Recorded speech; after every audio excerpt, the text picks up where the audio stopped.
Tôi sinh ra trong một gia đình thuần nông. Nhà tôi chỉ có 2 chị em gái. Tôi là Phạm Quỳnh Chi. Năm nay tôi vừa đỗ đại học Kinh tế khoa đối ngoại.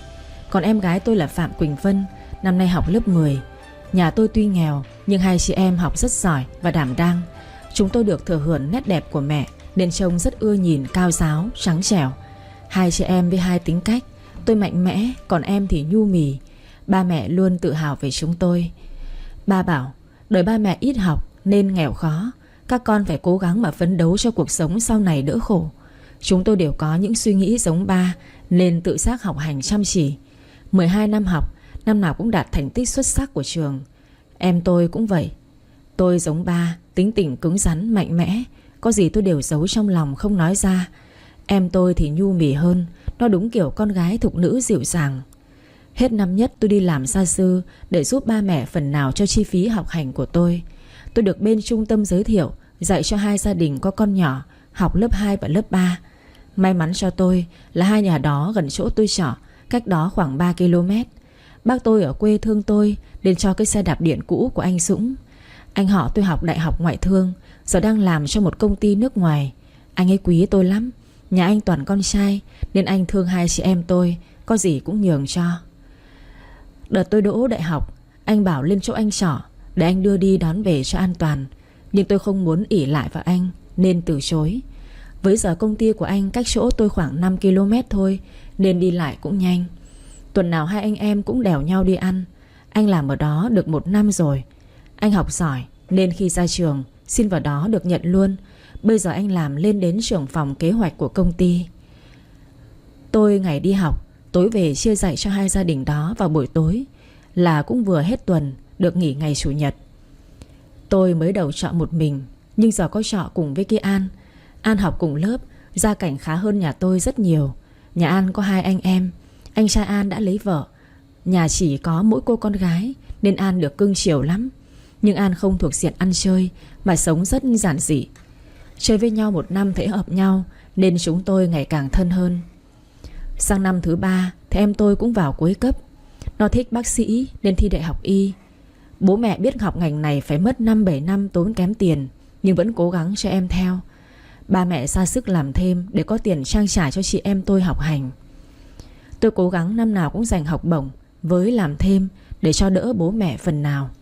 Nhà tôi trong nhà ngoài cái tivi cũ bác tôi cho thì chả có cái gì đáng giá. Cả đời ba mẹ phấn đấu làm việc chỉ để nuôi 2 chị em tôi thành đạt. Mỗi lần về thăm nhà nhìn ba mẹ vất vả mà tôi thương lắm. Ở trường cũng có nhiều người theo đuổi tôi, nhưng tôi không để ý một ai cả. Đối với tôi, việc quan trọng nhất bây giờ là học cho tốt, để có cái nghề ổn định thì mới lo cho ba mẹ. Nhà chị Lan anh Quân chỗ tôi dạy thêm. Con gái anh chị đang học lớp 3, biết hoàn cảnh gia đình tôi khó khăn nên rất tốt và rất quý tôi. Tôi cũng đã dạy cho con anh chị ấy cả năm rồi, cũng quá quen thuộc. Dạy hết đứa lớn rồi đến đứa thứ 2 luôn. Anh chị bảo cứ học cho thật tốt, anh chị sẽ giúp tôi có một công việc tốt sau này. Tôi cảm ơn họ rất nhiều. Tự nhủ mình cứ sống tốt thì người khác sẽ tốt với mình thôi. Bước vào năm cuối thì em tôi cũng đỗ đại học y. Cả nhà vui mừng vì em đã đạt được ước mơ của mình. Đến ngày nhập học, tôi đưa em lên ở cùng để tiện chăm lo cho nó.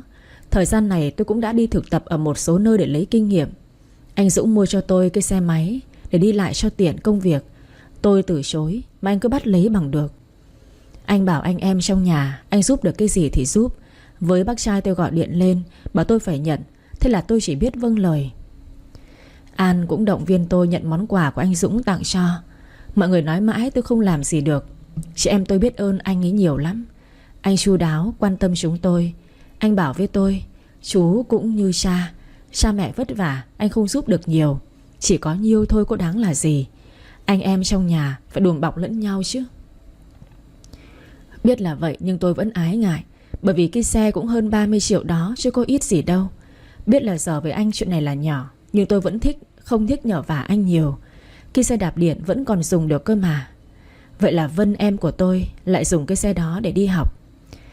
Đợt cái Vân lên đây học, anh đi lại chỗ 2 chị em nhiều hơn. Anh sợ mấy chị em thiếu thốn, cứ nay sắm cái này mai mua cái khác. Tôi phải nói mãi mới lại giận dỗi với anh thì anh biết thôi. Anh bảo cái Vân nó không có sức chịu đựng như em, nên đừng bắt nó sống tiết kiệm như em đấy.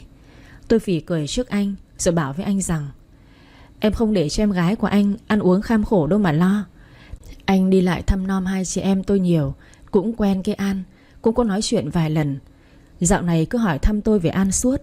Tôi mới trêu anh Dũng: anh định tán cái An đấy à? Thì anh già rồi cũng phải có người yêu chứ. Sao bảo đợt trước có em nào rồi cơ mà.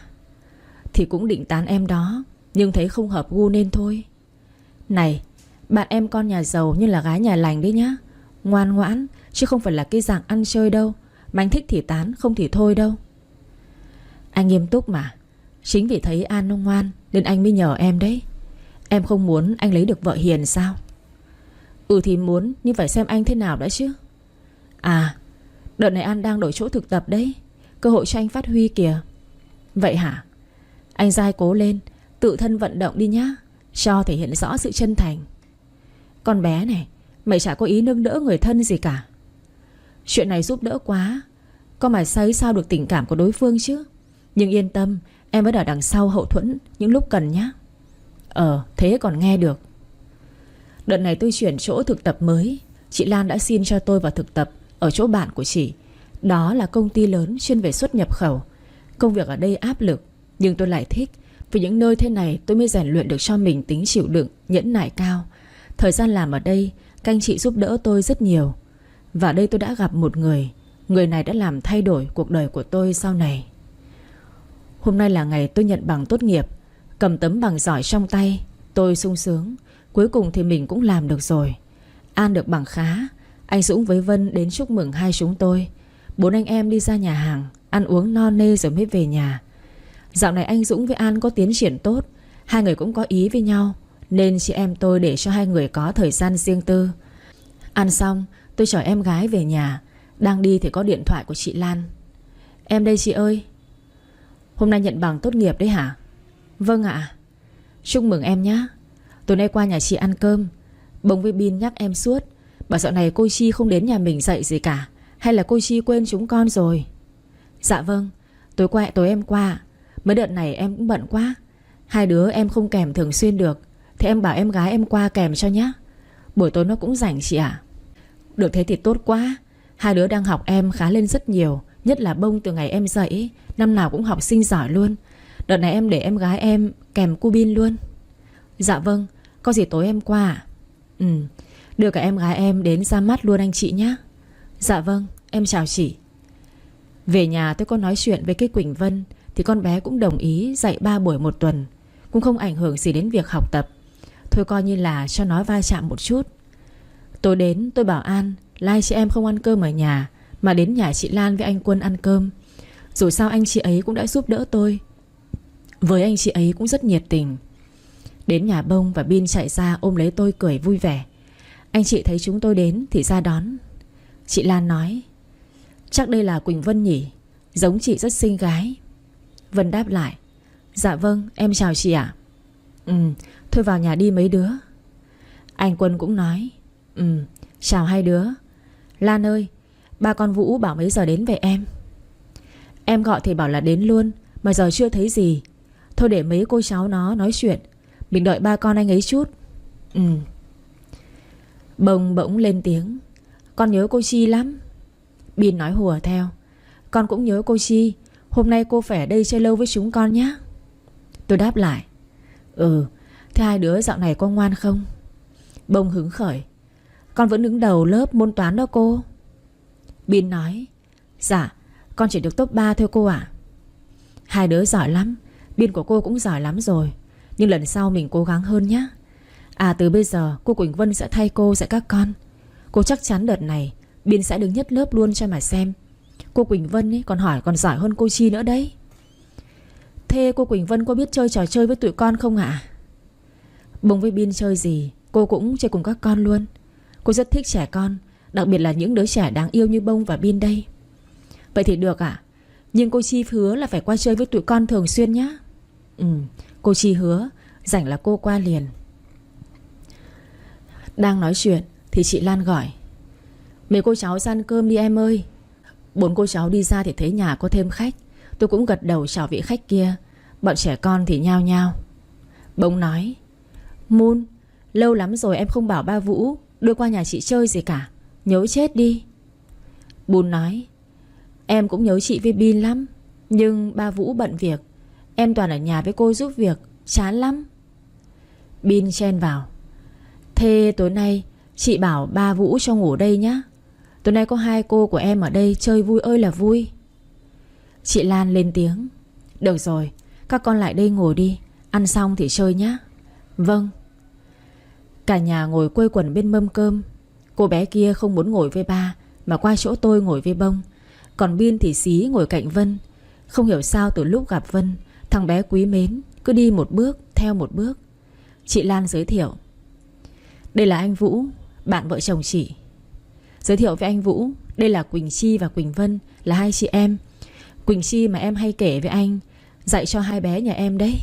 Hai đợt này anh cho Moon đến học cùng luôn đi. Tôi nghe chị giới thiệu thì lên tiếng chào lại anh ấy: Em chào anh ạ. Em là Quỳnh Chi. Còn em là Quỳnh Vân. Chào hai em.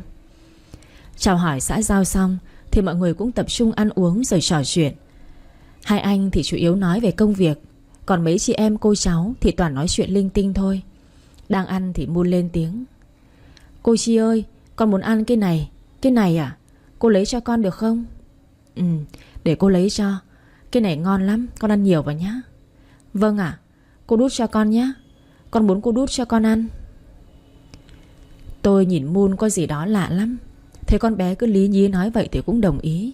Là trẻ con làm nũng tí không sao. Nhưng tôi chưa kịp lấy thì thấy ba con bé nói: Moon, con lớn rồi, ba không đồng ý với kiểu ỷ lại như vậy đâu nhá. Con tự lấy đồ và ăn đi. Vâng. Con bé trả lời giọng nghẹn lại, nhưng vẫn nghe lời ba. Mắt rơm rớm nhìn tôi, xong cúi xuống ăn phần của mình. Tôi thương quá mà không dám nói, vì nhìn ánh mắt lạnh lùng của anh ta mà không muốn gần luôn. Như những người làm trong xã hội đen ấy. Với tôi, là người lạ tham gia cũng không tiện. Tôi nhẹ nhàng vỗ vai con bé như an ủi, rồi gắp cho con bé mấy miếng thức ăn nó thích. Lấy khăn lau mấy giọt nước mắt tủi hờn cho con bé, thì con bé ngẩng mặt lên nhìn tôi có chút giãn ra. Tôi gật đầu với con bé, ý bảo nó ăn hết đi cho ba vui. Con bé mỉm cười nhẹ rồi ăn tiếp. Ăn xong mấy cô cháu ra ngoài chơi. Lúc này trong nhà chị Lan nói với Vũ: Anh cũng đừng nên khắt khe với con bé quá. Nó còn nhỏ lại thiệt thòi. Anh biết, nhưng cũng cần cho nó vào khuôn khổ dần đi. Đợt tới này anh đi sang đó 2 năm, nó cần thích hợp với hoàn cảnh mới. Thanh định đưa con bé đi cùng sao? Chưa chắc, có lẽ ở với ông bà nội. Anh Vũ, em thấy không được đâu. Ở đó cô ta vẫn đến. Với lại mẹ anh thì thích cô ta, mà lại không để ý đến con bé, rồi dùng con bé ép anh, thì khổ cho nó đấy. Đành vậy thôi. Dù thế nào thì bà ấy cũng là bà nội của bé Moon, với còn có ba anh nữa mà. Em vẫn lo lắm. Không sao, anh có cách của anh. Anh không để con bé chịu thiệt đâu. Được rồi, nếu mà khó quá thì cứ để con bé ở đây với vợ chồng em. Vợ chồng em chăm nó cho. 2 năm thôi mà. Tiếng anh Quân vang lên. Là bạn bè thì ông đừng có ngại. Tôi với ông thế nào thì ông biết rồi đấy. Vợ chồng tôi thương con bé như con cái trong nhà. Tôi cảm ơn. Trước mắt cứ để tôi tính đã. Tôi đợt này bận làm cũng không hay qua chỗ chị Lan. Chỉ có Quỳnh Vân là dạy ở đó thường xuyên. Hai đứa cũng nhanh chóng hòa hợp với Vân lắm. Sau thời gian thực tập, công ty thấy tôi làm việc rất có năng lực, lại nhanh nhẹn hoạt bát, ngoại giao tốt, nên giám đốc mời tôi lại làm việc chính thức. Tôi có vốn kiến thức tiếng Anh khá tốt nên được xếp vào bộ phận kinh doanh. Làm được khoảng 6 tháng, tôi được đề bạt lên phó phòng kinh doanh, chuyên phụ trách mảng ngoại giao. Tôi nói chung là người ham công việc, tôi làm đến đâu là chắc đến đó. Với cũng do hoàn cảnh khó khăn, tôi luôn rèn luyện cho mình ý chí nghị lực sắt đá, phải biết phấn đấu tốt trên mọi phương diện. Ở đây cũng có nhiều người theo đuổi tôi, nhưng quả thực tôi chưa thấy rung động một ai cả. Đi tiếp khách cũng nhiều, gặp gỡ bên đối tác, nhiều người trẻ cũng có ý, nhưng cũng vẫn vườn không nhà trống. 20 mấy tuổi đầu, chưa biết yêu là gì. Có anh Hùng bên ngân hàng P chỗ công ty của tôi hay giao dịch lâu thành quen. Chúng tôi có hay trao đổi liên quan đến công việc, nên anh ấy có để ý tới tôi. Vừa rồi còn tỏ tình với tôi nữa. Nhưng quả thật là tôi vẫn chưa thấy rung động. Anh ấy tốt bụng, lại rất nhiệt tình, nhưng mà tôi chỉ coi anh ấy là bạn. Rồi tôi nói rõ với anh ấy, nhưng anh ấy vẫn mặt dày công theo đuổi. Tôi cũng kệ anh, việc ai người đấy làm. Các anh chị ở phòng tôi bảo, đàn bà nên lấy người yêu mình thì sẽ sướng hơn là lấy người mình yêu. Lúc ấy tôi chỉ cười trừ rồi tham gia vào vài câu vui vui. Tính tôi ít tụ tập bàn tán, chỉ thỉnh thoảng góp vui vài câu rồi giải lao thôi. Còn một khi đã làm việc thì không để ý xung quanh. Làm lúc chị Hiền trêu tôi là mày cứ như bà già thời kim cổ ấy, thỉnh thoảng phải đi giao lưu với các anh chị đồng nghiệp chứ. Cứ ru rú một chỗ như vậy các em gái khác cua hết sai đẹp rồi kia kìa. Lúc đó tôi lại cười trừ, khiến cho bà ấy càng chán nản với tôi hơn. Chị em làm việc lâu với nhau cũng rất hiểu và hợp nhau, nên công việc cũng suôn sẻ lắm. Tôi và chị ấy phối hợp trong công việc rất ăn ý. Nói chung hai người phụ nữ mà làm chung được với nhau trong ngành này thật là hiếm. Nhưng tôi với chị Hiền thì là ngoại lệ. Cũng không biết tại sao, nhưng tôi lại cảm thấy trải qua thời gian như vậy, nhưng chúng tôi chưa hề xảy ra xích mích gì. Biết là không có gì có thể đoán trước, nhưng tôi cảm nhận được điều tử tế ở chị Hiền. Mấy nay gọi điện về cho mẹ, thấy ba cứ ho suốt. Tôi hỏi mẹ, mẹ ơi, ba ốm sao đấy ạ? Ba viêm họng thôi con. Mẹ cho ba uống thuốc vào nhá, mấy hôm nữa chị em con về. Hai đứa cứ yên tâm, ba mẹ vẫn khỏe, không phải về thăm nhiều đâu. Tiền con gửi về vẫn còn, bệnh người già ấy mà. Vâng, thôi ba mẹ nhớ giữ gìn sức khỏe nhá. Chị em con thu xếp rồi về thăm ba mẹ sau. Tuần sau em tôi được nghỉ 2 ngày. Thế là chị em tôi bắt xe về quê. Về tới đầu ngõ thì bác Hoa mẹ anh Dũng gọi hai chị em. Chị Vi Vân ra bác bảo này. Chúng cháu chào bác. Chi này, cháu xem bảo ba cháu đi khám xem, chứ bác thấy dạo này sức khỏe ông ấy yếu lắm đấy, cứ ho suốt. Có hôm còn ho cả ra máu nữa. Bác với mẹ mày nói mãi mà không chịu nghe. Vâng, cháu biết rồi ạ. Cháu đã nghi rồi, bởi vì nhiều lần cháu gọi về mẹ cứ bảo là không sao. Nhưng cháu thấy ba ho lâu khỏi như thế thì sốt ruột lắm, nên hôm nay hai chị em cháu về xem sao ạ. Thôi hai đứa đi về đi. Dạ vâng. Hai chị em vào nhà thấy mẹ nấu gì đó ở bếp, còn bố thì nằm giường ho từng cơn đến quặn ruột. Tôi chạy vào nhà xem ba làm sao. Ba có sao không ạ? Con Chi với con Vân về đấy à? Vâng. Cái Vân lên tiếng. Ba ốm sao lại giấu tụi con ạ? Lúc này tôi cũng rơm rớm nước mắt. Mẹ tôi lên nhà thấy hai chị em tôi thì sụt sịt thì bảo, hai cái đứa này vừa về thì khóc là sao? Đi rửa mặt mũi chân tay cho sạch sẽ đi, rồi ăn cơm. Tôi nói, Mẹ, ba bị bệnh sao mẹ lại giấu con? Lần nào gọi mẹ cũng bảo là ba không sao. Không sao mà ba ho lâu thế ạ? Ba tôi lên tiếng. Ba không sao, ai già rồi mà chẳng ốm đau. Hai cái đứa này lớn rồi còn khóc. Ba nói rồi đấy, đi lấy cơm cho ba ăn đi. Vâng. Để con đỡ ba ngồi dậy. Ba ngồi đây con lấy khăn cho ba lau mặt nhé. Con gái của ba lớn thật rồi, ba yên tâm được rồi. Vân nghe ba nói vậy thì không cầm được nước mắt, cô ôm ba khóc òa lên. Cô biết ba nói thế là ba bệnh nặng lắm rồi, không bao giờ ba nói với chị em cô thế này. Ba vỗ vỗ vai của Vân. Con phải mạnh mẽ như chị con nhé. Ba mẹ già rồi, không thể theo hai con lâu được. Ba mong con nhanh ra trường, chị con có một gia đình hạnh phúc là ba yên tâm. Ba đừng nói nữa, con chỉ muốn ở với ba mẹ suốt thôi. Tôi ở ngoài nghe ba nói cũng không nín được. Đứng một lúc tôi dọn cơm lên rồi bảo, ba mẹ với Vân cả nhà mình ăn cơm thôi. Lâu lắm rồi mới có bữa cơm đoàn tụ này. Cũng 1 tháng rồi bố mẹ nhỉ. Nhanh thật đấy. Nào ông ngồi đây đi, con nó lấy cơm cho. Ba ăn món này đi ạ. Ăn xong tôi ngồi nói chuyện với ba mẹ ở ngoài vườn. Mẹ, con biết là ba ốm rồi, mai con đưa ba mẹ lên Hà Nội để khám xem thế nào, chứ để thế này không được đâu ạ. Mẹ tôi nói, lần trước đi khám ở viện, bác sĩ trên đó bảo ba bị ung thư phổi giai đoạn cuối rồi con ạ. Lần đau vừa rồi đi cấp cứu cũng vẫn kết quả như thế. Mẹ không muốn các con lo lắng nên mới giấu. Ba vì chị em con mà ra nông nỗi này. Nhà mình nghèo không có tiền cho chúng con đi học, nên ba làm ngày làm đêm, sức khỏe lao lực. Chúng con đúng là bất hiếu, chưa làm được gì cho ba hết. Con à, không phải lỗi của con đâu. Ai làm cha làm mẹ cũng lo cho con cái hết. Sau này con có con thì cũng thế thôi. Mẹ cứ đưa ba lên Hà Nội xạ trị đi. Không còn nhiều thời gian đâu con à. Ba đang uống thuốc nam hợp, có thể sống với các con từ 1 đến 2 năm nữa. Nhưng nếu bây giờ mà xạ trị thì chỉ được 1 đến 2 tháng thôi. Mẹ, con đừng khóc. Em con còn cần con. Mẹ bây giờ cũng già rồi, không giúp được cho các con nữa. Ba chỉ mong trước khi nhắm mắt xuôi tay được nhìn thấy con được người chồng yêu thương hết lòng. Ba thương con nhất bởi vì con luôn chịu nhiều thiệt thòi hơn em. Mẹ đừng lo. Con sẽ lo cho em thật tốt. Ba cũng sẽ ở với mẹ con mình thật lâu nữa. Thôi vào nhà đi con. Tối đó nằm ngủ mà tôi không thể vào giấc. Ba nằm ngoài cứ chốc chốc lại ho khiến tôi quặn thắt ruột gan. Ba đau bao nhiêu tôi cũng đau lòng theo đó bấy nhiêu. Cả đời ba chưa một lần được hưởng thụ niềm vui của cuộc sống an nhàn mang lại. Ba hết lo cho tôi rồi lại đến em tôi. Giờ tới lúc tôi đi làm kiếm tiền về phụng dưỡng ba mẹ thì ba lại chẳng thể sống cùng mẹ con tôi được bao lâu nữa.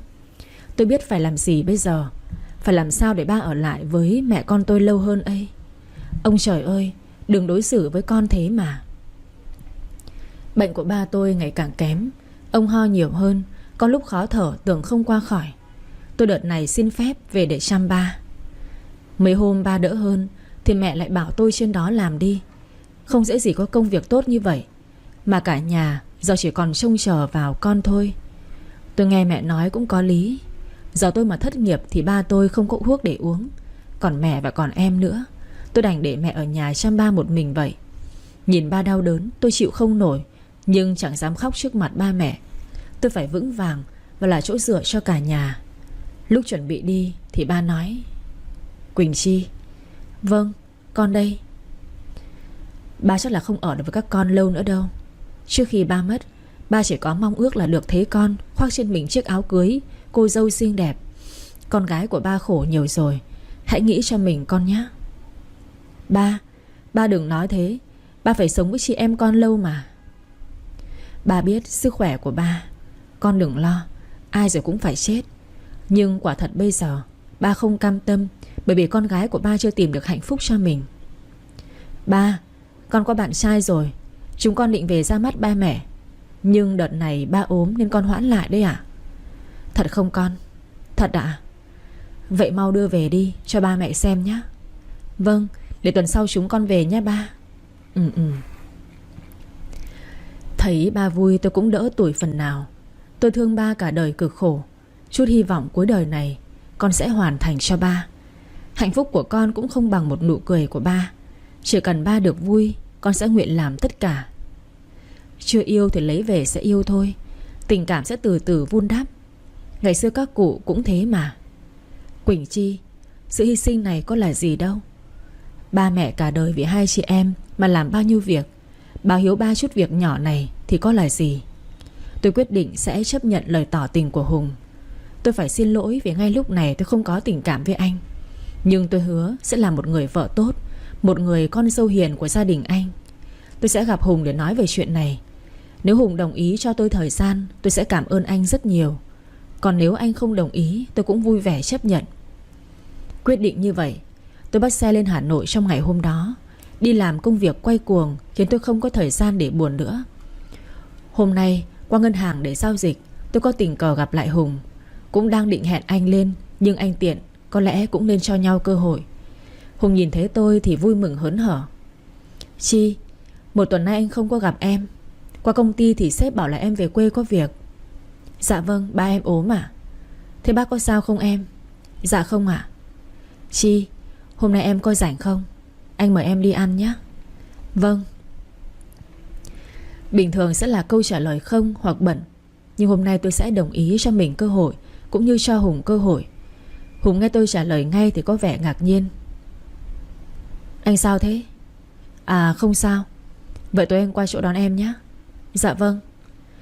Xong việc tôi lại đi về. Hùng vui vẻ tiễn tôi. Dần dần cũng quen thôi Quỳnh Chi. Mày phải cố lên. Về tới phòng trọ, Kỳ An nhìn tôi thất thểu thì hỏi: Dạo này mày sao thế? Trông mệt mỏi lắm. Ba vẫn không có tiến triển gì sao? An này, tao quyết định sẽ lấy chồng. Mày nói cái gì? Mày yêu ai và lấy chồng? Ba tao chắc là không còn đợi được nữa. Tao quyết định sẽ lấy Hùng. Mày có yêu ấy đâu mà lấy. Không yêu mà ở với nhau khổ lắm đấy. Tao sẽ cố. Vì ba tao sẽ cố. Chi, sao mày khổ thế hả Chi? Tao thương mày quá. Hai đứa ôm nhau khóc nức nở. Anh Dũng đến thấy hai đứa ôm nhau khóc thì vội hỏi: An, hai chị em sao vậy? Dạ, là chuyện của ba Chi thôi à? An để tôi nằm giường rồi kéo anh Dũng ra ngoài nói chuyện. An kể hết chuyện cho anh Dũng nghe. Anh không đồng ý, nhưng An bảo: Anh không khuyên được cái Chi đâu. Anh biết tính nó rồi còn gì. Hơn nữa nó thương ba như vậy, và đây là mong ước lớn nhất của ba trước khi mất. Anh bảo nó phải làm sao? Nhưng đó là hạnh phúc của cả đời nó đấy. Không được, anh không đồng ý. Để anh vào bảo nó.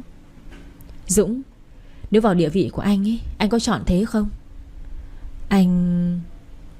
Em biết là anh thương nó, nhưng nghĩ cho nó đi. Nó cũng khổ tâm lắm. Nó thương ba cả đời, hy sinh vì tương lai của chị em nó. Nó muốn đây là cơ hội cuối cùng nó báo đáp cho ba. Hãy toại nguyện cho nó đi anh. Người ở trong nhà cũng đau đớn, hai người ở ngoài cũng chẳng vui. An và Dũng thương cho Chi, nhưng không giúp gì được, lại thêm dằn vặt. Chi mạnh mẽ lắm, nhưng hôm nay cũng không chịu được mà nằm đó khóc. An đi vào trong nhà, ngồi xuống bên cạnh, chỉ biết cầm tay của bạn như tiếp thêm sức mạnh cho bạn mà thôi. Cứ khóc đi cho thoải mái, nhưng ngày mai phải cười lên nhé. Tôi dạo này cũng quen với sự có mặt của Hùng, không còn bài xích anh như trước. Thôi thì đằng nào cũng phải lấy chồng, cứ lấy về rồi sẽ yêu thương nhau thôi. Anh ấy là một người tốt, chắc sẽ không đối xử tệ bạc với mình đâu. Sau lần về ra mắt đó, ba mẹ có vẻ hài lòng với Hùng lắm. Trông anh cũng cao giáo, hiền lành. Ba tôi rất thích mẫu người như Hùng. Ba bảo nó hiền lành thì sẽ yêu thương con hơn. Vậy là ba có thể yên tâm được rồi. Con nó thay ba chăm sóc cho con, ba cũng yên tâm phần nào. Trước khi nhận lời làm vợ Hùng, tôi có nói với anh: Nhà em hoàn cảnh như vậy, anh có chấp nhận được không? Anh yêu em, anh sẽ luôn yêu cả gia đình của em. Đối với anh, em là quan trọng nhất. Tiền bạc có thể làm ra mà. Em đừng nghĩ ngợi nhiều làm gì. Nhưng em sợ mẹ anh sẽ không thích. Lần trước em về thấy bác có vẻ không hài lòng với nhà em. Em sợ anh sẽ khó xử. Chỉ cần em yêu anh, chúng ta sẽ vượt qua hết. Vâng, hãy tin anh nhé em. Dạ, mà em có điều này muốn nói với anh. Sao em? Em gái của em chỉ còn mấy năm nữa là ra trường. Giờ ba mẹ em ốm yếu thế, anh có thể để em nuôi em đến lúc em mới ra trường được không? Sao lại không chứ? Anh sẽ cùng em lo cho Vân. Nó cũng là em anh mà. Chúng ta cùng nhau chăm sóc ba mẹ và lo cho Vân nhé. Cảm ơn anh. Anh yêu em, Quỳnh Chi. Hôm nay là ngày tổ chức hôn lễ của chúng tôi. Ba mẹ tôi vui lắm. Cuối cùng ba tôi cũng được nhìn thấy con gái của mình mặc chiếc váy cô dâu xinh đẹp bên người chồng như ý. Các đồng nghiệp ai cũng vui mừng cho tôi kiếm được một người chồng hiền lành, đẹp trai. Chị Hiền trưởng phòng tôi bảo: Cái Chi số nó may mắn kiếm được ra Hà Nội, nhà mặt phố bố làm quan. Mấy đứa theo chị Chi mà học tập nhá. Nào, phòng mình chúc mừng cho cái Chi nào. Tôi cũng may mắn, bởi vì môi trường làm việc không có cạnh tranh mấy. Ai làm việc đó, không ai so bì. Ai có thực lực gì thì làm công việc ấy. Phải nói sếp ở đây rất biết cách dùng người. Ai cũng có cơ hội để tỏa sáng tài năng của mình. Như chị Hiền nhiều hơn tôi 2 tuổi. Mặc dù là không có giỏi ngoại ngữ như tôi, nhưng về giải quyết vấn đề và dùng người thì tôi phải học hỏi chị nhiều. Làm ở đây cũng gần 1 năm, nhưng tôi chưa từng gặp sếp tổng luôn. Thế anh chị trưởng các phòng ban bảo chị họp qua trực tuyến là chính. Bảo ít khi sếp đến đây nhiều lắm. Công ty mới thành lập thêm chi nhánh ở bên Mỹ, nên sếp càng bận hơn, ít có mặt ở đây hơn.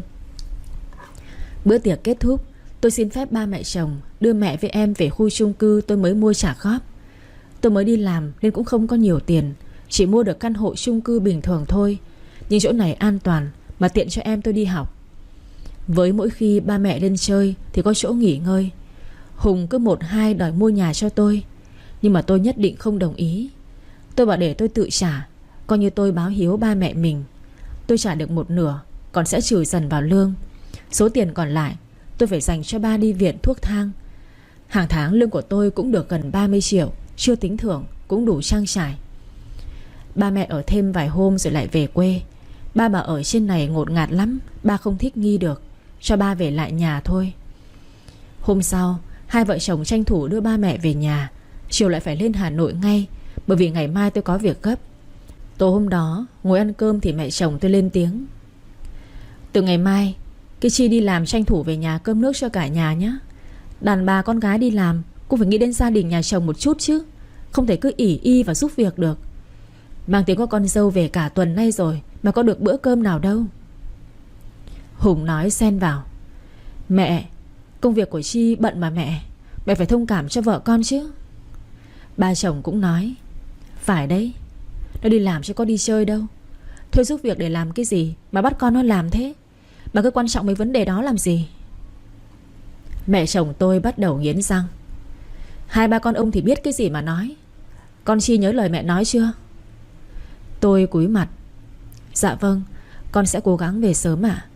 Nhưng mẹ ơi, hôm nào công việc phải tăng ca, mẹ thông cảm cho con mẹ nhé. Biết thế, thôi ăn đi. Mẹ. Hùng định nói bênh tôi, nhưng tôi cầm tay của anh cản lại. Sợ hai mẹ con to tiếng thì người thiệt thòi vẫn là tôi. Từ lần đầu về ra mắt, bà đã không ưa gì tôi. Riêng cái chuyện môn đăng hộ đối, bà rất chi là để ý. Chồng tôi làm trưởng phòng tại một ngân hàng có tiếng. Cô em chồng cũng làm ở trong sở kế hoạch. Ba chồng làm trong chính phủ, nên so với gia đình tôi thì bà càng chán.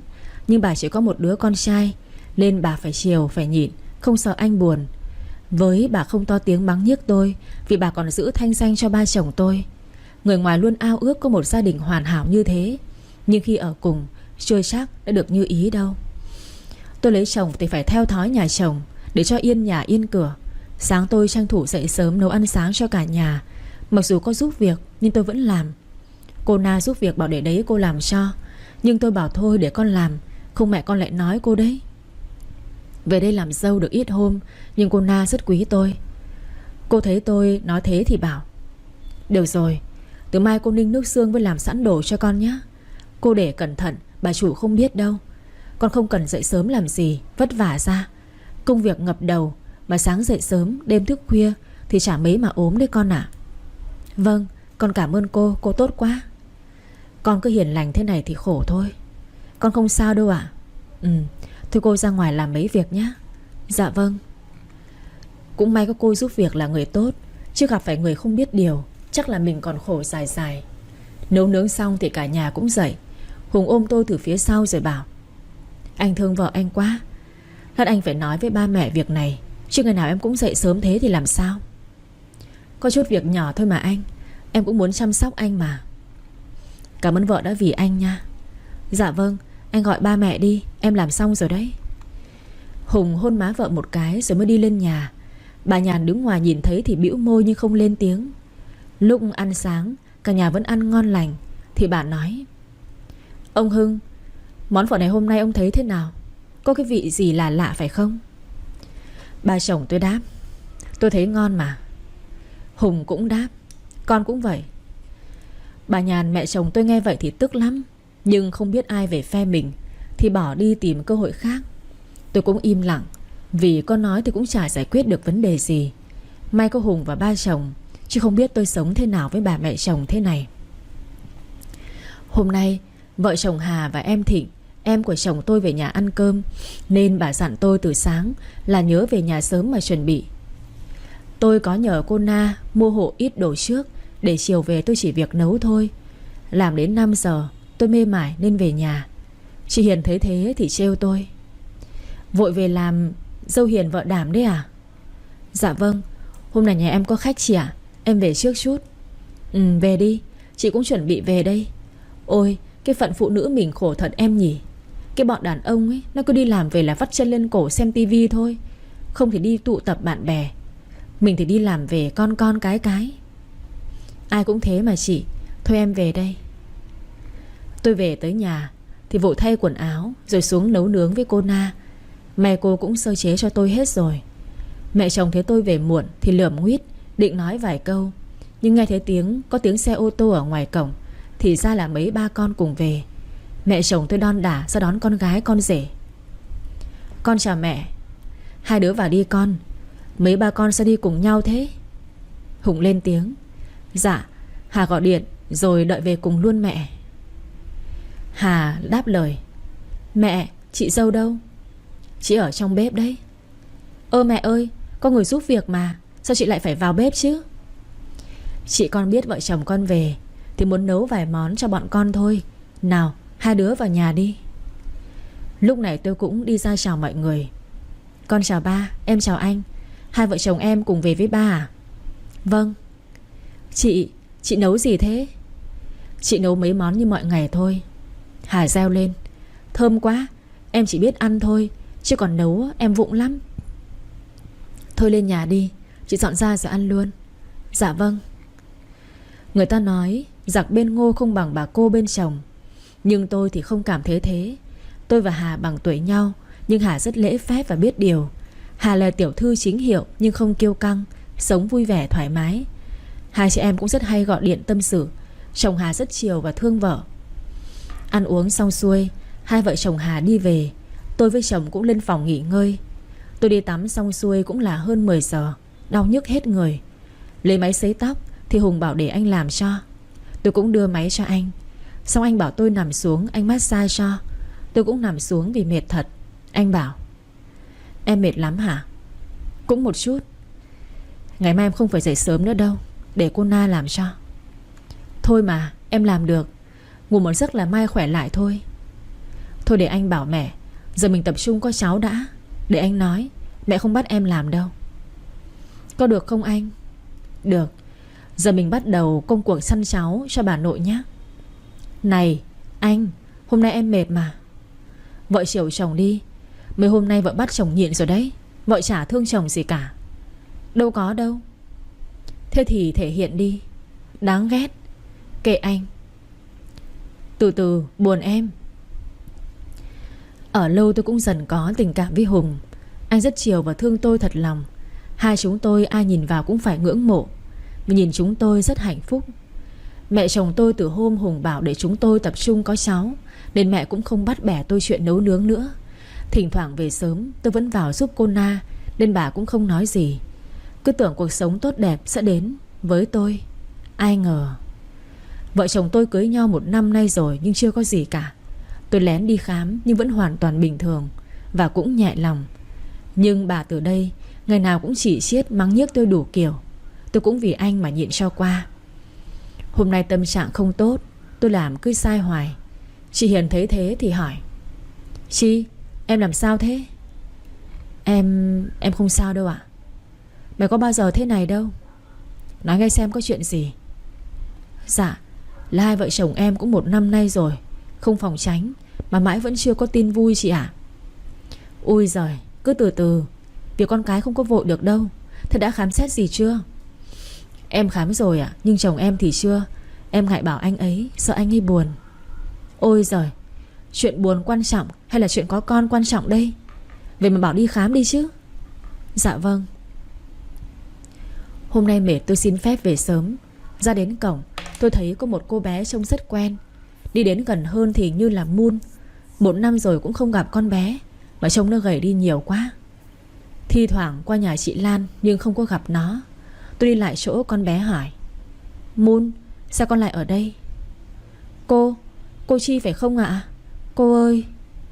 Ừ, cô đây. Con đi đâu mà lại đứng đây khóc thế này? Nói cô nghe xem nào. Con tìm ba.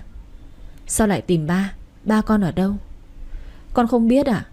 Nhưng chỗ này con biết, vì ba con đưa con đến đây mấy lần rồi. Ba con không có ở đây. Mà giờ này con than học sao không ai đón con thế? Con không muốn về nhà bà nội đâu. Con muốn gặp ba cơ. Ba bảo về đón con nhưng ba lại không giữ lời hứa. Ba không yêu con nữa rồi. Thôi con nín đi. Giờ cô đưa con về nhà cô Lan. Có gì con bảo cô Lan gọi cho ba nhé. Vâng. Tôi đưa bé Moon về chỗ chị Lan. Ra mở cổng thì chị ngạc nhiên: Sao Moon lại đi với cô Chi đến đây thế này? Chị ơi, em gặp con bé ngoài cổng cơ quan em. Nó bảo ba nó cũng làm ở đấy, mà em làm ở đó hơn 1 năm rồi có thấy đâu. Moon à, con làm sao lại đi tìm ba? Con kể cô Lan nghe nào. Con nhớ ba lắm. Mà ở nhà bà nội chỉ có ông thương con, nhưng ông ốm không chơi với con được. Bà nội thì suốt ngày bỏ mặc con. Lắm lúc còn mắng con là mày chỉ giống con mẹ mày, chỉ biết phá hoại thôi. Nếu không có mẹ mày, Tao đã có con dâu như ý rồi. Mày cút theo mẹ mày đi. Mẹ Lan ơi, con có biết mẹ con là ai đâu, mà sao bà nội lại ghét con thế? Không sao đâu Moon, con mẹ Lan thương con này. Thế hôm nay con trốn học à? Dạ không, con đi học về thì đi tìm ba luôn. Mẹ Lan ơi, mẹ cho con ở đây với chị Bông và Bin đi, chứ con không về đó đâu. Cô Thủy hay đánh con lắm, hay quát con là cái đồ con hoang, đồ sao chổi. Nín đi con, mẹ Lan thương. Mẹ xem nào. Moon vạch áo lên thì tôi với chị Lan không cầm được nước mắt. Khắp người Moon toàn là vết thâm tím, mới cũ đều có. Hai bên vai còn có mấy vết xớm máu như bị roi quất vào người. Tôi xót quá, sao lại có người độc ác như vậy chứ? Chị Lan hỏi Moon: bà nội có biết là con bị đánh không? Con có bảo bà, nhưng bà không tin. Bà bảo chắc là mày nghịch, mày đổ cho người lớn à? Con còn bị phạt cho cái tội dám đổ cho cô ấy đấy à? Con đau lắm, nhưng con không dám kêu ai. Mẹ Lan ơi, con không về đó đâu. Nếu mẹ không cho con ở đây thì con đi chỗ khác. Chị Lan ôm con bé vào lòng vỗ về. Mấy cô cháu cứ khóc mãi. Con bé vừa đói vừa mệt nên ngủ thiếp đi. Đặt nó vào phòng của Bông, rồi hai chị em ra ngoài. Chị Lan kể chuyện. Hai bố con nó cũng khổ. Anh Vũ giỏi giang lắm. Đợt này vì công việc nên mới phải gửi con bé ở lại. Ngày trước Vũ với vợ sống hạnh phúc lắm, nhưng mẹ anh ấy không thích vợ Vũ. Suốt ngày chửi bới, bảo là không xứng với con của bà. Bởi vì nhà vợ Vũ nghèo, lại là dân tỉnh lẻ. Vũ không muốn vợ khổ nên hai người dọn ra ngoài sống riêng. Lúc mang thai bé Moon đến gần ngày đẻ thì bà ấy và Thủy, là người mà mẹ Vũ muốn làm con dâu ấy, có đến nói gì đó khiến vợ Vũ phải đi viện cấp cứu. May mắn cứu được con nhưng không cứu được mẹ. Ngày đó Vũ như một người điên. Anh hận mẹ, hận Thủy đã gián tiếp làm vợ anh ra nông nỗi ấy. Hai mẹ con hầu như không ai nói chuyện với ai. Nếu không vì ba anh ấy thì anh cũng không về căn nhà đó đâu. Cũng may là càng lớn Moon lại càng xinh giống mẹ, cũng phần nào an ủi Vũ. Nhưng cũng từ đó Vũ ít nói và ít giao tiếp hơn với người khác giới, đặc biệt là phụ nữ. Vũ chỉ quan tâm con gái. Cũng đã 7 năm rồi, nhưng Vũ vẫn nghĩ về vợ của mình, không có yêu ai khác. Con bé năm nay cũng học lớp 2, nhưng nó thiệt thòi, không biết được tình cảm của mẹ là thế nào. Vũ vừa làm mẹ vừa làm cha, khổ lắm. Moon lại là con gái nữa, thật khổ mà. Thế bây giờ chị tính sao ạ? Anh Vũ bất đắc dĩ lắm mới để con bé ở với bà nội. Không ngờ lại xảy ra chuyện như thế này. Cũng vì anh ấy không muốn phiền anh chị, nhưng lần này chị không thể để con bé chịu khổ nữa rồi. Nó còn quá nhỏ. Tuổi của nó là phải được đi học, được yêu thương đùm bọc, chứ không phải bị nhồi nhét mấy cái thứ cực đoan đó. Em cũng nghĩ thế à? Anh chị thương con bé thì đỡ cho anh ấy đi ạ. Để tối về chị bảo với anh Quân nói chuyện với anh Vũ. Mà chuyện vợ chồng em thế nào rồi? Ba em đỡ hơn nhiều không? Vẫn không có gì mới chị ạ. Khổ em quá. Thôi chị chăm con bé nhé. Khi nào em rảnh em qua chơi. Tôi về chị Lan có gọi điện cho ông nội bé Moon rằng con bé đang ở nhà chị. Ông không phải lo nữa. Bà nội thấy cháu không về cũng không hỏi han đi tìm. Đến khi chị Lan báo vậy cũng chỉ một câu cho xong, không hỏi gì nữa. Bố anh Vũ ốm mấy năm nay, đi lại khó khăn. Biết cháu gái buồn nhưng không làm gì được, đành bất lực. Nhưng ông không nghĩ là con bé bị hành hạ đến thế. Chị Lan cũng không kể, vì là sợ ông buồn nên chỉ nhắn thế thôi. Đến tối hai vợ chồng chị gọi điện cho Vũ. Vũ thấy hôm nay Quân gọi cho mình bằng FaceTime thì ngạc nhiên trêu: có biết giờ này bên này là mấy giờ không? Biết, nhưng con bé nó nhớ ba quá nên phải gọi giờ này. Không để Vũ nói tiếp, Quân quay màn hình qua bé Moon. Con bé thấy ba thì nức nở khóc òa lên: ba ơi, ba về đón con đi, con nhớ ba lắm. Moon, sao con lại ở nhà ba Quân giờ này? Là con đi tìm ba đấy. Con bé khóc quá không nói được nên Lan ôm con bé dỗ dành, rồi kể với anh chuyện nó đến tìm anh ở công ty, rồi gặp Chi đưa về đây.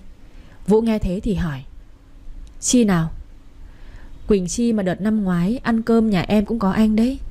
Cô bé mà dạy cho hai đứa nhà em ấy, anh không nhớ sao? À, nhớ rồi.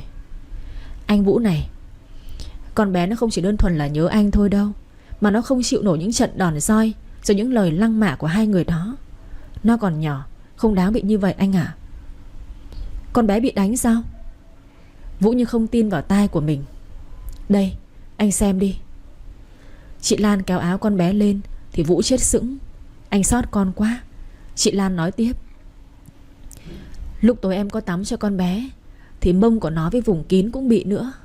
Em không chịu nổi đâu. Lần này vợ chồng em không để con bé quay về đó nữa. Cô ta đúng là độc ác mà. Anh biết rồi. Anh nhờ vợ chồng em chăm con bé nhé. Mai anh mua vé về. Vâng. Quân, tôi nhờ ông tìm hiểu công ty bố cô ta có gì báo tôi. Tôi biết rồi, cứ yên tâm về đi. Vũ dỗ dành con gái một hồi, hứa mai về với con thì con bé mới chịu đi ngủ. Anh cúp máy mà lòng giận sôi sùng sục. Trước đây là cô hại vợ tôi, bây giờ định hại con tôi sẽ không tha cho cô đâu. 6 giờ tối ngày hôm sau, Vũ về đến nơi. Vợ chồng Quân với bé Moon ra đón. Thấy con, anh vội ôm con bé vào lòng. Anh xót con bé. Đã mất mẹ sớm nay lại còn bị bà nội ghẻ lạnh và người phụ nữ đáng ghét kia bắt nạt. Lần nào gọi về con cũng chỉ nói nhớ ba. Anh cứ 3 tháng về thăm con một lần, nhưng không có chuyện gì. Thấy con bé vẫn bình thường. Chắc cô ta đe dọa khiến nó sợ hãi. Vừa rồi chắc không chịu nổi con bé mới bỏ đi như vậy. Cũng may con bé không sao. 2-3 con về nhà Quân. Con bé chơi với chị Bông và Bin. Hôm nay cũng đỡ hơn. Ăn tối xong 3 người ra phòng khách nói chuyện. Vũ nói, lần này tôi về thăm con bé được ít hôm thôi, chứ không có ở lại được. Chắc là phải năm nữa tôi mới về đây được. Tôi nhờ 2 người chăm con bé giúp tôi nhé. Quân đáp lời, ông cứ yên tâm mà làm bên đó đi. Chuyện con bé cứ giao cho vợ chồng tôi. Lan cũng lên tiếng, chồng em nói đúng đấy. Cứ để con bé ở đây em chăm cho. Nó ở đây có 2 đứa nhà em cũng vui hơn. Chứ cứ như trước á, con bé đến tự kỷ đấy. Cũng may là nó không sao. Anh cảm ơn. Vậy nhờ em một thời gian nhé. Anh đừng khách sáo. Vũ nói tiếp, à, em có thể hẹn cô Chi giúp anh không? Anh muốn cảm ơn cô ấy. Chi làm ở công ty anh đấy. Sao? Làm ở công ty anh á? Anh cũng lạ nhỉ. Nhân viên ưu tú mà anh không biết sao? Em biết tính anh đấy. Anh không để tâm tới người mà. Chỉ để ý chất lượng công việc thôi. Cũng thấy cô Hiền trưởng phòng bảo là có nhân viên mới tên là Chi làm tốt lắm. Nhưng anh cũng không để ý. Làm việc thì toàn họp trực tuyến với giám đốc và các trưởng phòng. Có mấy khi tiếp xúc với nhân viên đâu. Có khen thưởng hay gì này nọ thì để giám đốc tự ký khen thưởng, chứ có biết đâu đó lại là người quen của em. Quân cười cười, giờ biết rồi thì mai qua công ty mà cảm ơn đi. Chẳng có ai như ông cả. Nhân viên làm cả năm mà không biết mặt.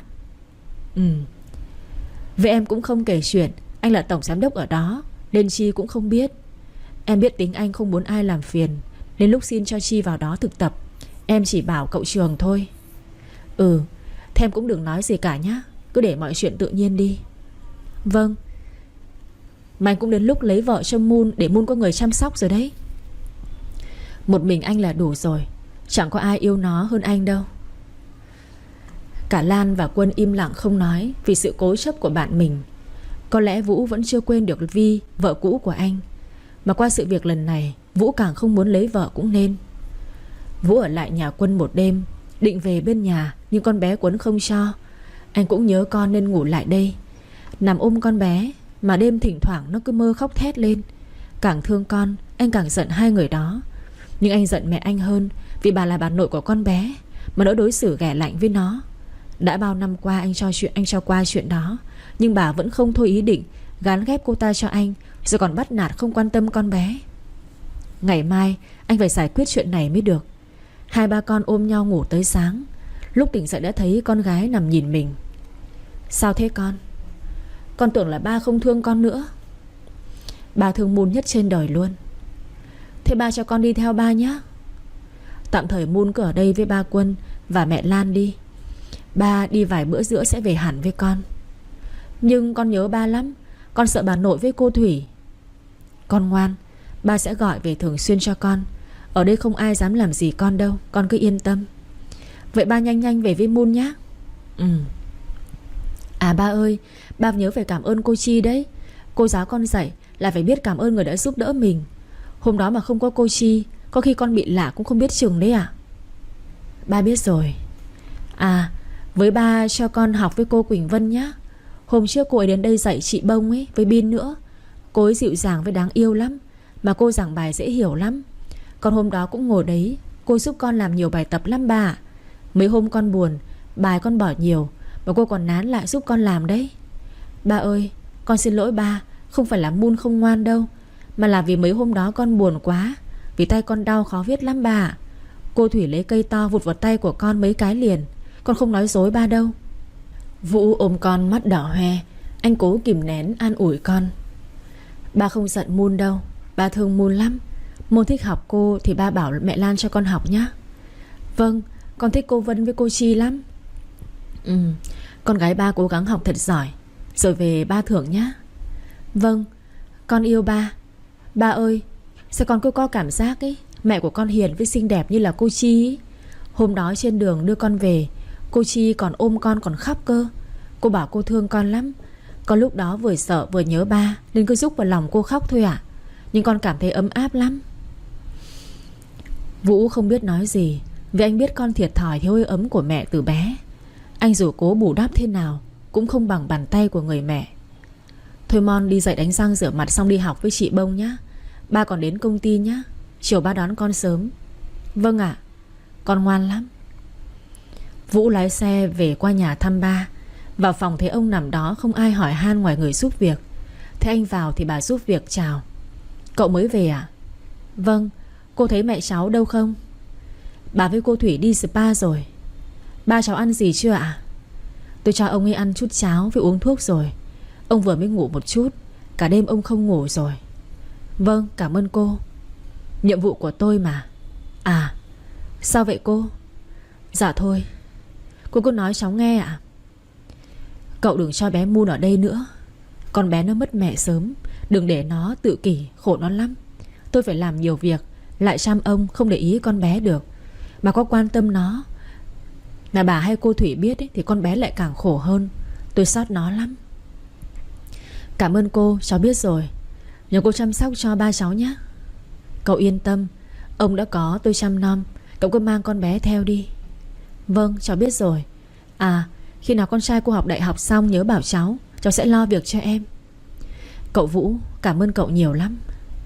Bao năm nay ba cháu không có cô thì sẽ không biết thế nào. Đấy chỉ là việc nhỏ thôi ạ. Thôi cháu lên công ty chút, tối cháu về qua nhà thăm ba sau. Cô nhớ nhắn mẹ cháu là đợi cháu ở nhà nhé. Vâng, cậu đi nhé. Sáng nay đến công ty thì mẹ tôi ở nhà gọi điện lên. Chi ơi, ba con sao ạ? Ba con không qua được rồi con ơi. Mẹ nói gì ạ? Mấy hôm trước ba vẫn nói chuyện với con mà. Sáng sớm nay mẹ dậy nấu cháo lên cho ba thì ba ho dữ dội không ngừng, đến tím tái mặt mũi. Sau đó thì không còn thở được nữa. Tôi không tin vào tai của mình. Tối hôm trước vẫn còn nói vài câu với tôi, còn bảo tôi mau có con để ông ngoại có cháu mà. Chị Hiền thấy tôi khóc thì hỏi han. Em làm sao thế Chi? Chị ơi, ba em mất rồi. Chị Hiền vội lấy máy gọi cho chồng tôi đến đón tôi về quê ngay. Anh Dũng với cái An đón Quỳnh Vân về trước. An có báo cho chị Lan biết chuyện của tôi, rồi xin phép cho Quỳnh Vân nghỉ dậy vài bữa. Lên xe nhìn Vân ngất lên ngất xuống khổ sở. An đau lòng. Xe bên này chở Hùng chở Chi. Chi như người mất hồn, không nói không rằng, khiến Hùng lo sợ. Anh vừa lái xe vừa an ủi cô, nhưng cô cứ im lặng. Về tới nhà cũng đã hơn 11 giờ trưa. Xuống xe, Chi chạy vào ôm lấy ba khóc nức nở. Thấy Vân cũng quỳ ở bên cạnh ba, Chi đau đớn nói. Ba bảo là ba chờ có cháu mà. Sao ba đã đi rồi? Ba bảo là ba thương chị em con, ba sẽ sống lâu với chị em con cơ mà. Ba ơi. Ba, những ngày tháng tiếp theo mấy mẹ con sống thế nào bây giờ? Sao ba không giữ lời hứa gì cả? Chi cứ nấc lên. Khóc nhiều quá Chi ngất đi. Hùng bế vội Chi vào phòng nằm nghỉ. Mãi sau Chi tỉnh dậy lại vùng chạy ra tìm ba thì mọi người đã đưa ba vào trong quan tài. Chi cứ thế quỳ khóc khàn cả tiếng. Ba mẹ con Chi vật lộn đau khổ. An ôm Vân, còn anh Dũng thì đỡ mẹ Chi. Mẹ Chi vì bao đêm chăm sóc ba đến giờ cũng không gượng được, bà ngất luôn tại chỗ. Cả nhà sợ mẹ Chi không chịu được, bèn cho đi ra bệnh viện gấp. Bác Hoa ở lại chăm mẹ xong, mọi người thì về lo thủ tục chôn cất cho ba Chi. Ngày hôm sau, Mọi người ở cơ quan Chi cũng về viếng ba Chi, và vợ chồng chị Lan cũng về. Đưa tiễn ba Chi xong, mọi người cũng không ở lại, đành tạm biệt Chi về lại Hà Nội. Chỉ có Hùng và Dũng đứng ra cảm ơn mọi người, còn Chi và Vân thì nằm bẹp không dậy nổi, cứ mê man. Chị Lan với Hiền vào nhìn hai đứa mà xót xa quá, nhưng vẫn phải đi về. Chị Lan bảo với An: mấy anh chị em chăm sóc hai đứa nhé, động viên chúng nó cho qua đợt này. Mấy hôm nữa chị thu xếp công việc xong chị xuống. Vâng, cảm ơn anh chị. Anh chị về cẩn thận nhé. Mấy đứa ở lại nhé. Vâng. Vân hôm sau đỡ hơn, lên vào chăm mẹ thay bác. Còn Chi cứ nằm bẹp, ăn cái gì nôn ra cái đó. Hùng lo lắng cứ thế này thì chịu sao nổi chứ. Bữa tối Chi tỉnh táo hơn. Hùng dỗ dành Chi ăn một chút vào, còn thăm mẹ nữa thì Chi mới ăn được nửa bát cháo. Nhưng tới khi vào viện thăm mẹ thì Chi lại nôn ra sạch sẽ. Mẹ Chi lúc này cũng đỡ mệt, thấy con gái mặt mũi tái nhợt thì hỏi: con làm sao vậy? Ốm quá thì vào với mẹ làm gì? Ở đây có em con rồi mà. Con không sao ạ, con chỉ buồn nôn chút thôi. Mới nay con ăn gì là nôn cái đó. Hay là con có em bé rồi? Có em bé sao ạ? Tiện đây Hùng đưa vợ con qua khoa sản xem sao. Vâng ạ. Hùng vui mừng đưa tôi đi. Quả thật là lâu nay công việc lu bu khiến tôi cũng không để ý tới ngày kinh của mình nữa. Kinh nguyệt của tôi không đều, cộng với thêm cả năm qua thả mãi mà không có, nên tôi cũng không để ý. Nhưng khi khám xong thì bác sĩ bảo là do tôi mấy nay ăn nghỉ không điều độ, với lại bị viêm dạ dày cấp, nên mới có triệu chứng như vậy. Dặn tôi phải nghỉ ngơi uống thuốc đúng giờ. Hùng mặt buồn buồn nhưng vẫn an ủi tôi: thôi không sao đâu em, mình sẽ cố gắng hơn. Bây giờ sức khỏe của em là quan trọng nhất. Vâng. Mẹ tôi nằm đến chiều hôm đó cũng ra viện luôn. Bà bảo về nhà cho thoải mái, với mẹ bảo về hương khói cho ba, chứ để vậy không được. Mấy mẹ con trở về cùng nhau. Tối hôm đó tôi bảo với chồng: ngày mai anh cứ về đi, anh còn công việc nữa mà. Với ba mẹ ở nhà không ai lo. Thôi anh ở đây với em vài hôm nữa. Hôm qua anh cũng bảo ba rồi. Em không sao, để em ở nhà với mẹ ít hôm cho mẹ đỡ buồn. Anh nghe em cứ về nhà trước. Vậy sang tuần anh xuống đón em nhé. Vâng. Quỳnh Vân phải học cũng không nghỉ được lâu, nên An với Dũng 2 hôm sau cũng đón Vân lên luôn. Còn tôi thì vẫn ở nhà với mẹ. Hôm nay chị Hiền gọi điện bảo: sếp cho em nghỉ thêm 1 tuần nữa đấy. Sao sếp biết ạ? Sếp vừa đi công tác về, tiện thể báo cáo công việc của em luôn. Vâng, chị cho em gửi lời cảm ơn sếp nhé. Và em cảm ơn mọi người hôm trước đã xuống tiễn ba em. Con bé này ơn với Huệ gì. Thôi nghỉ ngơi đi, an ủi bác gái rồi hết tuần lên làm với mọi người. Dạ vâng, em chào chị. Vừa cúp máy chị Lan gọi cho tôi: dạ em đây ạ. Mà chị xuống với em nhé. Em không sao đâu ạ. Ở trên đó em nhờ chị trông nom Quỳnh Vân giúp em. Con bé nó vậy thôi chứ nó yếu đuối lắm. Nó vẫn sốc vì ba em đi quá nhanh. Em ở lại hết tuần này rồi em lên. Thế em ở lại chăm bác gái nhé. Cứ yên tâm, trên này có anh chị với An nữa mà. Dạ vâng, em cảm ơn chị. Bớt đau buồn nghe em. Vâng. Nằm ở nhà mãi cũng chán. Quỳnh Vân đến nhà chị Lan dạy bọn trẻ học cho đỡ buồn. Hôm nay vừa đến thì thấy Vũ với một anh nữa cũng có mặt ở nhà chị. Vân cất tiếng chào mọi người rồi lên phòng cùng bọn trẻ luôn. Vừa định đi thì chị Lan gọi: Vân, em qua đây ngồi chút. Dạ thôi ạ, anh chị cứ ngồi chơi đi, em xin phép lên phòng với bọn trẻ. Nói xong Vân đi luôn. Chị Lan cũng không giữ nữa, định gọi lại hỏi thăm con bé cho khuây khỏa, mà nó không muốn giãi bày gì cả. Khổ thân quá. Thế có người lạ, Duy hỏi chị gái mình: chị, ai đấy? Đó là Quỳnh Vân, sinh viên ngành y, đang làm gia sư cho mấy đứa nhà mình ấy mà. Dạ vâng. Nói chuyện xong với em trai, chị Lan quay sang hỏi Vũ: hôm trước anh nói chuyện với ba mẹ anh về bé Moon chưa? Anh nói rồi, nhưng bà ấy với cô ta từ chối. Nhà anh phòng ngủ của Moon không lắp camera nên không có bằng chứng buộc tội cô ta. Mẹ anh thì bênh cô ta. Anh không phải không có biện pháp đối phó, mà giờ anh không có ở đây, sợ hai con người đó gây khó dễ cho em về bé Moon, nên anh tạm để yên chuyện này. Thôi được rồi, anh quyết định thế nào cũng được. Thế hôm nào anh bay sang kia? Mai anh bay rồi. Ba anh cũng sắp xếp người chăm sóc. Còn bé Moon, anh nhờ vợ chồng em. Anh cứ yên tâm đi. Thế mai Duy cũng sang luôn với anh luôn à? Vâng, em cũng qua luôn. Thế không định về mà cứ đi suốt như vậy sao? Ui giời, ở Việt Nam chán chết ý. Sang với mấy em Tây thích hơn anh Vũ nhỉ? Cậu chỉ được cái linh tinh thôi. Thử phải lòng em nào đây xem. Đến lúc đó xem cậu có xin anh về không nhá. Không bao giờ. Công tử Duy này á, chưa biết đầu hàng em nào cả đâu. Ừ, anh chờ đấy. Cả nhà nói chuyện một hồi thì Moon chạy xuống. Mẹ Lan ơi, mẹ có bông hoặc giấy không ạ? Cho cô Quỳnh Vân đi, cô ấy bị chảy máu. Sao thế con? Vừa hỏi, Lan vừa chạy vào tủ lấy bông băng y tế rồi lên phòng. Nhìn Vân xanh xao nằm ngửa ra giường của bông. Máu ở mũi vẫn đang chảy ướt hết tay của Vân. Để chỉ, thấy mệt sao còn cố về em. Ở nhà em cũng buồn nên em qua với mấy đứa trẻ con cho vui. Không biết sao tự nhiên lại vậy. Xong rồi nằm nghỉ chút đi để chị lau tay cho. Dạ vâng, em cảm ơn ạ. Chị Lan quay qua nói với mấy đứa trẻ. Mấy đứa con ngồi làm bài yên lặng cho cô Vân nằm nghỉ chút nhé. Vâng. Nói xong, chị Lan đi xuống dưới nhà. Thế thế Quân hỏi, Vân sao vậy em?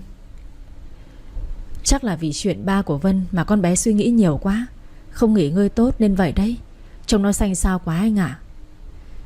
Vũ lên tiếng. Xem không bảo Vân nghỉ vài hôm. Thì con bé bảo ở phòng cũng buồn nên qua dạy mấy đứa nhỏ cho vui. Ai dè. Duy cũng lên tiếng. Nhà cô ấy làm sao chị? Ba Vân vừa mất được 1 tuần nay nên con bé nó buồn à? Vâng. Cái Chi nó mạnh mẽ hơn cái Vân. Em quen biết Chi mấy năm nay. Con bé ngoan ngoãn lại giỏi giang. Nó hy sinh về gia đình nhiều lắm. Còn nhớ cái lúc nó bảo lấy chồng mà em ngạc nhiên luôn. Có thấy nó yêu đương cái gì đâu, mà đùng một cái nói lấy là lấy. Mãi sao em gặng hỏi cái An bạn cái Chi ấy, thì kể là con bé vì ba mà lấy chồng. Tâm nguyện cuối cùng của ông ấy là nhìn thấy con gái yên bề sa thất trước khi nhắm mắt xuôi tay. Em thương con bé quá mà không giúp được gì. Quân lên tiếng. Thì con bé cũng vì chữ hiếu mà em. Vâng, em biết là thế. Nhưng mà lấy người không yêu thì khổ lắm. Vũ cũng xen vào. Biết đâu chồng cô ấy yêu thương cô ấy thì sao? Ở lâu thì cũng có tình cảm thôi. Vâng, em cũng hy vọng thế. Lát sau Vân xuống nhà xin phép anh chị ra về. Thì Vũ lên tiếng.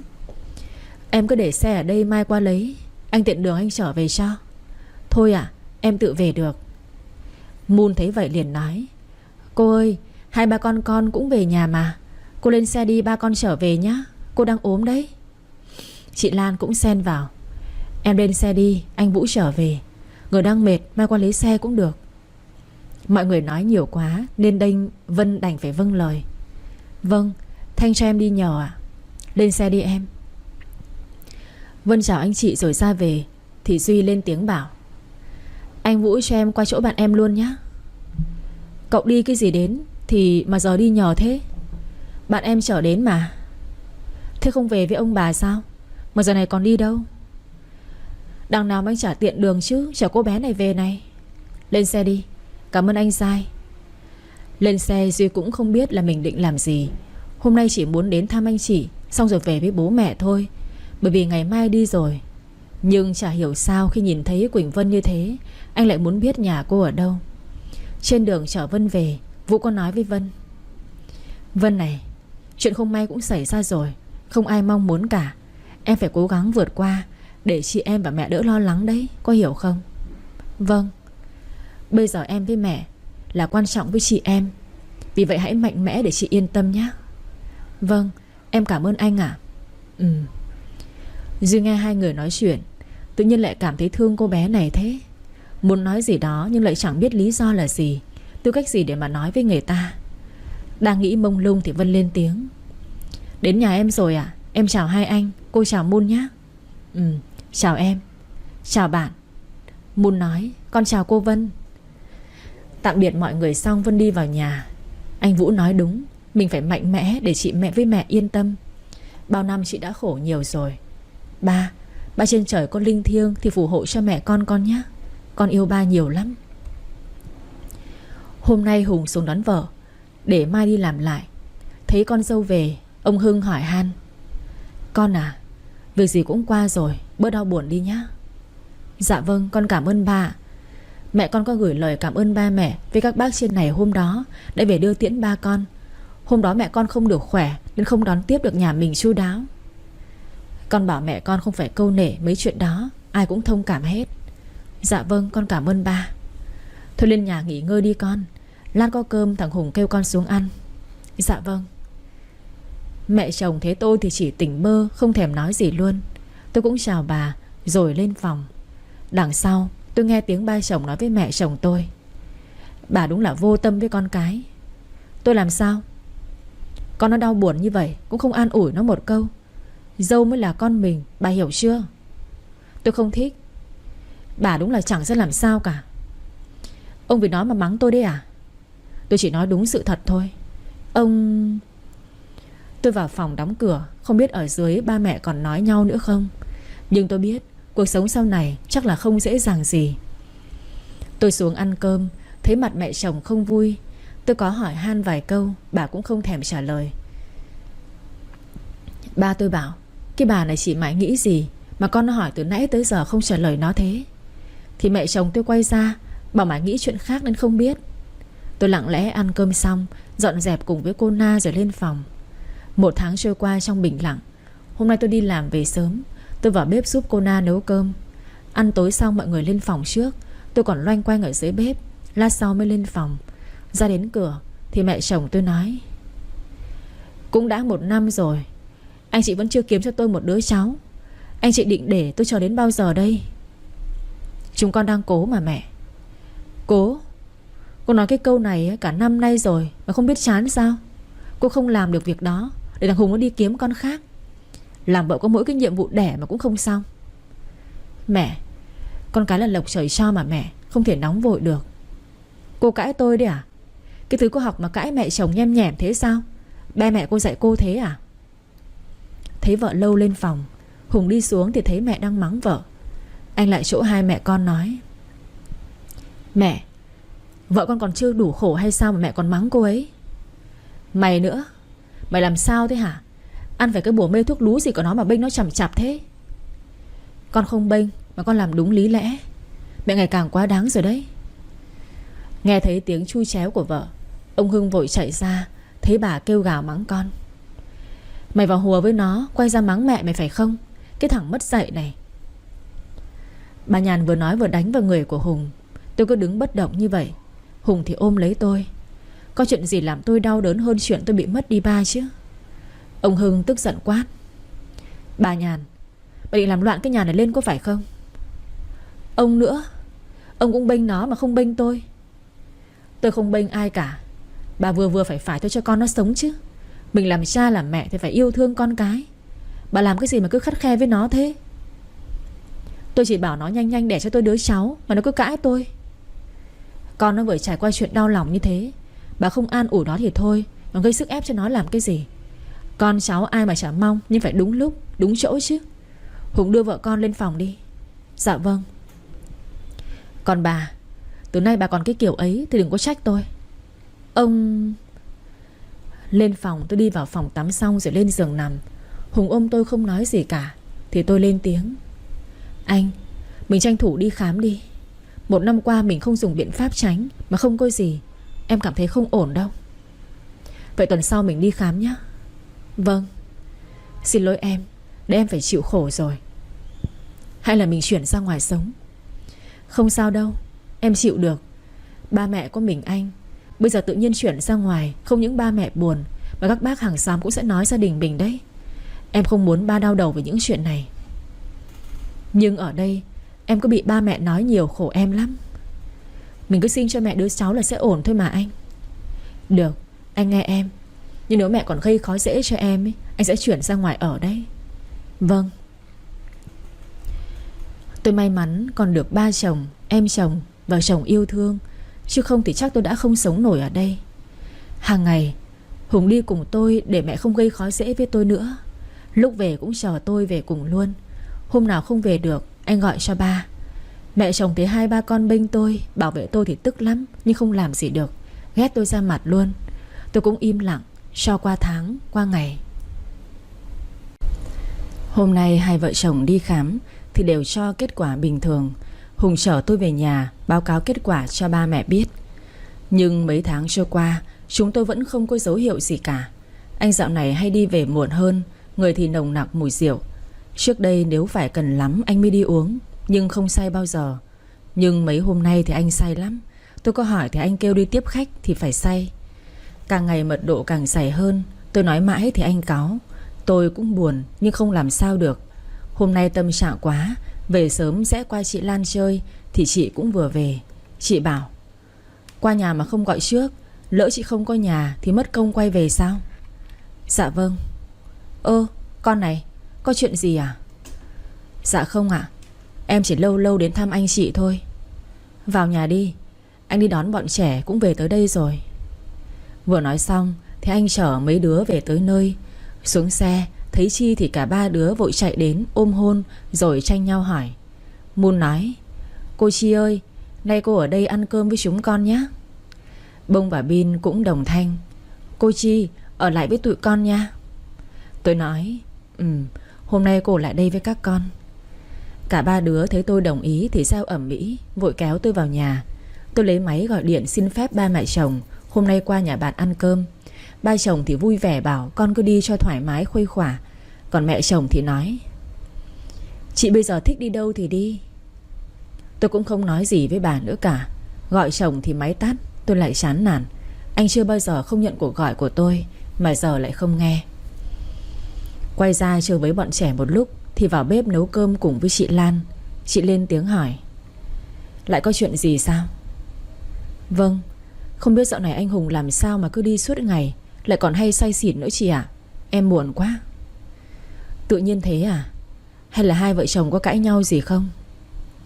Vợ chồng em từ ngày lấy nhau tới giờ chưa có to tiếng bao giờ. Anh ấy rất quan tâm chiều chuộng em. Chắc nó có chuyện gì thôi. Hai vợ chồng đêm về thủ thỉ xem có chuyện gì rồi cùng nhau tháo gỡ. Chứ càng yên lặng là càng tự đào mồ chôn hạnh phúc của mình đấy. Dạ vâng. Hai chị em nói chuyện một lúc lâu thì cơm cũng chín. Tôi đang rửa tay thì Moon chạy lại chỗ tôi lý nhí: cô Chi. Sao con? Cô Chi ơi, chị Bông với Bin tắm xong rồi, cô có thể tắm cho Moon được không ạ? Tôi nhìn Moon, thấy con bé nhìn mình với ánh mắt mong muốn lắm. Đang định trả lời thì chị Lan ra thấy thế thì bảo: để mẹ Lan tắm cho Moon nhé. Hôm nay con muốn cô Chi tắm cho con có được không mẹ Lan? Một hôm nay thôi ạ. Tôi đáp lại: được, Mon vào lấy quần áo đi, cô tắm cho. Moon vui mừng kéo tay tôi đi lên phòng rồi bảo: cô Chi chọn quần áo cho Moon luôn nhé. Cô chọn gì con cũng thích hết. Được không? Được chứ ạ? Vậy để cô xem nào. Cái gì cũng xinh hết. Con mặc cái váy hồng này nhá. Vải này tối mặc đi ngủ sẽ không bị nóng mà dễ chịu này. Còn làm con xinh hơn nữa. Vâng. Hai cô cháu dọn xong thì vào nhà tắm. Tôi cởi quần áo ra cho Moon. Mấy vết thương vẫn còn mờ mờ, nhưng tự nhiên lại thấy đau lòng, mắt rơm rớm. Moon thấy tôi mắt đỏ hoe thì hỏi: cô Chi sao thế ạ? À không sao, con đang tuổi ăn tuổi lớn thì phải ăn nhiều vào nhá. Nhìn con gầy quá, học lớp 2 mà sao người bé xíu à? Vâng, con sẽ nghe lời cô và ăn nhiều ạ. Ngoan lắm. Nào cô bế cô gội đầu cho nào. Đang gội thì Moon thút thít khóc. Tôi tưởng là mình làm dầu gội vào mắt của con bé thì hỏi: dầu bắn vào mắt con cay à Moon? Dạ không ạ, là con vui thôi. Là sao? Là từ lúc con nhận biết đến bây giờ, lần đầu tiên con có cảm giác như mẹ đang làm cho con ấy. Ngày bé con thỉnh thoảng ba làm cho con, nhưng con lớn hơn một chút nữa thì toàn là cô giúp việc làm thôi ạ. Thi thoảng con sang nhà mẹ Lan thì mẹ Lan tắm gội cho con, nhưng ai làm con cũng không có cảm giác này. Con bé nói mà tôi thương quá. Tôi không có gia đình giàu có, nhưng chị em tôi có cả tuổi thơ hạnh phúc, đầy đủ ba mẹ yêu thương. Tôi an ủi con bé: vậy khi nào rảnh thì cô qua tắm cho Moon nha. Thật không ạ? Thật chứ. Nào, gội đầu xong rồi, giờ con ngồi vào đây cô tắm cho nào. Moon này, mình là con gái thì phải chú ý không được gần người lạ nghe chưa? Không được cho ai sờ vào người mình, nhất là bộ phận này này. Con nhớ chưa? Vâng, con nhớ rồi ạ. Ai cũng không an toàn, nhất là đàn ông, trừ ba con. Với ba mẹ Lan con không được tin tưởng ai hết, nghe chưa? Vâng, Cả cô Chi nữa chứ à? Con tin cô Chi như ba con luôn. Cảm ơn con. Rồi bây giờ ra ngoài cô lấy váy mặc cho nào, xong xấy tóc cho khô không ốm nhá. Vâng, yêu cô nhất luôn. Đến tối lúc ăn cơm xong, bọn trẻ lại kéo tôi lên bắt giảng bài cho chúng. Đang giảng bài thì chị Lan kêu Mun nghe điện thoại của ba Vũ gọi. Con bé hớn hở nói với ba: Ba ơi, ba nhìn con hôm nay thấy xinh không? Chà, con gái ba hôm nay tết tóc với mặc váy xinh quá. Mà hôm nay con gái ba vui thế chắc là được điểm 10 sao? Còn hơn được điểm 10 cơ ba ạ. Dạo này ba thấy Mu nói chuyện giống bà cụ non rồi đấy nhá. Dạ ba. Sao con? Hôm nay cô Chi tắm cho con đấy, chọn quần áo cho con, còn dạy con học nữa ba ạ. À mà lúc tắm cô cứ như một người mẹ ấy, vừa tắm vừa kể chuyện cho con, lại còn dạy con là không được theo người lạ, nhất là con trai, không cho người ta sờ vào người mình vì không được an toàn, có phải không ba? Vũ nghe con gái nói chuyện mà thấy thương con gái thiệt thòi thiếu hơi mẹ, nên giờ gặp Chi con bé cứ quấn lấy. Thấy con vui như vậy anh cũng yên tâm và càng thấy biết ơn Chi nhiều. Ba ơi, ba. Ba đây. Ba không nghe con nói gì à? Ba vẫn đang nghe mà. Cô nói đúng đấy, con chỉ có thể tin tưởng ba với ba mẹ Lan thôi, nhớ không? Sao ba với cô Chi nói giống nhau thế? Cô cũng dặn con như vậy đấy. Thế à? Vâng. Thế cô Chi về chưa con? Cô chuẩn bị về. Dạy con bài này xong là cô về đây. Cho ba nói chuyện với cô ấy được không? Ba muốn cảm ơn cô ấy. Vâng, con chuyển máy cho ba. Mun chạy lại chỗ tôi đưa máy rồi bảo: Ba con muốn nói chuyện với cô đấy. Nói xong con bé đi ra ngồi bàn học luôn. Đang là gọi FaceTime nên tôi ái ngại cầm lên nói chuyện. Em chào anh ạ. Chào cô Chi. Chuyện lần trước cô Chi đưa bé Mun về, tôi chưa có dịp cảm ơn cô Chi. Nay thấy con bé lại kể Chi giúp con bé nhiều nên tôi cảm thấy ngại quá. Tôi ở xa nên chỉ có thể nói tiếng cảm ơn cô Chi. Không có gì đâu anh, đều là chỗ quen biết của chị Lan cả. Với lại em cũng quý trẻ con. Anh yên tâm đi, con bé ở đây vui vẻ và ngoan lắm. Dù sao cũng cảm ơn cô Chi nhá. Vâng, thôi cũng muộn rồi, em phải về đây ạ. Anh có muốn nói chuyện với Mun nữa không ạ? Thôi, để mai tôi gọi cho con bé cũng được. Cô về cẩn thận nhé. Vâng, cảm ơn anh. 9 giờ tôi về tới nhà mà chồng vẫn chưa về. Mẹ chồng thấy tôi giờ mới về thì nói bóng gió: Đàn bà con gái có chồng rồi thì biết đường mà về sớm chứ, không phải đi đêm hôm mới mò về nhà thế đâu. Con đã xin phép ba mẹ rồi mà. Với lại giờ này mới có 9 giờ ạ. Cô đã không được kiến hết gì, chỉ cãi là giỏi thôi. Bao năm học đại học mà cô chỉ học được bấy nhiêu kiểu nói đầu đường xó chợ thôi à? Chồng nó chán nó đi suốt ngày là phải. Mẹ, sao mẹ có thể nói con như thế? Con làm gì sai ạ? Cô thế nào tôi nói như vậy thôi. Sống hơn 1 năm ở trong cái nhà này, cô xem đi, cô đã làm được cái gì cho cái nhà này? Hay chỉ biết bòn rút tiền của con trai tôi về cho nhà ngoại, hết chữa bệnh cho ba cô, nuôi em gái của cô, bây giờ cả mẹ cô nữa. Mẹ quá lắm rồi đấy ạ. Mẹ nói con thế nào cũng được, nhưng mẹ không được động đến gia đình của con. Họ không làm gì mẹ cả. Với con không lấy tiền của chồng con về cho nhà ngoại, mẹ đừng nói như thế. Cô thì giỏi cãi thôi. Không lấy của con tôi thì lương của cô 3 cọc 3 đồng. Vậy cô lấy ở đâu? Lại còn mua nhà cho em cô nữa. Hay cô đi cặp với thằng nào? Mẹ thật quá quắt. Đang nói thì Hùng mở cửa vào nhà. Đã mệt mỏi lại thấy cảnh mẹ chồng nàng dâu tranh cãi, khiến Hùng lại càng chán. Anh nói: Nếu mẹ không thích thì để vợ chồng con ra ngoài ở. Mẹ cứ suốt ngày mắng nhiếc cô ấy là sao? Mày cái thằng bất hiếu này, giờ mày không cần mẹ mày nữa phải không? Ông Hưng trong phòng thấy ở ngoài to tiếng thì chạy ra: Bà Nhàn, bà lại làm sao thế? Bà không để cho cái nhà này được yên ổn hay sao? Mẹ chồng tôi chiu chéo lên: Người không để yên cho cái nhà này là nó kia kìa, cái loại con dâu mất dạy. Mẹ, con từ ngày về làm sâu nhà mình, con chưa từng to tiếng hay cãi lại ba mẹ bao giờ. Với chồng thì một mực yêu thương. Con không biết con đã mắc lỗi gì khiến cho mẹ không hài lòng về con. Lỗi của cô ấy là không biết đẻ. Cái đồ con gái độc không con. Cô thấy mình có xứng đáng với chồng cô không? Hùng thẳng thắn: Mẹ thôi đi. Hùng nói xong thì bỏ lên phòng, mặc kệ mọi người ngơ ngác ở dưới. Tôi cũng vội chạy theo thì ba nói với mẹ chồng: Bà xem đi, bà suốt ngày chỉ biết làm khổ con cái. Vợ chồng nó cũng có muốn thế đâu. Bà mà còn thái độ kiểu này thì người ra khỏi nhà là bà đấy. Ông chỉ biết mắng tôi. Bà bình thường thì không có ai nói gì bà cả. Vào phòng, thấy Hùng trong nhà vệ sinh đóng chặt cửa. Tôi ngồi ngoài đợi mãi không thấy Hùng ra thì lại kêu: Anh Hùng ơi, anh vừa uống rượu về thì tắm qua thôi, không cảm đấy. Không có tiếng trả lời, tôi lại gọi tiếp: Anh ơi, anh Hùng ơi. Anh không sao, anh ra đây. Một lúc sau thì Hùng cuốn cái khăn đi ra. Tôi thấy mặt anh rất mệt mỏi, mắt thì đỏ hẳn những tia máu. Tôi lại gần anh giúp anh lau khô tóc rồi nói: Có chuyện gì về anh đừng giấu em được không? Không có gì đâu. Anh chưa bao giờ thế này cả. Mọi người có thể đối xử với em thế nào cũng được, nhưng anh đừng nhẫn tâm với em được không? Em hết chịu nổi rồi. Chi, anh xin lỗi. Là tại anh. Nói cho em biết đi, có phải là vì chuyện sinh con không? Ừ. Hùng, dù là có chuyện gì cứ nói cho em nghe. Chi, anh có con riêng rồi. Hùng, anh vừa nói cái gì? Anh xin lỗi, anh yêu em. Anh không muốn em suốt ngày bị mẹ nói ra nói vào, nên đã kiếm một đứa con. Cô ấy mang thai được 3 tháng rồi. Tôi sốc. Tôi thực sự là quá sốc. Cô ấy có quen anh không? Là bạn học cũ của anh. Trước đây bọn anh đã từng yêu nhau thời sinh viên. Cô ấy lấy chồng, sau đó ly hôn được hơn năm nay. Sao anh không bàn với em chuyện này chứ? Anh sao em không đồng ý? Vậy giờ em không đồng ý có được không? Chi, anh xin lỗi. Anh có hiểu cho cảm nhận của em không hả? Chi, anh xin lỗi em. Anh chỉ yêu em thôi. Anh và cô ấy không có gì cả, ngoài đứa con cô ấy mang hộ anh. Anh tâm sự với cô ấy hoàn cảnh của chúng ta sao?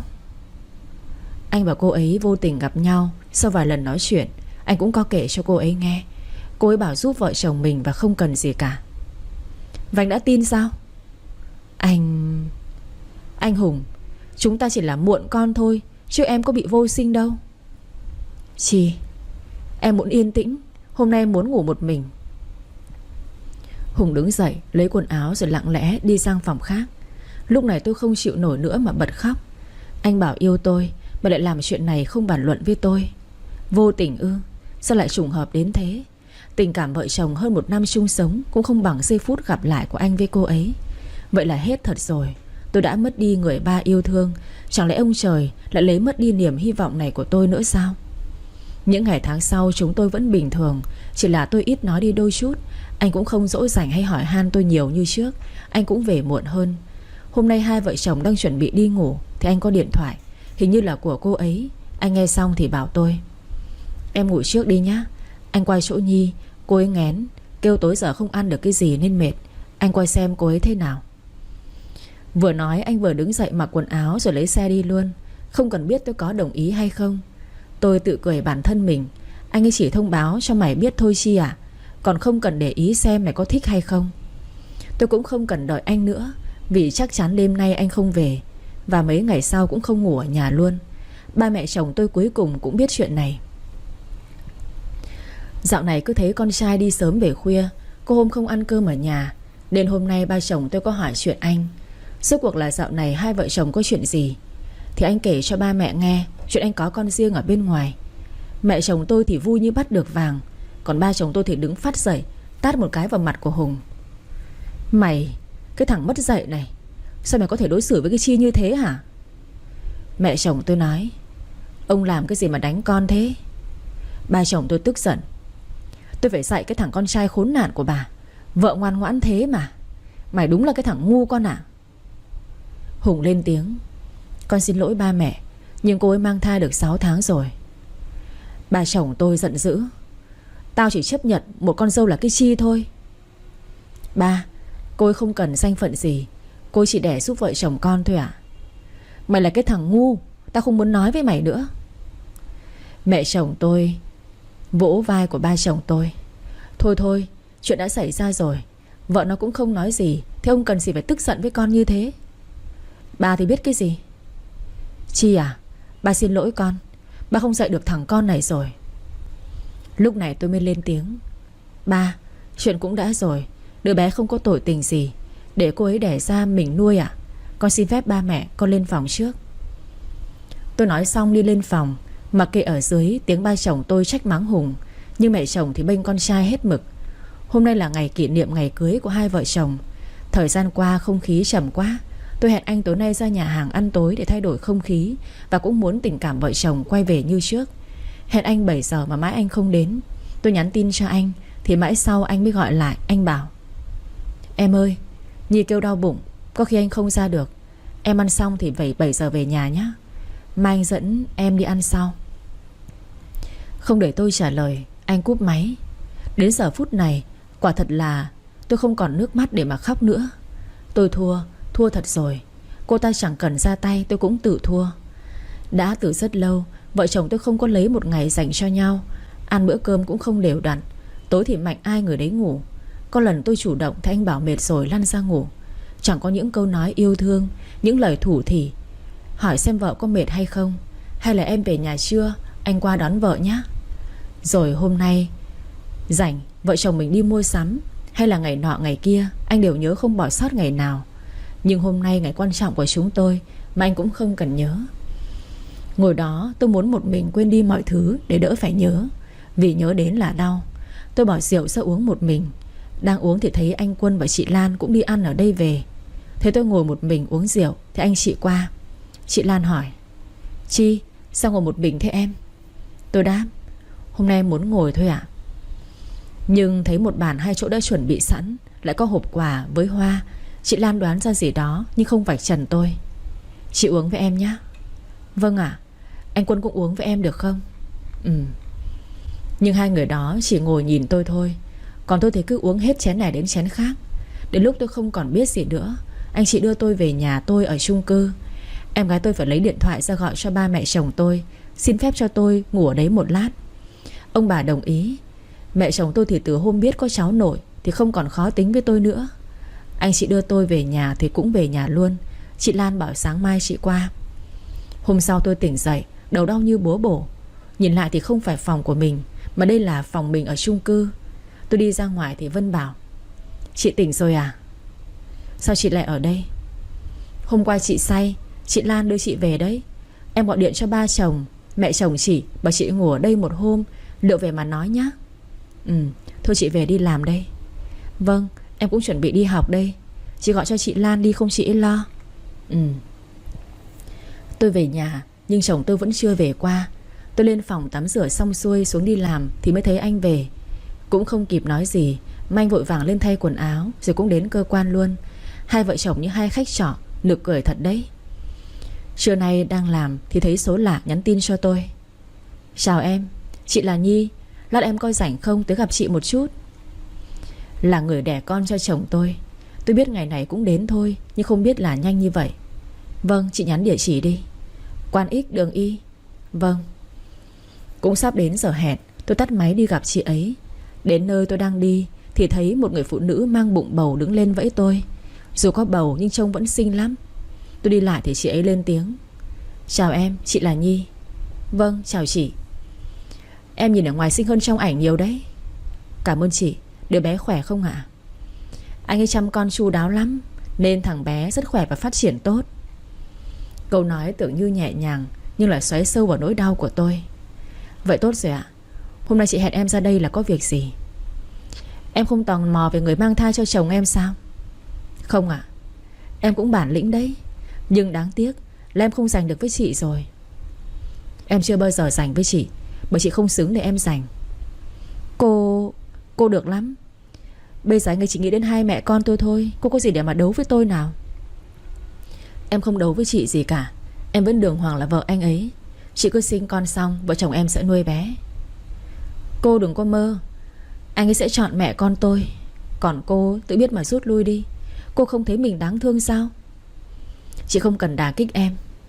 Tôi không đả kích, mà tôi đang xót thương cho cô này. 10 tháng qua anh ấy không động vào người của cô, không có thời gian cho cô, không hỏi han cô. Không biết mà còn ở đó mà to tiếng sao? Cô có biết là anh ấy bận còn ở chỗ tôi chăm sóc cho mẹ con tôi không? Kỷ niệm ngày cưới của hai người, anh ấy cũng chọn ở bên tôi, mà không phải là ở bên cô. Vì chị đang mang thai thôi. Cô cao thượng quá nhỉ. Cô có biết là ở bên tôi anh ấy sung sướng thế nào không? Anh ấy thăng hoa, gọi tên tôi, Và bảo chỉ ở bên em mới có những giây phút thăng hoa, chứ không như bên vợ anh. Cô ta cứ nằm im như khúc gỗ ấy. Cô tự xem lại mình đi, lại bảo tôi nói dối để lừa cô. Trước mắt tôi là hình ảnh trần truồng của anh và chị ta. Rất nhiều. Cả lúc chị ta bụng bầu cũng có nhiều cách để anh sung sướng mà không cần đến tôi. Tôi cố gượng để không yếu đuối trước mặt của chị ta. Tôi đứng lên và nói: không cần lãng phí thời gian cho tôi xem mấy cái ảnh nhảm nhí này đâu. Tôi về trước đây, chào chị. Cô đứng lại. Thấy chị ta kêu đau bụng, tôi vội đỡ lấy thì chị ta hất tay tôi ra, rồi kêu lên đau đớn. Tôi cũng sợ chị ta bị gì thật, tôi mới hỏi: chị có sao không? Tôi đưa chị đi bệnh viện. Chị biết là em không thích đứa bé này, nhưng nó là con của anh Hùng mà. Tôi có làm gì chị đâu. Chị xin lỗi em. Chị cần sinh đứa bé này ra thì chị sẽ đi. Chị không cần gì cả. Tôi cứ đứng ngây người đó, còn mọi người xung quanh đỡ chị ta, rồi nhìn tôi với ánh mắt soi mói.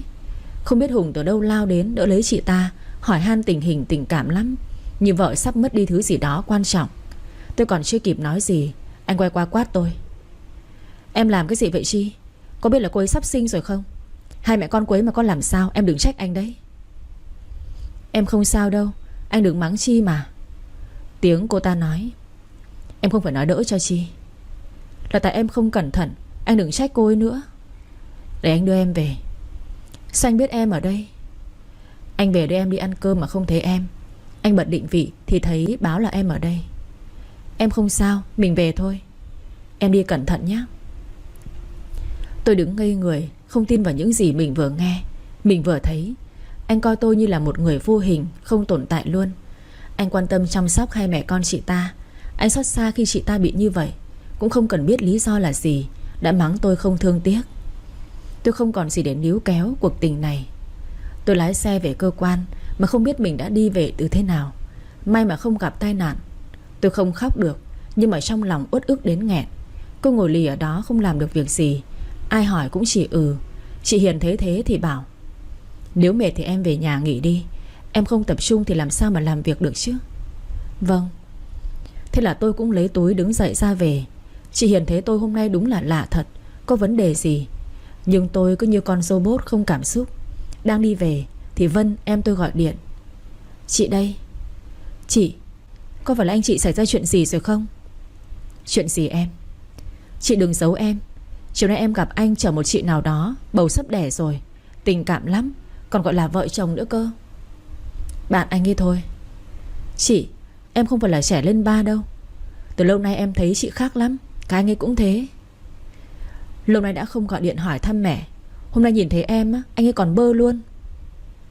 Em đừng nói gì cả, không mẹ lo lắng nhé. Chị à, nếu mà không hạnh phúc thì dừng lại đi, chị vẫn còn trẻ mà. Không được, không thể để mẹ buồn và mang tiếng. Mẹ biết chị không hạnh phúc thì mẹ sẽ không cần cái mác danh tiếng đâu.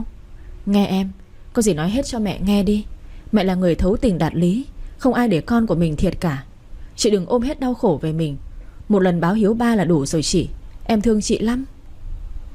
Tôi khóc cho số phận của mình. Tôi lái xe về nhà với em gái.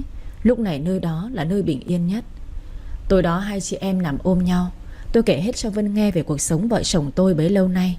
Vân bảo: chị về nói thẳng với anh ấy xem anh ấy quyết định thế nào. Nếu anh ta muốn cải chị và hai mẹ con chị ta thì chia tay đi. Không việc gì chị phải chôn vùi đời mình vào trong cuộc hôn nhân chung chồng đó. Chị biết rồi. Chị mạnh mẽ quyết đoán lên. Đau khổ một lần rồi thôi. Em gái chị lớn thật rồi. Em không muốn chị cứ mãi lo cho em. Học nốt năm nữa chị cho em đi du học ở bên Mỹ 2 năm chị nhé. Học bao lâu cũng được. 2 năm em lấy bằng thạc sĩ rồi về lấy chồng thôi. Kiếm anh nào giỏi giang mà lấy. Chỉ cần người đó thương em. Chị biết rồi, thôi ngủ đi. Vâng. Tối hôm sau cả nhà ăn tối xong thì tôi nói chuyện luôn. Có cả ba mẹ ở đây, anh nói đi. Bây giờ anh tính thế nào? Hùng lên tiếng: còn 1 tháng nữa là Nhi sinh. Con muốn đưa cô ấy về nhà mình chăm sóc. Cô ấy ở một mình con không có yên tâm. Mẹ chồng tôi đáp lời: phải đấy, đưa về để mẹ với Chi chăm hai mẹ con nó. Ba chồng tôi phản đối: hai người nói cái gì vậy? Thích thì hai mẹ con nhà bà đi mà chăm, không được đón về cái nhà này. Nó cũng là cháu của ông đấy, ông đừng có mà sống ác. Tôi sống ác hay là mẹ con bà? Hùng lúc này lên tiếng: Con xin ba đấy. Tôi cũng lên tiếng tiếp: Vậy sau đó thì sao? Anh nói đi. Cứ để cô ấy sinh xong rồi tính. Em muốn anh trả lời ngay. Từ bao giờ em cho mình cái kiểu ăn nói đó thế? Em vẫn là vợ của anh, em còn muốn cái gì nữa? Tôi không cần cái mác, anh có hiểu không? Cô nhường nhịn em như thế rồi, em còn muốn gì? Nhường nhịn sao? Là ai nhường ai? Tự dưng em trở thành người đáng thương từ bao giờ? Chả phải là do anh ban cho sao? Em còn nói nữa, sống với nhau hơn 1 năm mà em có gì đâu. Vậy mà với cô ấy anh đã được làm cha rồi đấy. Ông bà cũng có cháu. Em thì vẫn là vợ của anh, không phải chịu cảnh người đời soi mói. Em còn muốn thế nào? Như vậy là em phải cảm ơn anh và chị ấy rồi phải không? Anh xem những ngày tháng vừa qua đối xử với em có giống như một người chồng với vợ mình không? Vậy giờ em muốn sao? Anh đừng tham lam. Anh chỉ có thể chọn con và em. Còn nếu anh chọn cả con và chị ấy thì chúng ta ly hôn. Hãy để Nhi sinh con rồi tính. Anh cứ chọn đi, em chấp nhận. Em cứ ép anh phải không? Em không ép, nhưng em được có quyền được biết. Anh không thể bỏ mẹ con cô ấy. Xin lỗi em. Và em sẽ nhờ luật sư gửi đơn sớm cho anh, để gia đình anh đoàn tụ. Ba chồng tôi lúc này quá tức giận. Ông quát: Cái thằng con trời đánh này làm tao tức chết mà.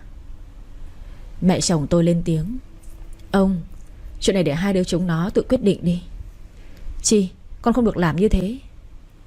Tôi nói: Ba mẹ, chúng con lớn hết cả rồi. Việc gì nên giữ thì giữ, việc nào đáng bỏ thì bỏ. Đứa trẻ không có lỗi gì cả. Nó xứng đáng có đủ cả ba lẫn mẹ. Con mong ba hãy chúc phúc cho anh ấy. Con xin phép lên phòng. Ngày mai con sẽ dọn đồ về nhà con. Ba cũng để chị ấy về để mẹ chăm sóc cho mẹ con chị ấy đi ạ. Tôi lên phòng thu dọn đồ đạc vào vali. Chúng tôi chẳng có tài sản chung gì. Con cái không, xe tôi đi, nhà em tôi ở cũng là tiền của tôi bỏ ra, nên giờ có ra tòa cũng chẳng có gì vướng mắc. Một người phụ nữ 25 tuổi có một đời chồng, hành trang tôi mang ra đi là cả một nỗi đau to lớn. Chuẩn bị đi ngủ thì Hùng vào: Em dọn xong đồ rồi à? Dọn xong rồi, có gì đâu. Có mấy bộ quần áo ấy mà. 2 năm chung sống em mới phát hiện ra là mình không có gì chung với anh cả. Anh xin lỗi em. Đừng xin lỗi em. Mình đều là người trưởng thành rồi. Hãy cư xử như hai người bạn, nếu không còn duyên phận nữa. Chi, em không sao. Em phải cảm ơn anh bởi vì lúc trước đã từng yêu thương em. Duyên phận vợ chồng chỉ đến đây thì chúng ta vui vẻ chấp nhận thôi. Hứa với em là sống thật tốt nhá. Nếu chọn chị ấy thì hãy sống thật là hạnh phúc.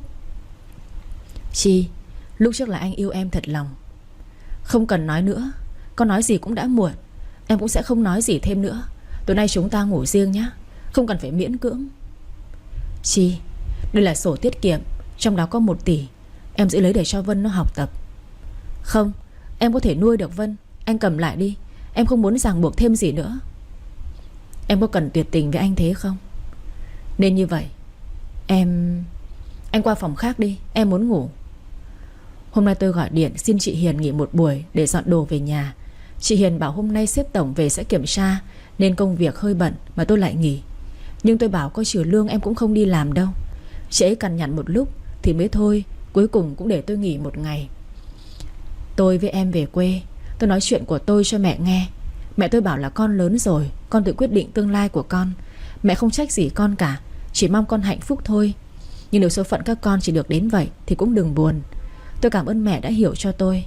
Chỉ có ở bên người thân của mình là bình yên nhất. Tôi với Vân bảo mẹ lên sống cùng chị em cho vui và có thời gian chăm sóc cho mẹ, chứ cứ để mẹ thui thủi một mình ở nhà thì không yên tâm. Mẹ bảo tuần sau mẹ còn sắp xếp công việc của 3 con xong xuôi thì mới lên đó được. Hai chị em cũng yên tâm. Chiều đó hai chị em quay lại Hà Nội để mai còn tiếp tục làm việc. Hôm sau tôi đi làm thì Hà em gái của anh có gọi điện hỏi tôi sao anh chị lại ly hôn. Để từ từ em với ba khuyên nhủ anh, chứ sao lại vội thế hả chị? Tôi bảo tôi và anh trai Hà đã hết duyên nên không cần phải níu giữ nữa. Hà khuyên tôi không được, cuối cùng cũng đành thôi. Rồi bảo em vẫn coi chị là chị dâu. Tôi cảm ơn rồi tạm biệt Hà. Hẹn khi khác gặp lại nói chuyện sau. Đang làm nốt báo cáo thì chị Hiền bảo chị đi họp, có gì nhắn cho chị. Tôi bảo chị cứ đi rồi cắm cúi làm tiếp. Làm xong tôi lại bỏ hợp đồng bên công ty S ra xem, để chiều còn đi ký. xem kỹ phần điều khoản xem còn mắc mớ gì không. Đang xem thì chị Hiền nhắn lên phòng họp gấp và cầm hợp đồng của bên S lên luôn. Tôi cầm hợp đồng lên phòng họp tầng 3. Mở cửa tôi thấy ai cũng mặt mày căng thẳng. Bước vào trong thì tôi sững người ngạc nhiên. Người ngồi ở vị trí trên kia là người tôi quen biết. Anh ta là ba của Moon mà. Khuôn mặt quen thuộc mới có mấy hôm trước tôi còn nói chuyện với anh ta. Nhưng đáp lại cái nhìn của tôi là sự lạnh lùng như không quen biết.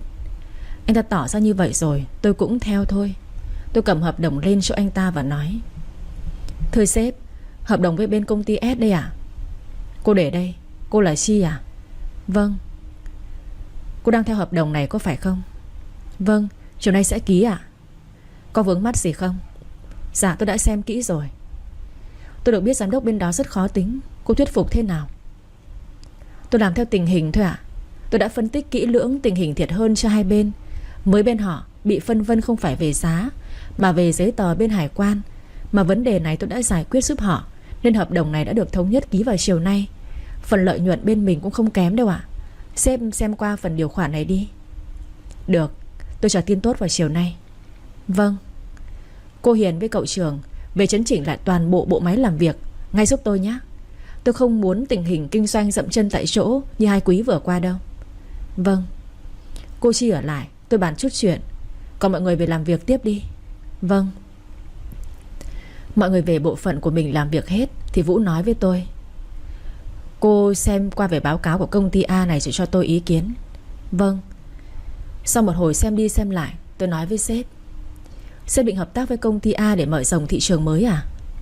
"Có được không?" "Vấn đề không phải là có được hay không, mà vấn đề ở chỗ công ty này trên thực tế nó không tồn tại, chỉ là công ty ma thôi." "Sao cô lại nói thế?"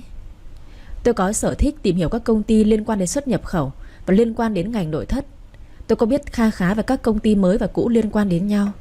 Tôi biết công ty A chỉ là trên hình thức mượn danh nghĩa để ký với một số công ty non kém hoặc mới ra đời nhằm trục lợi.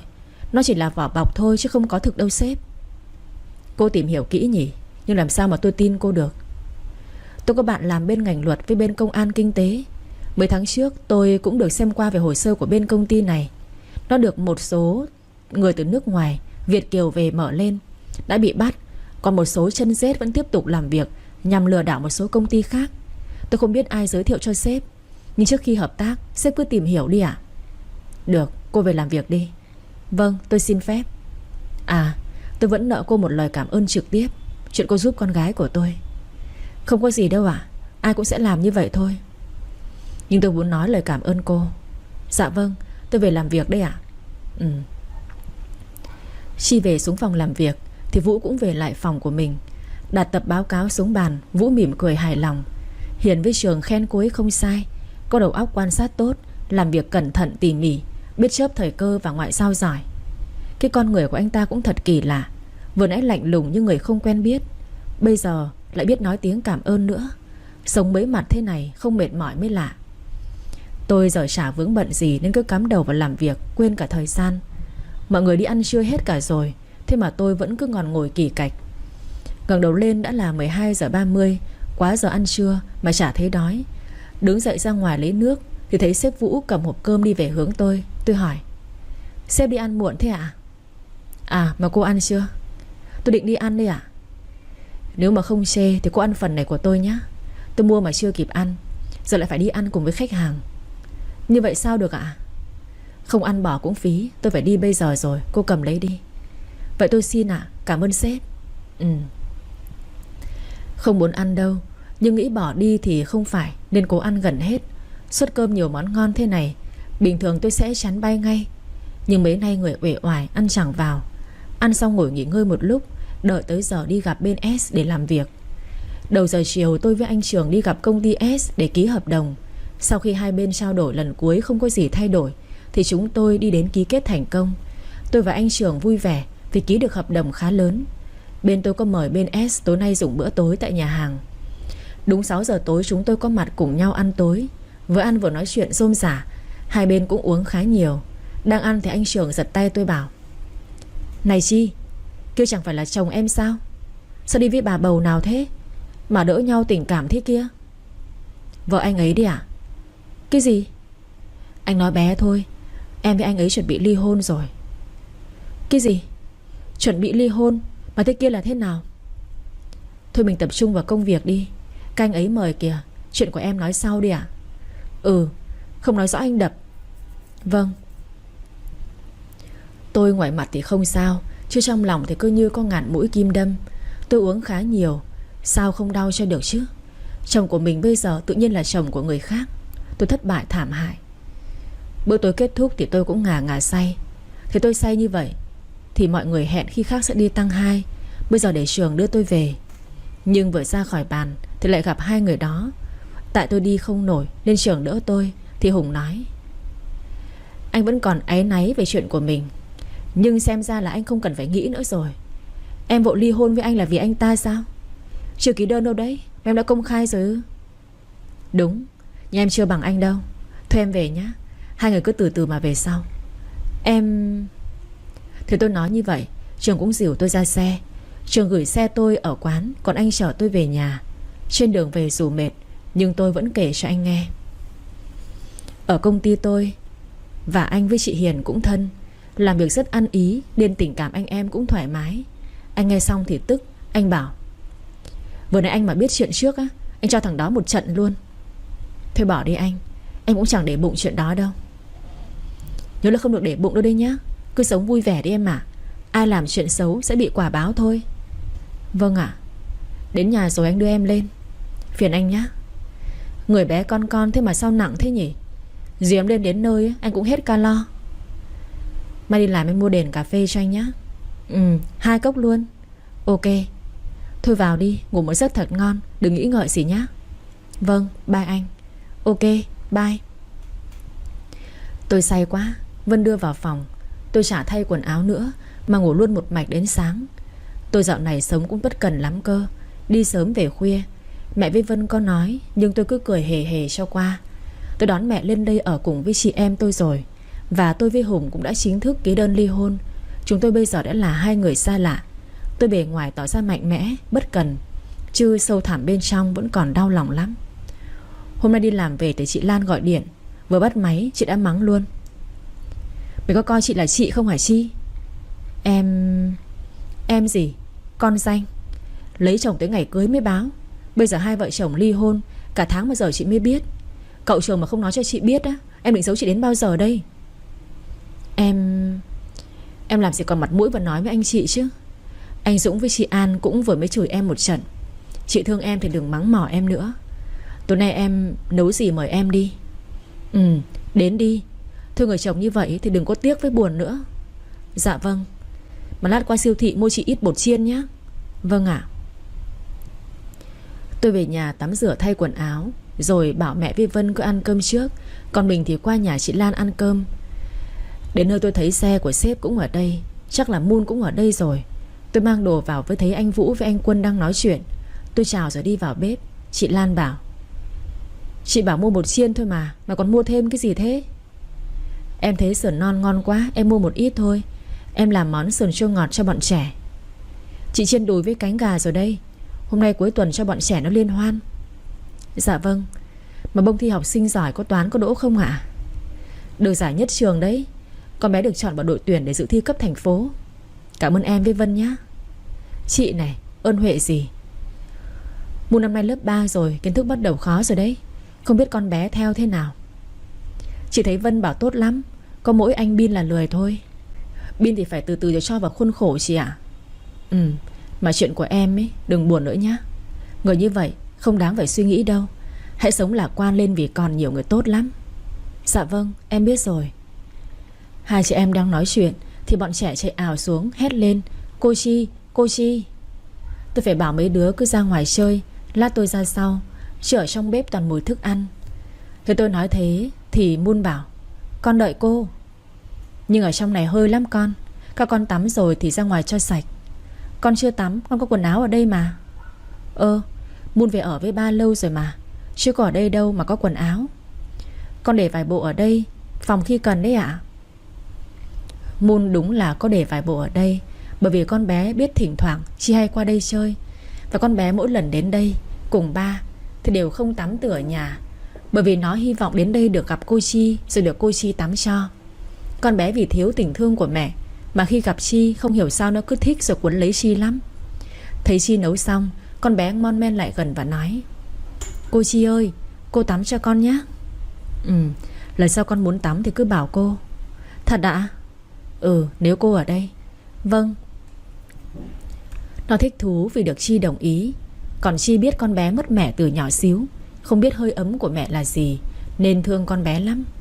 Thôi giúp được gì cho con bé thấy ấm lòng thì Chi sẵn sàng giúp luôn. Hai cô cháu dắt nhau lên phòng của bông tắm. Trong nhà, tiếng Moon véo von ở trong nhà tắm. Cô Chi, chỗ này ạ, chỗ này nữa. Hết ngứa thưa. Rồi ạ, thích thế. Nào cô gội đầu đã nhá. Rồi, xong rồi. Giờ ngồi lại đây cô tắm người cho nào. Chỗ này này, phải rửa sạch sẽ con nhá. Vâng, con biết rồi ạ. Nếu ở nhà tắm một mình thì phải rửa nhiều lần cho kỹ, không thì sẽ bị ngứa đấy, nghe chưa con? Vâng. Rồi, ra đây quàng khăn và không lạnh, để cô sấy tóc cho nào. Xong rồi. Cô ơi, thoải mái lắm luôn. Mặc bộ này cứ xinh như công chúa ấy Moon nhỉ. Công chúa Tuyết cô nhỉ? Hai cô cháu đang định tung tăng xuống nhà thì Vũ lên tới. Thấy con gái cười toe toét với Chi thì hỏi: Con có gì vui thế? Cô Chi vừa tắm cho con. Sao con không tự tắm đi như chị Bông ấy mà cứ phiền cô thế? Không sao đâu ạ, tôi thích thế mà. Tôi nói chen vào: Nhưng con bé sẽ có tính ỷ lại đấy. Thấy con bé mặt cứ buồn buồn, tôi không lỡ nên nói: Thỉnh thoảng tôi mới đến đây thôi, cứ để tôi giúp con bé, miễn nó vui là được. Chuyện này cũng không có gì đâu, sếp đừng làm quá cả con bé sợ. Đây không phải là cơ quan, không cần dùng kính ngữ với tôi. Hai cô cháu xuống ăn cơm thôi. Vâng. Tôi dắt con bé xuống nhà. Vũ cũng không nói gì nữa. Ngồi vào bàn ăn, Moon cứ bám lấy tôi. Moon này ăn nhiều lắm. Con bé bảo: Chị Bông, món này hôm nay ngon nhất nhỉ?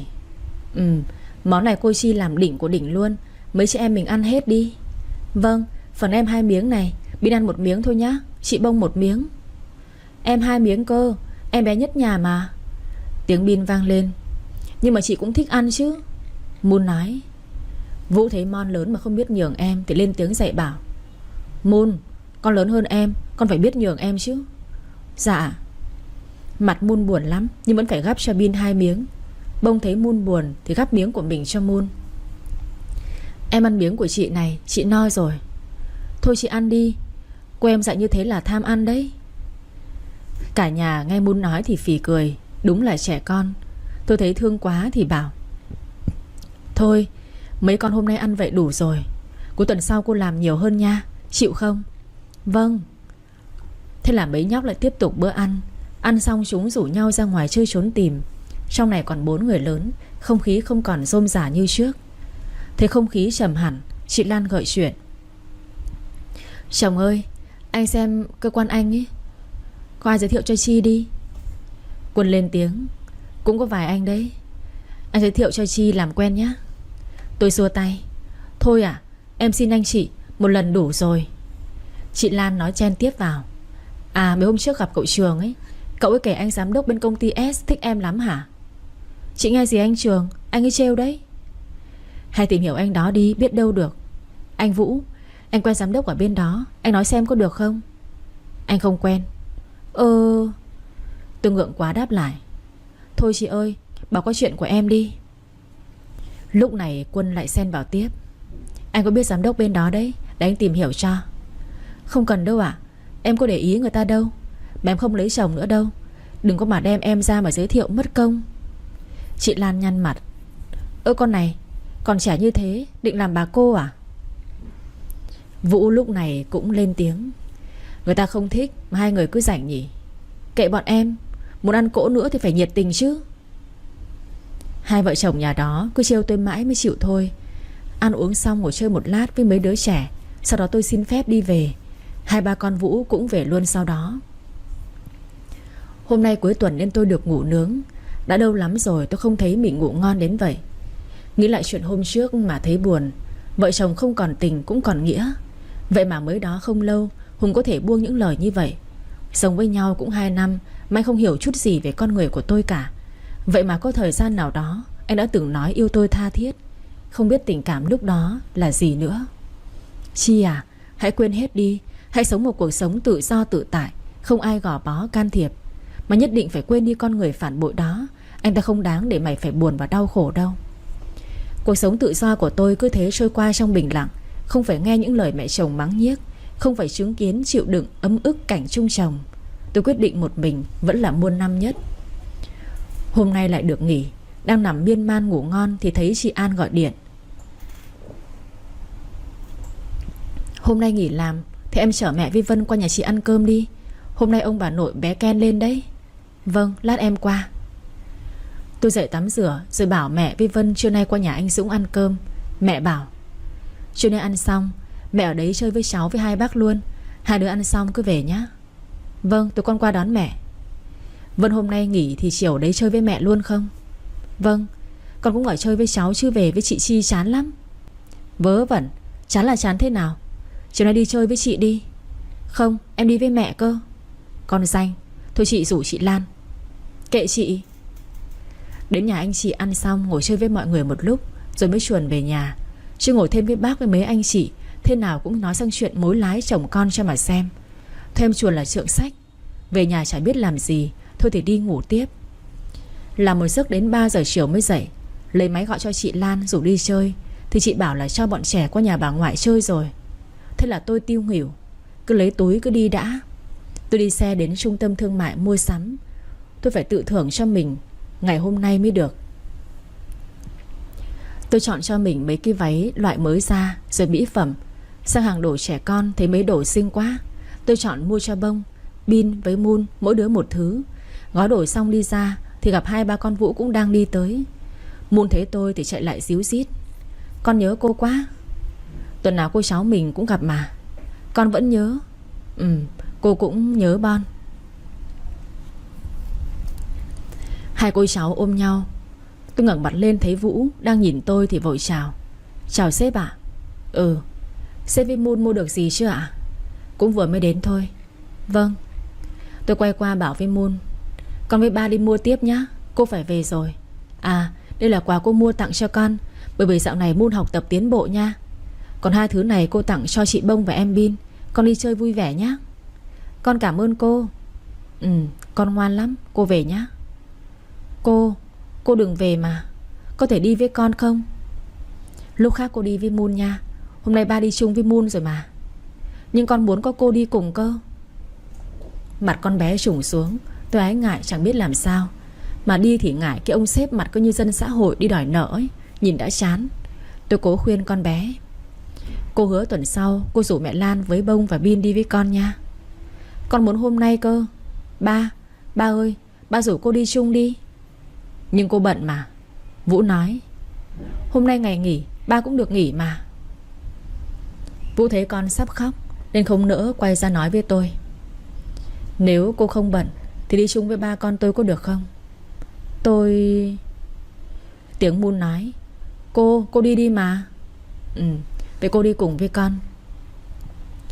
Con bé nhảy lên ôm tôi. Đang đứng hai tay cầm túi đồ, tôi không kịp đỡ. Tưởng quà này tiếp đất, không vỡ mông thì cũng ê ẩm cả người. Vì Moon sẽ đè lên người của tôi theo quán tính ngã. Thì thấy Vũ nhanh tay kéo lấy tay của tôi về phía Vũ. Cả hai cô cháu gọn trong lòng của anh luôn. Đồ đạc văng tứ tung. Tôi xấu hổ quá, vội vàng lùi lại rồi hỏi Moon. Con có sao không? Dạ không sao, mình đi cô nhá. Nhưng phải nhặt đồ lên đã, đợi cô một lát. Ôi, cái bộ mỹ phẩm mới của tôi còn gì đâu. Vỡ tan hết rồi, nhìn sót quá. Đi toi mấy triệu bạc của tôi. Moon cũng cúi xuống nhặt đồ cho tôi. Nhìn thấy mấy thứ vỡ tan tành thì vội nói. Con xin lỗi, vì con mà vỡ hết rồi. Không sao đâu con, vỡ rồi thì thôi. Xong rồi mình đi nhá. Vâng, để con cho mấy thứ hỏng này vào thùng rác. Để ba đem bỏ chúng cho. Tiếng Vũ nói. Thôi để con làm cũng được mà ba.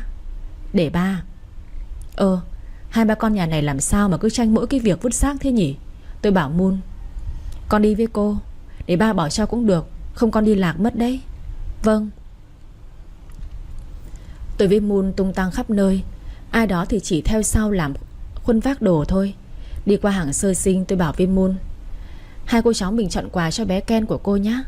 Cô nhờ Moon chọn cho em đấy. Vâng, để con chọn cho. Em trai là phải mặc mấy bộ ngầu ngầu này này. Đang lúi húi chọn thì có tiếng nói quen thuộc vang lên. Ai đây nhỉ? Chi à? Em có bầu hay sao mà chọn đồ sơ sinh thế? Tôi quay ra thì ra là Nhi và Hùng. Nghe câu hỏi đã biết là chị ta cố tình. Tôi cười nhạt, bịt tai Moon lại và nói: tôi không giống ai kia, gặp ai cũng có thể chữa. Cô... Hai người cũng đi mua đồ đấy à? Em bé có ngoan không hả anh Hùng? Cảm ơn em, nó ngoan lắm. Nhi điên lắm nhưng vẫn muốn nhấn mạnh với tôi. Anh Hùng bảo anh muốn cùng chị đi để chọn đồ cho con trai. Thằng bé giống anh ấy lắm. Vậy à? Chúc mừng hai người nhé. Hai người cứ tự nhiên chọn đi. Em dạo này thế nào? Lấy được chồng chưa? Chị ta hỏi câu nào là như vả vào mặt người ta vậy. Nhưng tôi vẫn cứ bình thản. Vẫn bình thường thôi ạ. Em chưa vội vì sợ lấy nhầm người mất công lắm. Vậy chưa có sao? Không đúng. Đi với nhau với lại con lớn thế này, không kiếm được giai ngon hôm trước, giờ vơ vội cả giai có con lớn bằng này rồi sao? Em cũng tầm thường nhỉ. Tôi vẫn bịt chặt tay Moon lại rồi nói với chị ta: ở đấy có trẻ con đấy, chị đã nói cẩn thận vào. Người có học không nên cắn sằng. Tôi không có hứng thú cãi nhau hôm nay với mấy người. Hùng, chúng ta đã nói là không còn duyên vợ chồng thì cũng đừng nên tình nghĩa con người cũng mất hết như thế. Đều là người có tri thức cả đấy. Mong anh quản tốt người phụ nữ của mình. Chúng ta đường ai nấy đi, không còn quan hệ nữa. Vì thế đừng có mà ngáng đường tôi. Xin lỗi em. Chị Nhi lúc này lại càng bực mình hơn. Làm sao mà anh phải xin lỗi cô ta? Hay anh vẫn còn mong nhớ cô ta? Em thôi đi, đi mua đồ rồi về. Con dậy lại khóc bây giờ. Anh không bênh em, ở đó mà còn nói đỡ cho cô ta sao? Tôi mặc kệ hai người đó cãi nhau. Tôi kéo Moon đi, nhưng cô ta lại như người điên. Cô đứng lại đó, cái đồ phụ nữ thất bại, con gà mái không biết đẻ. Tôi vẫn kéo tay Moon đi tiếp. Bên này Hùng vẫn ôm vợ mình lại, nhưng cô ta cứ gào lên. Cô không biết nhục nhã là gì nhỉ? Lôi hết người nọ tới lời kia. Giai nào qua tay cô cũng không đủ nhỉ? Giờ lại còn vơ cả chồng già và con trẻ nữa. Tôi dắt Moon đi qua chỗ Vũ rồi bảo: xin lỗi vì đã làm phiền sếp. Sếp đưa Moon về đi. Nói xong tôi đi về phía hai vợ chồng chị ta. Chị nói gì? Cô không nghe sao mà còn hỏi? Hay là cô muốn tôi nói lớn lên cho tất cả mọi người ở đây nghe hả cái đồ thất bại, cái loại gái độc không con, cái loại đàn bà sống buông thả? Chát. Mày dám đánh tao? Chi? Em dám đánh cô ấy sao? Tôi có thể đánh cả anh nữa đấy. Vậy không biết dạy vợ mình. Tôi nói cho các người biết này, tôi nhịn các người không có nghĩa là tôi nhu nhược để các người muốn làm gì thì làm đâu. Tôi cho chị 3 cái tát vì cái tội nói càn chửi bậy. Tôi có thể kiện chị vì tội gây rối và sỉ nhục người khác đấy. Nhưng tôi không làm vì tôi còn tích đức cho con tôi sau này. Một người chồng không có lập trường, sự trung thủy, sự tin tưởng tôi bố thí lại cho chị đấy. Hãy hết tận hưởng đi. Đừng cản trở tôi nữa. Tôi không muốn từ nay về sau có liên quan tới các người. Chúng ta từ nay nước sông không phạm nước giếng, đường ai nấy đi, việc ai người ấy làm. Nếu còn gây sự với tôi một lần nữa, tôi không ngại đưa đoạn ghi âm vừa rồi cho công an đâu. Anh Hùng, tôi với anh đã ly hôn lâu rồi. Đây là sự lựa chọn của anh. Và chị ta hãy tôn trọng sự lựa chọn đó. Việc tôi thích ai, yêu ai không còn liên quan tới hai người nữa. Mong rằng nếu sau này có chạm mặt ấy, hãy cứ bước đi như người xa lạ đi. Cô... Chị và tôi thì càng không liên quan đâu. Hãy biết là mình đang đứng ở đâu. Chị không có tư cách để xúc phạm tôi. Đừng để tôi một chút tôn trọng chị cũng không còn. Em thôi đi Nhi, đừng gây sự nữa, về thôi. Hùng kéo vợ đi về. Tôi cũng đi về. Nhưng quay lại vẫn thấy Vũ và Moon đứng đó đợi. Tôi hơi ái ngại vì để sếp chứng kiến cảnh không hay này. Lúc tôi quay lại thì thấy Vũ quay mặt Moon vào lòng của mình, còn hai tay bịt hai tay con bé. Sếp cũng tinh tế nên tôi không lo Moon nghe được những lời không hay đó. Tôi lại gần chỗ của hai ba con Vũ rồi nói: cô xin lỗi Moon nha, để Moon mất vui rồi. Không ạ, là con sợ cô bị người ta bắt nạt thôi. Không đâu, mình đi thôi. Vũ cẩn thận và tinh tế. Tôi nhìn thấy điều đó ở sự lạnh lùng và nghiêm nghị của anh. Tôi nói nhỏ với Vũ: cảm ơn sếp. Tôi chỉ là không muốn con mình chứng kiến cảnh không hay thôi. Vâng, xin lỗi vì làm ảnh hưởng tới hai ba con của sếp. Về thôi. Vâng. Tôi cũng chẳng còn tâm trạng mà đi nữa nên về nhà. Chào hai ba con Vũ xong, định lên xe thì Vũ nói: Cái gì không xứng đáng thì đừng lưu tâm. Vâng, tôi biết rồi. À, đây là đồ của cô. Đồ gì ạ? Cái này đền cho cô vì môn lúc nãy làm vỡ. Sếp, tôi không nhận đâu, là không may thôi mà. Cô cầm đi, lỡ mua rồi. Tôi cũng không dùng được mà cũng không biết cho ai. Dạ vâng, vậy cảm ơn sếp. Đi cẩn thận. Dạ. Hôm nay tôi với anh Trường đi công tác ở Vũng Tàu. Đợt này đi mất 3 hôm bởi vì hợp đồng lớn. Chị Hiền cũng đang theo hợp đồng với bên G nên cũng rất bận. Cũng may công việc nhiều, cuốn tôi theo nên không có thời gian mà nghĩ ngợi linh tinh nữa. Tôi cũng mạnh mẽ mà vượt qua chuyện này một cách nhanh chóng. Đối với tôi giờ đây, công việc là thứ quan trọng nhất để tôi có thể lo cho mẹ và em một cuộc sống mơ ước. Hai anh em tối nay có hẹn với đối tác làm việc lúc 7 giờ và dùng bữa tối vừa bàn chuyện luôn. Bởi vì không thể từ chối cho công việc suôn sẻ nên tôi cũng uống khá nhiều. Giám đốc bên đối tác có ý với tôi nên cứ mời tôi mãi. Mà tiểu lượng của tôi cũng khá, mà giờ tôi cũng không chịu được nữa. Tôi xin phép bảo để tối mai nếu giám đốc có nhã ý thì tôi xin tiếp, chứ hôm nay tôi không đủ sức. Tay giám đốc nghĩ ngày mai lại được tiếp tục uống rượu và gặp người đẹp thì gật đầu rồi bảo: vậy hợp đồng để ngày mai ký được không giám đốc Trường? Vâng, cũng được ạ. Trường biết tay này khó chơi lắm, bàn cả buổi mà vẫn chưa có kết quả gì. Thôi cứ về chờ đã, có gì tính tiếp. Vậy tối mai cũng giờ này gặp các anh sau nhé. Được, rất mong hợp tác với bên anh. Ok, phụ thuộc vào cả cô Chi đây. Vâng, ngày mai gặp lại. Trên đường về khách sạn, Chi nói: tay này khó nhằn đấy anh ạ. Anh thấy anh ta có ý với em đấy, mình nên cẩn thận. Vâng, cả buổi nói khô cả họng, uống gần say thế mà không được gì. Hay để anh gọi sếp ra, cho anh ta là nhầm vào em đấy. Không sao, cứ ngủ một giấc đã, mai rồi em tính. Không cần gọi sếp đâu anh ạ. Về phòng mỗi đứa một phòng, ai cũng mệt nên không trò chuyện nữa mà lăn ra ngủ luôn. Tôi có rượu vào trong người là ngủ tít luôn đến sáng. 8 giờ mới lóp ngóp dậy hai anh em đi ăn sáng. Tôi bảo với Trường: em thấy hợp đồng không có gì để bàn nữa rồi, chỉ là hắn ta câu giờ thôi. Ai bảo em xinh đẹp làm chi. Từ ngày xa cái thằng chồng ngân hàng ra cái trông màu mỡ lên hẳn. Anh còn nói mà nói linh tinh sao? Anh nói thật đấy, đến anh còn chết đây này. Anh còn trêu em nữa, em không để anh là cấp trên đâu đấy nhá. Anh đùa một tí, nhìn em căng thẳng anh đùa tí cho vui. Em đập cho anh phát giờ. Thuê ăn đi. Vâng, anh cứ yên tâm. Em đảm bảo tối nay anh em mình sẽ hoàn thành nhiệm vụ một cách xuất sắc. Nhưng anh nhớ là phải tỉnh táo mà bảo vệ con em này đấy. Yên tâm, anh ở đây uống không có đối thủ luôn. Ôi, phét vừa thôi giám đốc Trường ơi. Hai anh em ăn xong thì đi chơi mấy chỗ đến mãi chiều mới về. Tôi bảo giờ về nghỉ ngơi lấy sức tối chiến đấu thì Trường cốc đầu tôi, bảo cứ kiểu như là em chuẩn bị đi đánh giặc ấy nhỉ. Tôi bảo có khác gì đâu, có khi còn gian nan hơn đấy chứ. Anh Cường cười trêu tôi: anh thấy em đáng yêu thế này mà cái thằng mất dạy kia mắt nó mù hay sao ấy nhở? Anh lại thích gợi đòn đấy à? Anh nói thật, anh mà chưa có người yêu anh hốt em ngay. Tôi xin ông đấy, ông bớt phần nói phét đi cho tôi nhờ. Anh biến về phòng ngủ đi. Ngủ chút thôi, đi với em chán chết. Cái đồ khùng này, lần sau dẫn bồ đi cùng cho nó vui. Công việc nhá, không phải đi chơi đâu cô nương. Thế còn kêu gì, phắn nhanh còn kịp. Dám nói với cấp trên thế sao? Với anh như vậy phải vừa đấy chứ. Về quả này trừ lương chuyên cần đấy. Cứ tự nhiên, bye bye. Như đã hẹn với đối tác, tối đến tôi và anh Trường đã chuẩn bị trước mọi thứ xong xuôi. Hôm nay tôi cố tình mặc cái váy body ôm màu đỏ đô, ngực hơi lấp ló một chút, trang điểm đậm hơn bình thường, đánh chút mắt. Trông hôm nay tôi vô cùng xinh đẹp, sắc sảo. Khi tới bên kia, giám đốc nhìn thấy tôi thì đứng hình luôn. Tôi biết thế, liền nhanh chân đi ra đón tiếp cái tay giám đốc đó. Cảm ơn anh hôm nay đã chiếu cố cho công ty của chúng em. Ai chứ riêng em Chi đây á, tôi phải nhiệt tình thôi. Hợp đồng triệu đô này có là gì, chúng tôi vẫn còn hợp đồng tiếp cho công ty em nếu vượt qua hạng mục lần này. Vậy thì mong giám đốc nâng đỡ rồi. Được chứ, em trên đây có thiện chí thì bên tôi cũng không từ chối được.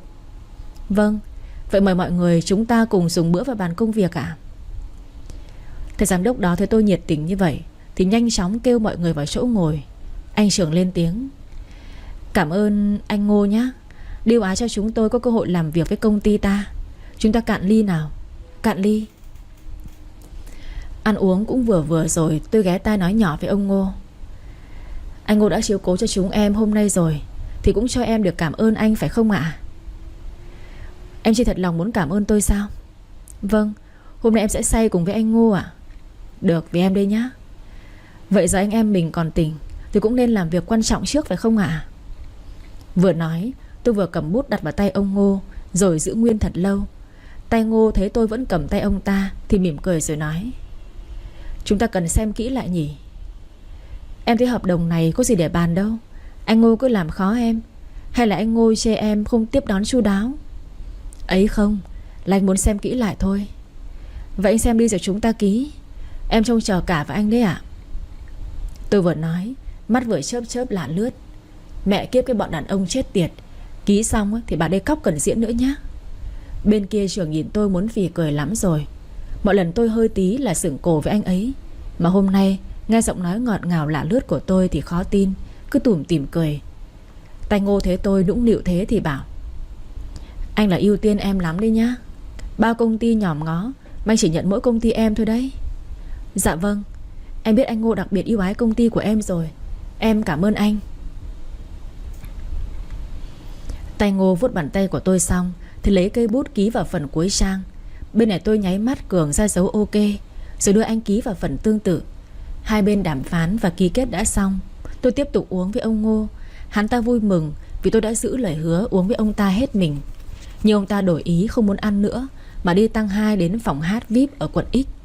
Tôi biết chỗ đó chỉ dành riêng cho giới thượng lưu thôi. Tình thế xoay chuyển nhanh. Trường ra hiệu cho tôi, ý hỏi tôi có ok không thì tôi gật đầu.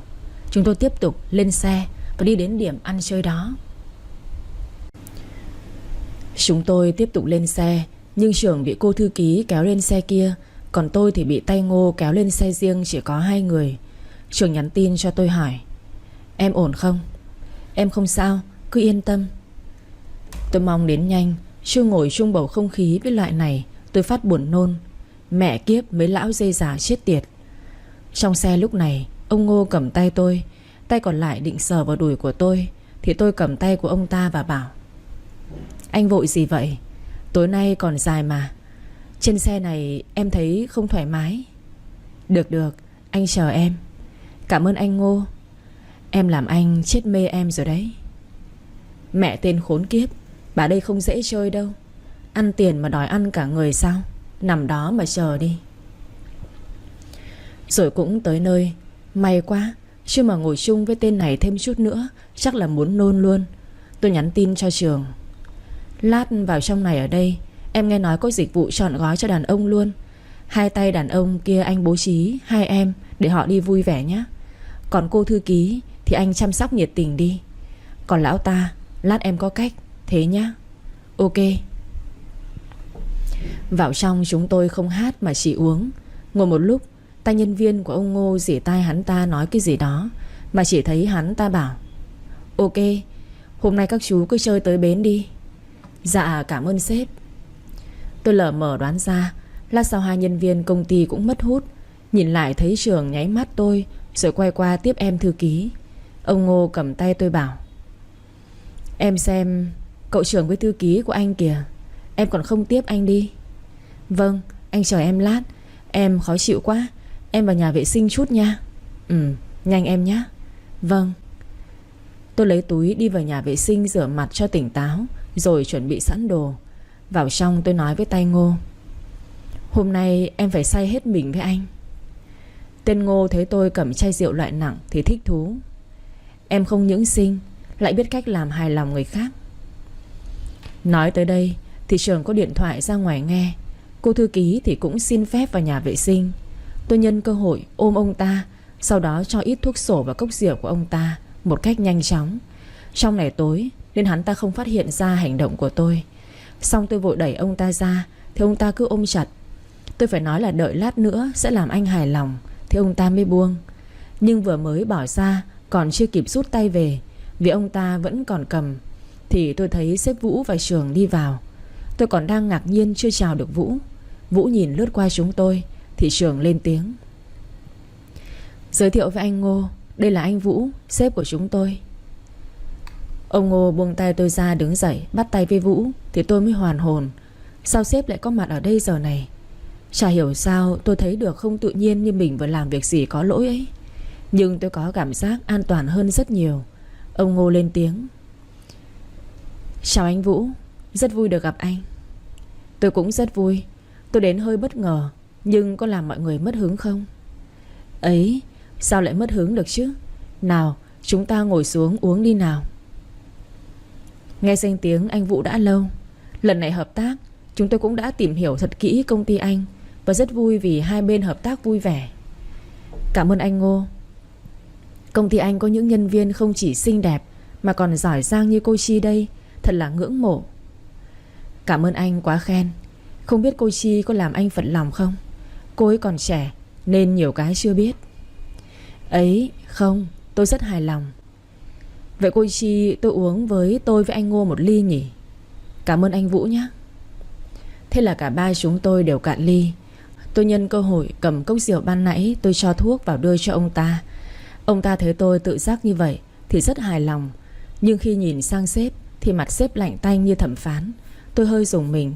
Ông Ngô uống một hơi hết nửa cốc. Còn cốc của tôi thì tôi cố ý cầm trượt rơi vỡ xuống nền tan nát. Tôi giả vờ luống cuống. Xin lỗi anh Ngô, xin lỗi sếp, tôi không cố ý. Không sao, em đứng lên đi, anh lấy cốc khác cho. Ông Ngô nói. Vũ hỏi tôi, có sao không? Cũng câu nói của hai người đàn ông, nhưng mang hai ý nghĩa và sự quan tâm khác nhau.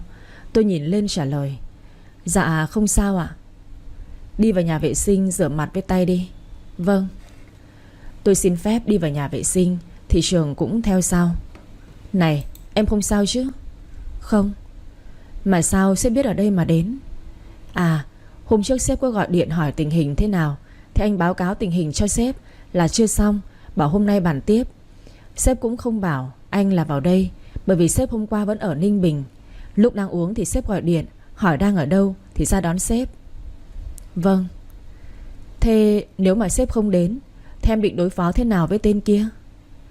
Em cho thuốc sổ vào cốc rượu của hắn, lượng vừa phải, hắn không phát hiện ra đâu, chỉ đủ làm hắn không thiết tha gì khác nữa.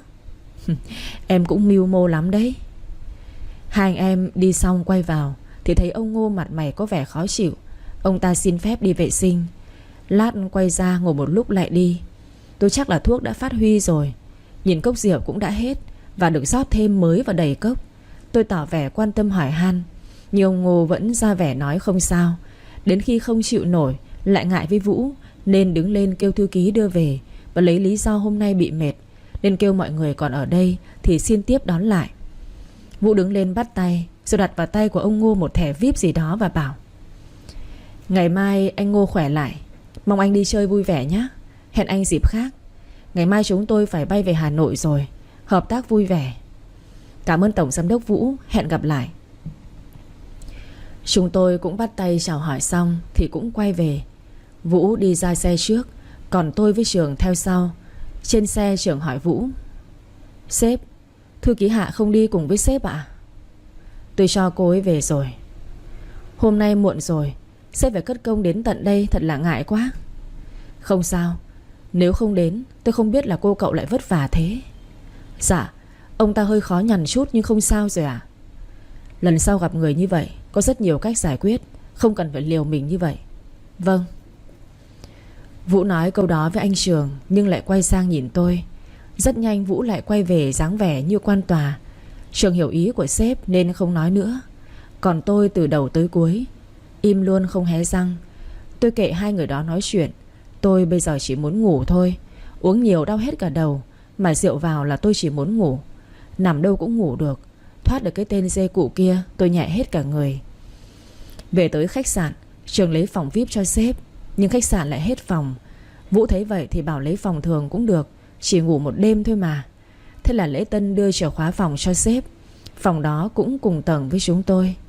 Lúc này rượu ngấm khiến tôi hơi choáng choáng.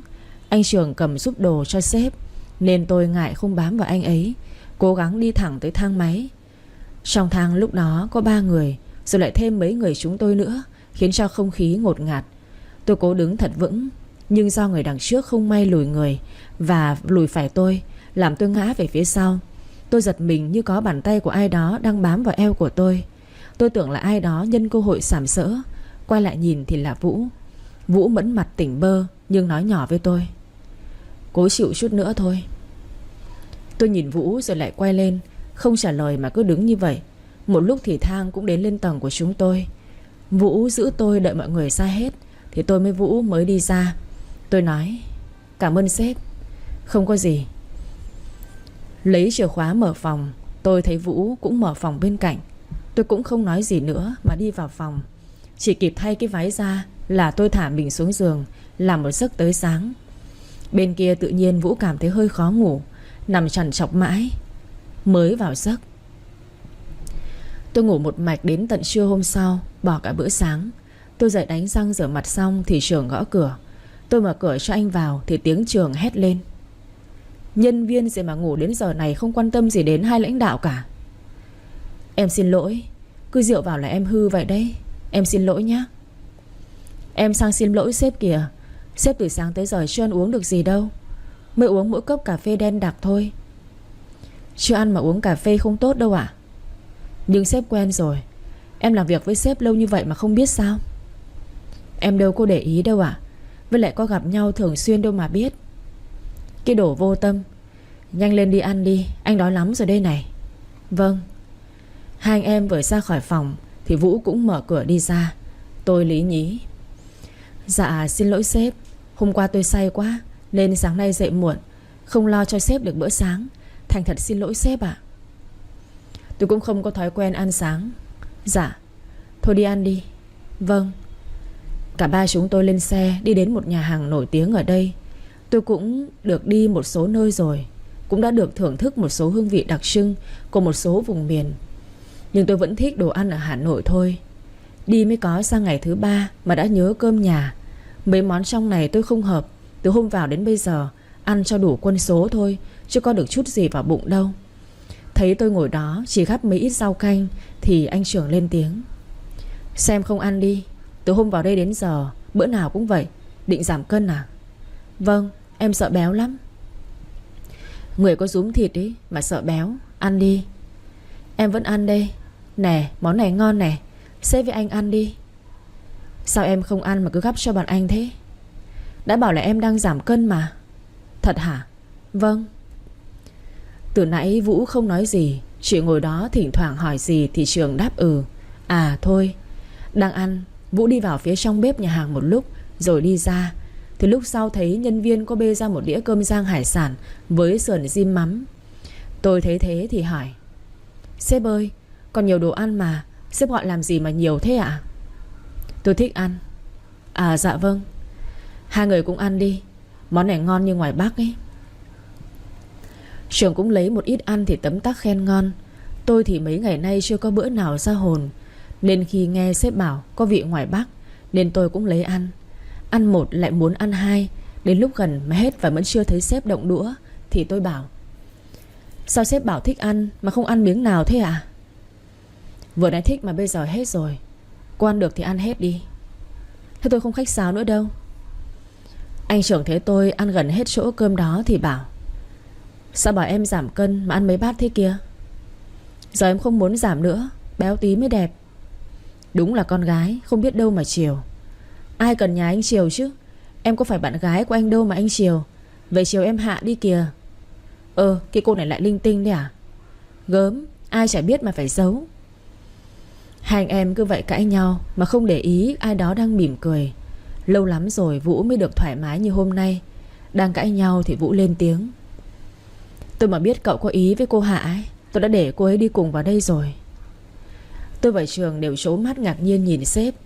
Hôm nay mặt trời mọc đằng đông hay sao mà sếp lại dễ tính thế, còn trêu anh Trường nữa. Tôi làm sao mà cô cậu nhìn tôi lạ thế? À không, tại vì ngày thường sếp khó tính, lạnh lùng quá không ai dám gần. Hôm nay thép thế nên bọn em ngạc nhiên thôi. Tôi nói thẳng luôn: "Thế à? Thế thì tôi phải thay đổi rồi." "Tùy sếp thôi ạ. Mỗi người một tính cách. Mình cứ sống là mình, không cần thay đổi vì ai cả nếu mình không muốn. Nhưng đôi khi cũng nên vì ai đó mà thay đổi để hòa nhập, có đúng không?" "Cũng có thể ạ." Bữa ăn kết thúc, sếp bảo: 7 giờ tối nay bay về Hà Nội. Giờ mọi người có muốn đi đâu không? Trường nói: Em đi đâu cũng được ạ. Tôi đồng tình: Em cũng vậy. Hay, tôi bảo hai người chọn đi mà. Tôi lên tiếng: Vậy đi biển Hạ Long được không ạ? Cách chỗ này khoảng 10-12 km gì đó thôi. Sếp thấy sao ạ? Đi thôi. Thế là cả ba cùng lên xe đi tiếp. Nhưng đi được khoảng nửa đường, anh Trường có điện thoại: Tôi nghe đây. Ông về bao giờ đấy? Vậy hả? Chờ tôi khoảng 20 phút nữa. Anh Trường nghe điện thoại xong thì quay ra nói với sếp và tôi: Sếp với chị cứ đi chơi đi nhá. Em xin phép đi gặp bạn em một chút. Nó từ nước ngoài về. Trưa nay thấy em vào Face check in ở đây, thế là nó gọi cho em. Anh em gặp nhau chút. Em hẹn mọi người ở khách sạn lúc về nhá. Nếu vậy cậu cứ đi đi. Này, anh định đem con bỏ chợ đi à? Tôi nói: Thôi em đi với sếp đi. Bọn anh mấy năm nay không gặp rồi. 5 giờ gặp lại ở khách sạn nhé. Nói xong Trường chào sếp rồi bắt taxi đến chỗ của bạn anh ấy. Trên xe còn tôi với sếp, chả biết nói gì. Đến nơi tôi với sếp đi bộ dọc theo bờ biển thì Vũ lên tiếng: Cô đi biển lần nào chưa? Dạ, mới đi Hạ Long với Đồ Sơn thôi ạ. Vậy à? Vâng. Sếp đi lần nào chưa ạ? Có đi một số nơi rồi, nhưng 8 năm nay chưa đi. Vậy ạ? Biển Vũng Tàu tôi mới chỉ được xem trên tivi thôi, nay mới được đi trực tiếp đấy. Còn tôi từng đến đây một lần với vợ tôi, lúc cô ấy và tôi yêu nhau. Vâng, chị ấy thật hạnh phúc vì có người chồng như sếp đấy ạ. Tôi không tốt như cô nghĩ đâu, vì tôi không bảo vệ được cô ấy. Tôi đã từng nghe chị Lan kể về sếp, nên cũng biết chút ít về cuộc sống của sếp. Nên tôi khuyên sếp cũng đừng tự dằn vặt mình. Con người ai cũng đều có số phận cả. Với lại tôi nghe chị Lan bảo chị ấy cũng bị bệnh tim nữa, nên chuyện ngày đó sếp cũng không thay đổi được gì. Biết là vậy, nhưng tôi vẫn cảm thấy có lỗi với cô ấy vì đã không kịp thời giúp cô ấy. Chị ấy không trách sếp đâu. Chị ấy sẽ luôn âm thầm bên 2-3 con của sếp, bảo vệ và che chở cho sếp. Cảm ơn cô. Tôi luôn ngưỡng mộ tình yêu mà sếp dành cho chị ấy.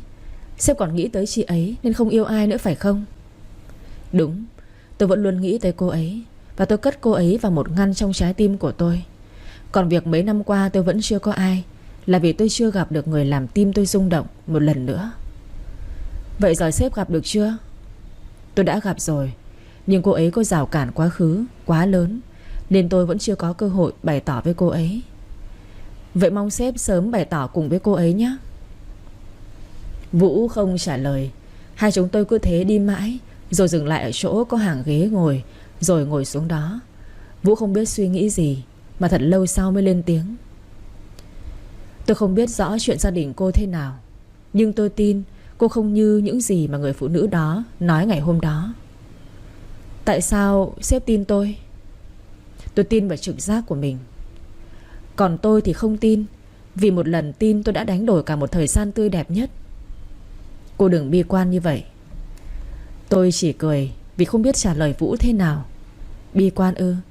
Tôi không bi quan, mà tôi không còn tin vào tình yêu chân chính nữa.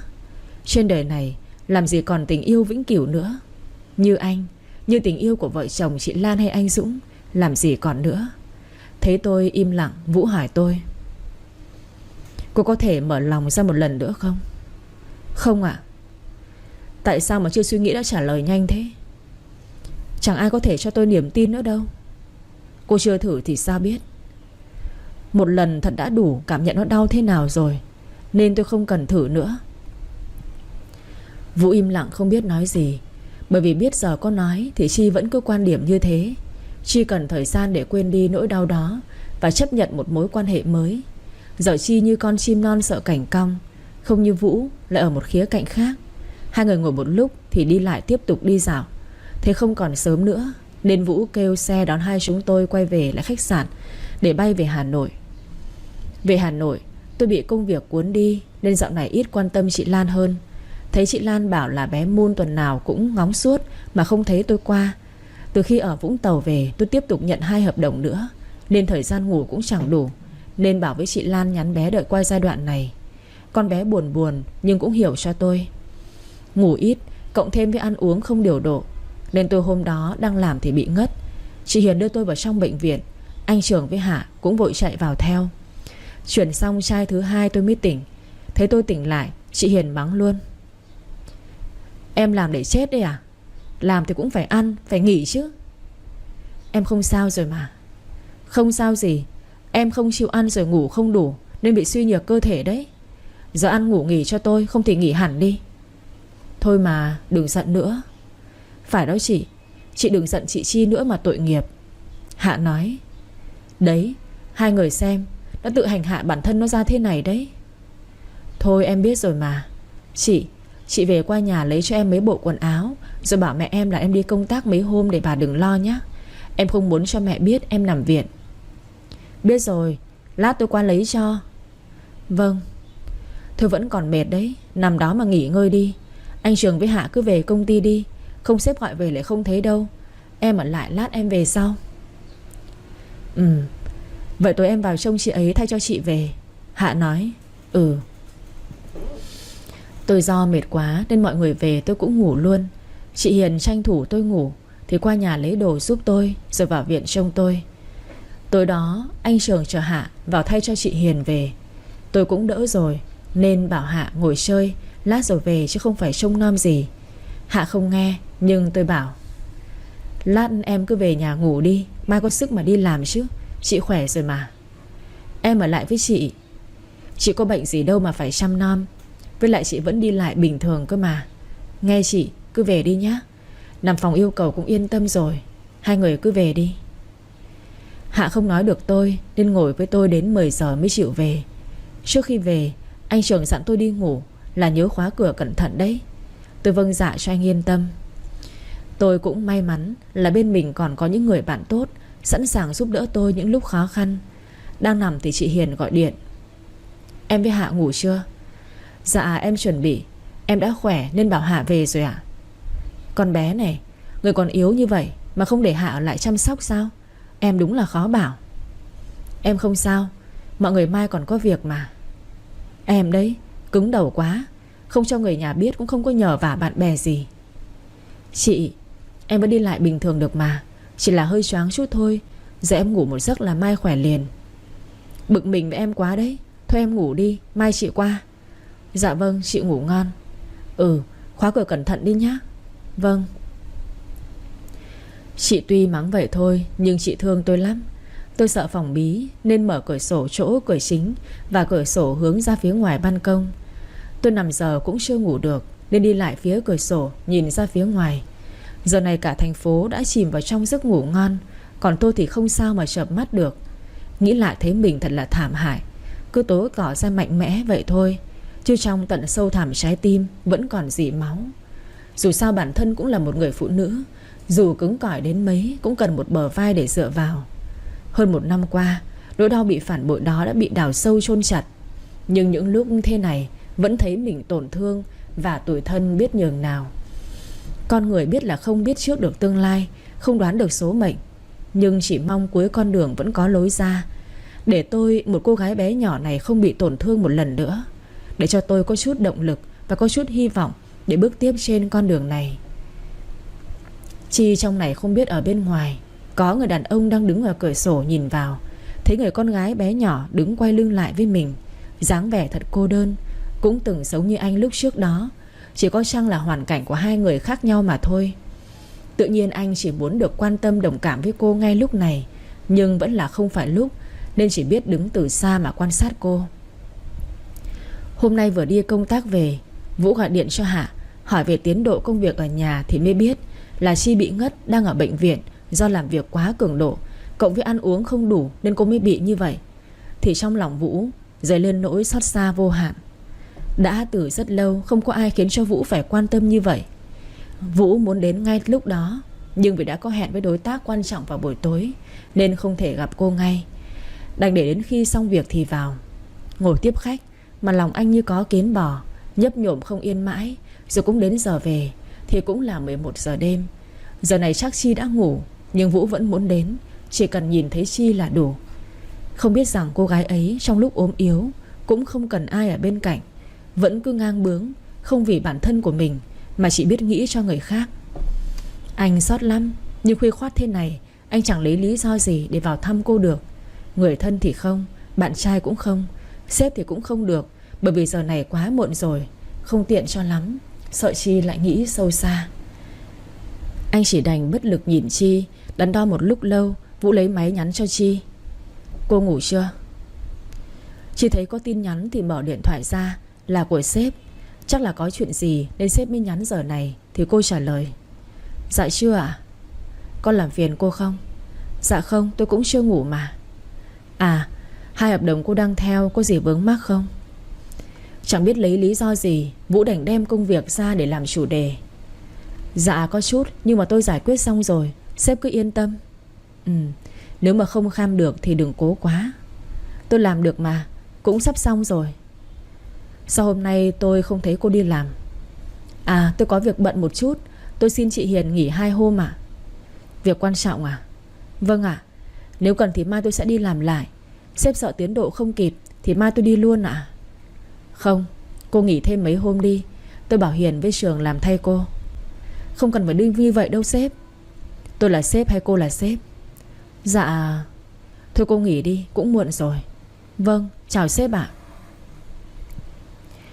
Vũ mệt mỏi ngồi dựa lưng vào hàng ghế trước cửa phòng bệnh của Chi. Vũ cứ lặng lẽ thức mà canh cho cô gái trong phòng kia ngủ thật ngon. Bên trong phòng, Chi sau khi nói chuyện xong với Vũ thì thấy lòng nhẹ nhõm. Nhìn đồng hồ cũng đã muộn quá nên đi lại giường nằm ngủ một giấc cho khỏe lại. Đang ngủ ngon thì tôi giật mình bởi tiếng cửa sổ bị va đập vào tường. Có lẽ do đêm hôm gió to. Tôi đi lại đóng cửa sổ vào để ngủ cho ngon, chứ cứ thế này thì mất ngủ thế. Đóng đến cửa sổ gần với cửa chính thì tôi nhìn thấy như có ai ngồi ghế hành lang. Tại vì cái ghế này đặt sát ngay cạnh cửa sổ phòng tôi. Tôi có hơi giật mình một chút, nhưng đứng chéo ra thì lại thấy quen quen. Có nhìn thế nào cũng thấy quen, vì rất giống với sếp của tôi. Định bước ra mà lại thôi, nhưng thấy sếp ngồi tựa vào tường ngủ mà tội nghiệp quá.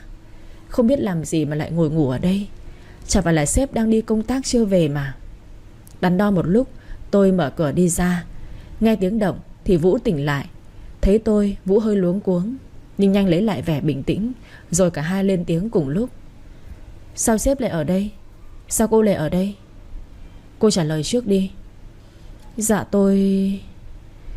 Vừa mới đêm qua trả lời là có việc bận, bây giờ lại ở trong bệnh viện thế này thì biết nói sao. Biết thế không ra nữa thì hơn. Tự nhiên lại làm khó mình. Thôi đành trả lời thật đi. Tôi bị ốm nên nằm viện từ hôm qua sếp ạ. Vũ cũng không muốn bóc mẽ tôi nữa nên hỏi. Nằm viện sao không có ai chăm cô à? Tôi tự chăm lo cho bản thân mình được mà. Em tôi đi du học rồi nên tôi không muốn mẹ phải lo lắng. Cô cũng siêu nhân nhỉ? Dạ, sếp đừng có nói trêu tôi như vậy. Đang nói tôi cứ hắt xì liên tục thì Vũ bảo. Vào phòng ngủ đi không lạnh, người đang yếu đấy. Sếp chẳng phải là đi công tác, mai mới về sao mà lại ở đây ạ? Tôi xong việc về sớm.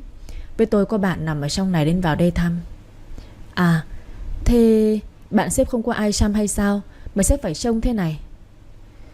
Cái người đó cũng cứng đầu như cô đấy, không có muốn nhờ cậy ai. Thôi vào đi kẻo lạnh. Nhưng mà sếp ngồi ngoài này đêm lạnh rồi bị cảm thì sao? Tôi không sao. Sếp mới đi công tác về lại vào đây luôn, không nghỉ ngơi tốt thì lại lăn ra ốm đấy. Lo cho tôi à? Tôi chỉ lo sếp ốm thì nhân viên lại thất nghiệp thôi. Mặt ai đó nghe tôi nói như vậy thì đen lại, lạnh lùng không thèm nói với tôi nữa. Tôi cứ tưởng là sếp mệt nên lại ra sức khuyên bảo. Người bạn của sếp đỡ chưa ạ? Nếu mà đỡ rồi thì sếp về nhà ngủ đi, chứ ngồi đây cả ngày đêm làm sao mà chịu được. Người đó đỡ rồi, nói rất nhiều nhưng mà vô tâm lắm. Nhưng tôi không nỡ để người ta ở một mình. Sao lại có người như thế? Có đấy, đang hiện diện ở trước mặt đây này. Bạn của sếp kiểu gì thế nhỉ? Vừa nói xong tôi lại hắt xì tiếp. Vũ vẫn còn điên vì câu trả lời vô tâm trước đó, giờ lại nghe câu hỏi ngớ ngẩn của tôi. Vũ càng ngộ trong lòng. Thấy tôi hắt xì thì lại dịu đi. Cô vào trong phòng ngủ đi, cũng sắp sáng rồi đấy. Tôi ngồi một chút nữa rồi về thôi. Vậy sếp vào trong phòng tôi nghỉ đỡ đi, vẫn còn thừa một cái giường đấy. Ngồi ngoài này nhỡ cảm lạnh thì chết. Moon, con bé còn nhỏ đó. Cô cứ vào đi, tôi không sao đâu. Sếp cũng cứng đầu như bạn của sếp nhỉ. Tôi phụ nữ không ngại thì thôi, sếp là đàn ông thì ngại cái gì. Người ta lo người ta mới bảo, lại còn ngồi đó mà kêu. Cô lẩm bẩm cái gì đấy? Dạ không, sếp cứ vào nằm nghỉ đi, chút sáng sớm về cũng được. Sếp đừng lo, tôi không nói, sếp không nói thì không có ai biết sếp ở đây đâu. Chắc tôi nói lắm quá nên sếp mới miễn cưỡng đi vào phòng. Tôi nằm một giường, sếp nằm giường bên kia. Không ai nói với ai một lời nào cả. Tôi thì do người còn mệt nên nằm một lúc là ngủ thiếp đi.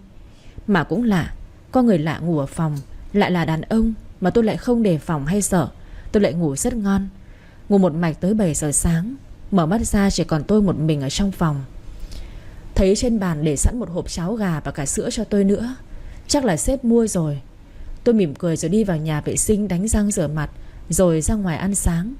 Người hôm nay đã đỡ hơn hôm qua, chỉ còn chóng mặt chút thôi. Giờ tôi mới để ý mình phải gầy đi 2-3 cân ý. Bảo sao người lại nhọc đến vậy. Đang ăn dở hộp cháo thì chị Hiền đi vào. Thấy tôi đang ăn thì hỏi: ai mua cho em thế? À, sếp mua hộ. Sếp? Vâng. Tôi kể là hôm qua gặp sếp ở đây cũng chăm người quen, nên sáng nay mới mua giúp tôi.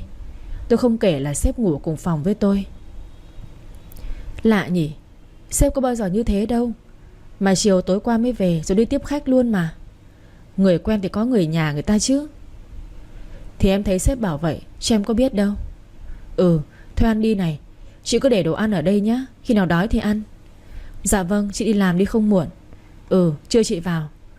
Thôi em tự đi được mà, chị đừng làm thế vất vả lắm. Rồi, thế chiều tan làm chị vào. Dạ vâng. Chị Hiền đi rồi tôi cũng ăn xong, định ra ngoài đi dạo một chút, bởi vì trời còn mát. Thì có điện thoại là của sếp. Cô ăn sáng chưa? Dạ rồi ạ, cảm ơn sếp nhé. Ừ, chưa có muốn ăn gì không? Dạ thôi ạ, không cần phiền sếp đâu, tôi có thể tự lo được mà. Tôi tiện mang cho bạn thôi mà. Không cần đâu, thôi sếp làm việc đi ạ. Không để Vũ nói xong tôi cúp máy. Cứ thế này tôi lại thành thói quen thì không tốt. Vẫn tự mình vẫn là hơn. Bên kia, khi Chi từ chối sự giúp đỡ của mình thì Vũ thấy buồn buồn, nhưng vẫn gọi điện cho Nụ, chị giúp việc, nấu cho ít súp để trưa anh mang vào cho Chi. Ngồi làm việc cũng quên là mình chưa đi ăn sáng. Đến trưa Vũ về qua nhà lấy đồ rồi vào viện. Chi ở trong này cũng chưa muốn ăn, mặc dù đã 12 giờ trưa. Cô đứng ở cửa sổ nhìn ra khoảng không vô định. Nghĩ linh tinh một hồi, lại lấy máy gọi về cho mẹ hỏi han để mẹ đỡ lo, coi như là cô đang đi công việc. Vừa cúp máy thì nghe tiếng gõ cửa. Chi ra mở cửa thì là sếp. Cô lên tiếng: Sếp không cần mất công như vậy đâu ạ. Không sao, tôi tiện thôi mà. Cô chưa ăn có phải không? Dạ vâng. Vậy ngồi xuống đây ăn đi. Tôi... ăn chút đi, nếu không tôi cho mẹ cô biết đấy. Đừng, tôi ăn. Cô cứ nghe lời, có phải là tôi đỡ làm người xấu không? Sếp có bao giờ tốt đâu ạ. Vậy à? Tôi không trả lời mà gật đầu. Ta đỡ hộp cháo từ Vũ. Thấy Vũ cứ đứng không nói năng gì, tự nhiên chột dạ. Không biết là mình làm gì lại khiến sếp Vũ khó chịu rồi. Mặt căng thế kia, chắc lại không hài lòng việc gì hay sao? Tôi lý nhí: Sếp đã ăn cơm chưa ạ? Chưa. Sao muộn như vậy mà sếp chưa ăn? Làm từ sáng tới giờ mà không ăn là đau dạ dày đấy. Sếp ngồi ăn luôn cùng với tôi nhé. Ừ. Vũ lấy ghế ngồi, còn tôi ngồi ở giường. Tôi lấy một bát đưa cho Vũ và cho tôi luôn. Sếp ăn đi này. Ừ. Lát về nhà sếp ăn thêm chút cơm nữa nhé, chứ sức đàn ông ăn ít súp này thì không đủ đâu. Ăn vậy được rồi, có người cứng đầu, bị ốm còn lười ăn kia kìa. Chắc lại nói đều mình đây mà. Tôi biết vậy nên nói. Đâu có ạ, tại vì lúc đó chưa đói thôi. Mà bạn sếp sao rồi? Cũng đỡ rồi. Vậy sếp ngày nào cũng vào chăm như vậy sao? Thời gian đâu mà nghỉ chứ? Không sao, tôi đàn ông chịu được. Đàn ông thì cũng là người. Sếp xem nhờ ai, chứ có đi làm rồi đi vào đây tranh thủ thế này, đêm lại thức trông thì sao chịu nổi chứ? Cô sót tôi à? Sếp lại hỏi đi đâu vậy? Thế không lo thì hỏi nhiều làm gì? Là tôi lo cho bé Moon thôi. Sếp cô không lo. Cho ba nói chút. Sếp? Mà người sếp chăm là bạn gái của sếp à? Không, là người trong lòng của tôi. Thế sếp qua bên ấy đi. Không cô lại không vui. Cô ăn xong thì tôi qua. Vâng. Tôi cắm cúi ăn. Chả hiểu sao lại cảm thấy hụt hẫng kiểu gì. Vũ thấy tôi im lặng nên cũng không nói nữa. Thấy tôi cứ ngồi đăm chiêu thì giục. Cô vừa ăn vừa đếm đấy à? Sếp vội qua bên kia thì cứ đi đi ạ. Tôi đang vội nên cô ăn nhanh chút để tôi còn đi. Thì sếp cứ sang bên đó trước đi. Lát tôi tự dọn được. Tôi phải cầm đồ về. Có cái hộp mà sếp có cần phải thế không? Đó là tính cách của tôi. Ăn nhanh đi. Cô xem cô bây giờ ra đường gió có thổi bay không? Mở đó không chịu ăn. Tôi ăn hết bát súp mà lòng hậm hực. Xong xuôi Vũ tự rửa hết tất cả, xong cho đồ gọn vào túi rồi mới về. Trước khi đi còn dặn dò: nhớ ngủ đi một chút cho khỏe nhé. Đừng suy nghĩ linh tinh nữa. Vâng tôi biết rồi. Tôi về đây. Người gì mà kỳ. Lúc nóng lúc lạnh. Ngồi một lát tôi cũng nằm xuống giường, cố du mình vào giấc. Thôi thì cố ăn cố ngủ để ra viện, chứ nằm đây chán lắm. Chiều chị Hiền qua viện, thấy tôi đỡ hơn thì bảo: trông có tí khởi sắc hơn hôm qua rồi đấy. Em có muốn ăn gì không chị đi mua cho? Thôi chị về qua nhà đi, còn bé con nữa. Em tự làm được mà, chị đừng lo. Có được không đấy? Được mà, em không lo được. Em sẽ nhờ chị với Hạ. Thế nghỉ ngơi cho khỏe đi nhá. Nhớ ăn uống đầy đủ đấy. Vâng, chiều Hạ sẽ qua mua cho em bao nhiêu sữa rồi, chị cứ yên tâm về đi. Tôi đến tôi chuẩn bị mua cháo về ăn thì Vũ nhắn tin: đợi tôi một lát, tôi mang đồ ăn cho cô. Biết tính Vũ nên tôi cũng không có đi mua nữa. Kiểu gì cũng bắt ép người khác bằng được. Với chắc sếp tiện qua đem qua cho bạn, nên đem thêm cho nhân viên một ít thì cũng chẳng sao. Đang gọt mấy quả táo thì nghe tiếng nhộn nhịp ở ngoài. Tiếng gõ cửa vang lên. Tôi đi ra mở. Cô Chi, con nhớ cô quá. Ôi, Moon đi hả?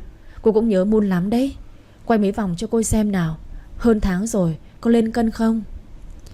Con nghe lời cô vẫn ăn đều này, không bỏ bữa. Chỉ là con nhớ cô thôi. Cô cũng nhớ Moon quá đi. Hai cô cháu ôm hôn nhau trước cửa. Vũ đứng đó nhìn mặt giãn ra trông hiền lắm. Chẳng giống mọi khi ở công ty hay những lúc bắt bẻ mình gì cả.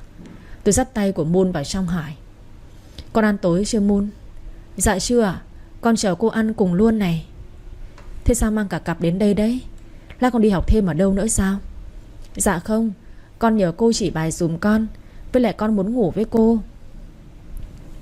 Chỉ bài thì được, nhưng mà Moon không ngủ ở đây được đâu. Về nhà ngủ cho ngon giấc, mai con còn đi học chứ. Không, con thích ngủ với cô cơ. Tôi nhìn Vũ nhưng mà anh ta không nói gì. Tôi bảo: thôi để cô lấy đồ ăn cho con ăn trước nhé. Vâng, cả nhà mình cùng ăn luôn à? Ba cũng chưa ăn, bảo cho ăn cùng với cô đấy. Vậy mình dọn qua đây ăn luôn nhé. Dạ ba ngồi đi. Cô ơi, hôm nay ba đích thân vào bếp đấy. Cô xem có ngon không? Ba bảo cô ốm nên ba tự nấu cho cô. Tôi nhìn Vũ lần nữa, nhưng Vũ coi như là không nghe Moon nói gì, chỉ có ăn thôi. Kệ hai cô cháu nói chuyện với nhau. Tôi đành quay ra cho Moon ăn. Đâu, cô xem món này nào. Cũng ngon đấy Moon. Con cứ nghĩ là ba không biết nấu đâu, vì con không thấy ba vào bếp bao giờ cả. Vậy à? Vâng. Thôi Moon ăn nhanh đi, còn học bài nữa con. Dạ, cô ăn cho khỏe nhanh nhá, rồi về chơi với con nữa. Cô nằm đây nhớ Moon lắm. Vừa ăn xong thì thấy chị Lan đến. Vào cái chưa kịp chào thì chị Lan mắng luôn: không biết là mày còn coi tao là chị em không nữa đây. Ôm đến ngất ra đấy, thế mà không nói một câu gì cả. Em xin lỗi, em cũng khỏe rồi mà. Anh Vũ mà không nói thì mày ra viện tao cũng chẳng biết gì. Thôi đừng giận em nữa. Anh chị vào ngồi đi, để các cháu nó vào. Bông với Bin có nhớ cô Chi không nào? Dạ có ạ. Vào đây chơi với em Moon kìa. Bông nói: Moon mang cả sách lên đây học đấy à? Vâng, chị với Bin ngồi đây chơi với cô Chi đi. Em học chút, em chơi cùng. Chị Moon chăm thế. Chị học xong chị được ngủ ở đây với cô Chi luôn đấy. Vậy ạ? Vâng, thêm học đã nhá. Ừ. Anh Quân với Vũ ra ngoài cửa ngồi nói chuyện, còn mấy người chúng tôi ở trong này buôn dưa lê. Chị Lan nói: làm gì thì làm cũng phải giữ sức khỏe chứ. Bây giờ mẹ chỉ còn em ở đây, Vân thì đi học xa rồi. Em cứ sống kiểu một mình như vậy là không được đâu. Vâng, em biết rồi. Từ qua nay em thấy mình có lỗi với bản thân quá, có lỗi với cả mẹ nữa. Biết thế thì từ nay á, chăm sóc cho mình đi. Dạ vâng. Mà anh Vũ mang đồ ăn vào cho em đi à? À không, anh ấy có bạn gái cũng nằm ở viện, nên tiện mang chút đồ cho em thôi. Cái gì? Bạn gái? Vâng, anh ấy nói với em thế mà. Có mà bọn chị không biết sao? Thì từ hôm qua đến nay, bữa nào em cũng thấy anh ấy qua đây mà. Hình như là bạn của anh ấy cũng ở gần phòng em ấy. Bạn gì? Bạn nào mà chị đây không biết? Mày đúng là con ngố. Có bạn gái người yêu mà anh ấy lại mang cơm cho mày sao? Lại còn mang cả con gái đến chỗ của mày ăn cơm nữa. Có con người yêu nào nó chịu như thế không? Mày ngố thì cũng ngố vừa thôi chứ. Làm việc thông minh lắm, thế mà sao giờ lại ngơ ngơ thế hả em? Cái gì? Ông ấy để ý mày đấy con ngu à? Tôi nghĩ lại hành động của Vũ từ lâu nay. Tôi chỉ nghĩ là sự quan tâm của sếp với nhân viên thôi. Đang nghĩ lung tung thì chị Lan bảo: chuyện của em cũng qua lâu rồi. Em còn trẻ, không việc gì phải chôn vùi mình với quá khứ đau thương ấy. Hãy mở lòng ra đi em. Nhưng mà em chưa sẵn sàng chị ạ. Vũ là người tốt, người đàn ông trưởng thành sống tình cảm và trách nhiệm đấy. Em hãy cho em và cả Vũ cơ hội để tìm hiểu đi. Em... hãy thử hỏi trái tim của mình có chút tình cảm với anh ấy, thì hãy mở lòng đón nhận. Hãy mạnh dạn lên em. Em sợ một lần nữa em sẽ tổn thương. Nỗi đau ấy vẫn còn như mới hôm qua thôi chị. Không phải ai cũng như Hùng đâu. Đừng bận tâm đến quá khứ đó. Đàn ông ở trên thế giới này vẫn còn nhiều người để mình có thể tin tưởng lắm. Vâng. Thôi nghỉ đi, chị cho bọn trẻ về, mai lại vào. Dạ. Nhà chị Lan về, Vũ vào thấy Moon vừa học xong thì bảo: Moon, ba chở con về nhà nhé. Không, con muốn ở cùng với cô cơ. Cô mệt con ở lại phiền cô đấy. Nhưng con nhớ cô lắm, con muốn ngủ cùng với cô. Thế con bé cứ thút thít, tôi lại không nỡ nên đành bảo: nếu sếp không ngại thì để con bé ngủ với tôi cũng được. Có được không? Không sao, tôi chỉ sợ là sếp ngại ở đây không tốt cho con bé thôi. Vũ chưa kịp trả lời thì Moon lại hỏi: cô ơi, cho cả ba ở đây ngủ đi, để ba trông hai cô cháu mình ngủ luôn được không ạ? Con muốn ngủ cùng với cô nhưng con vẫn sợ.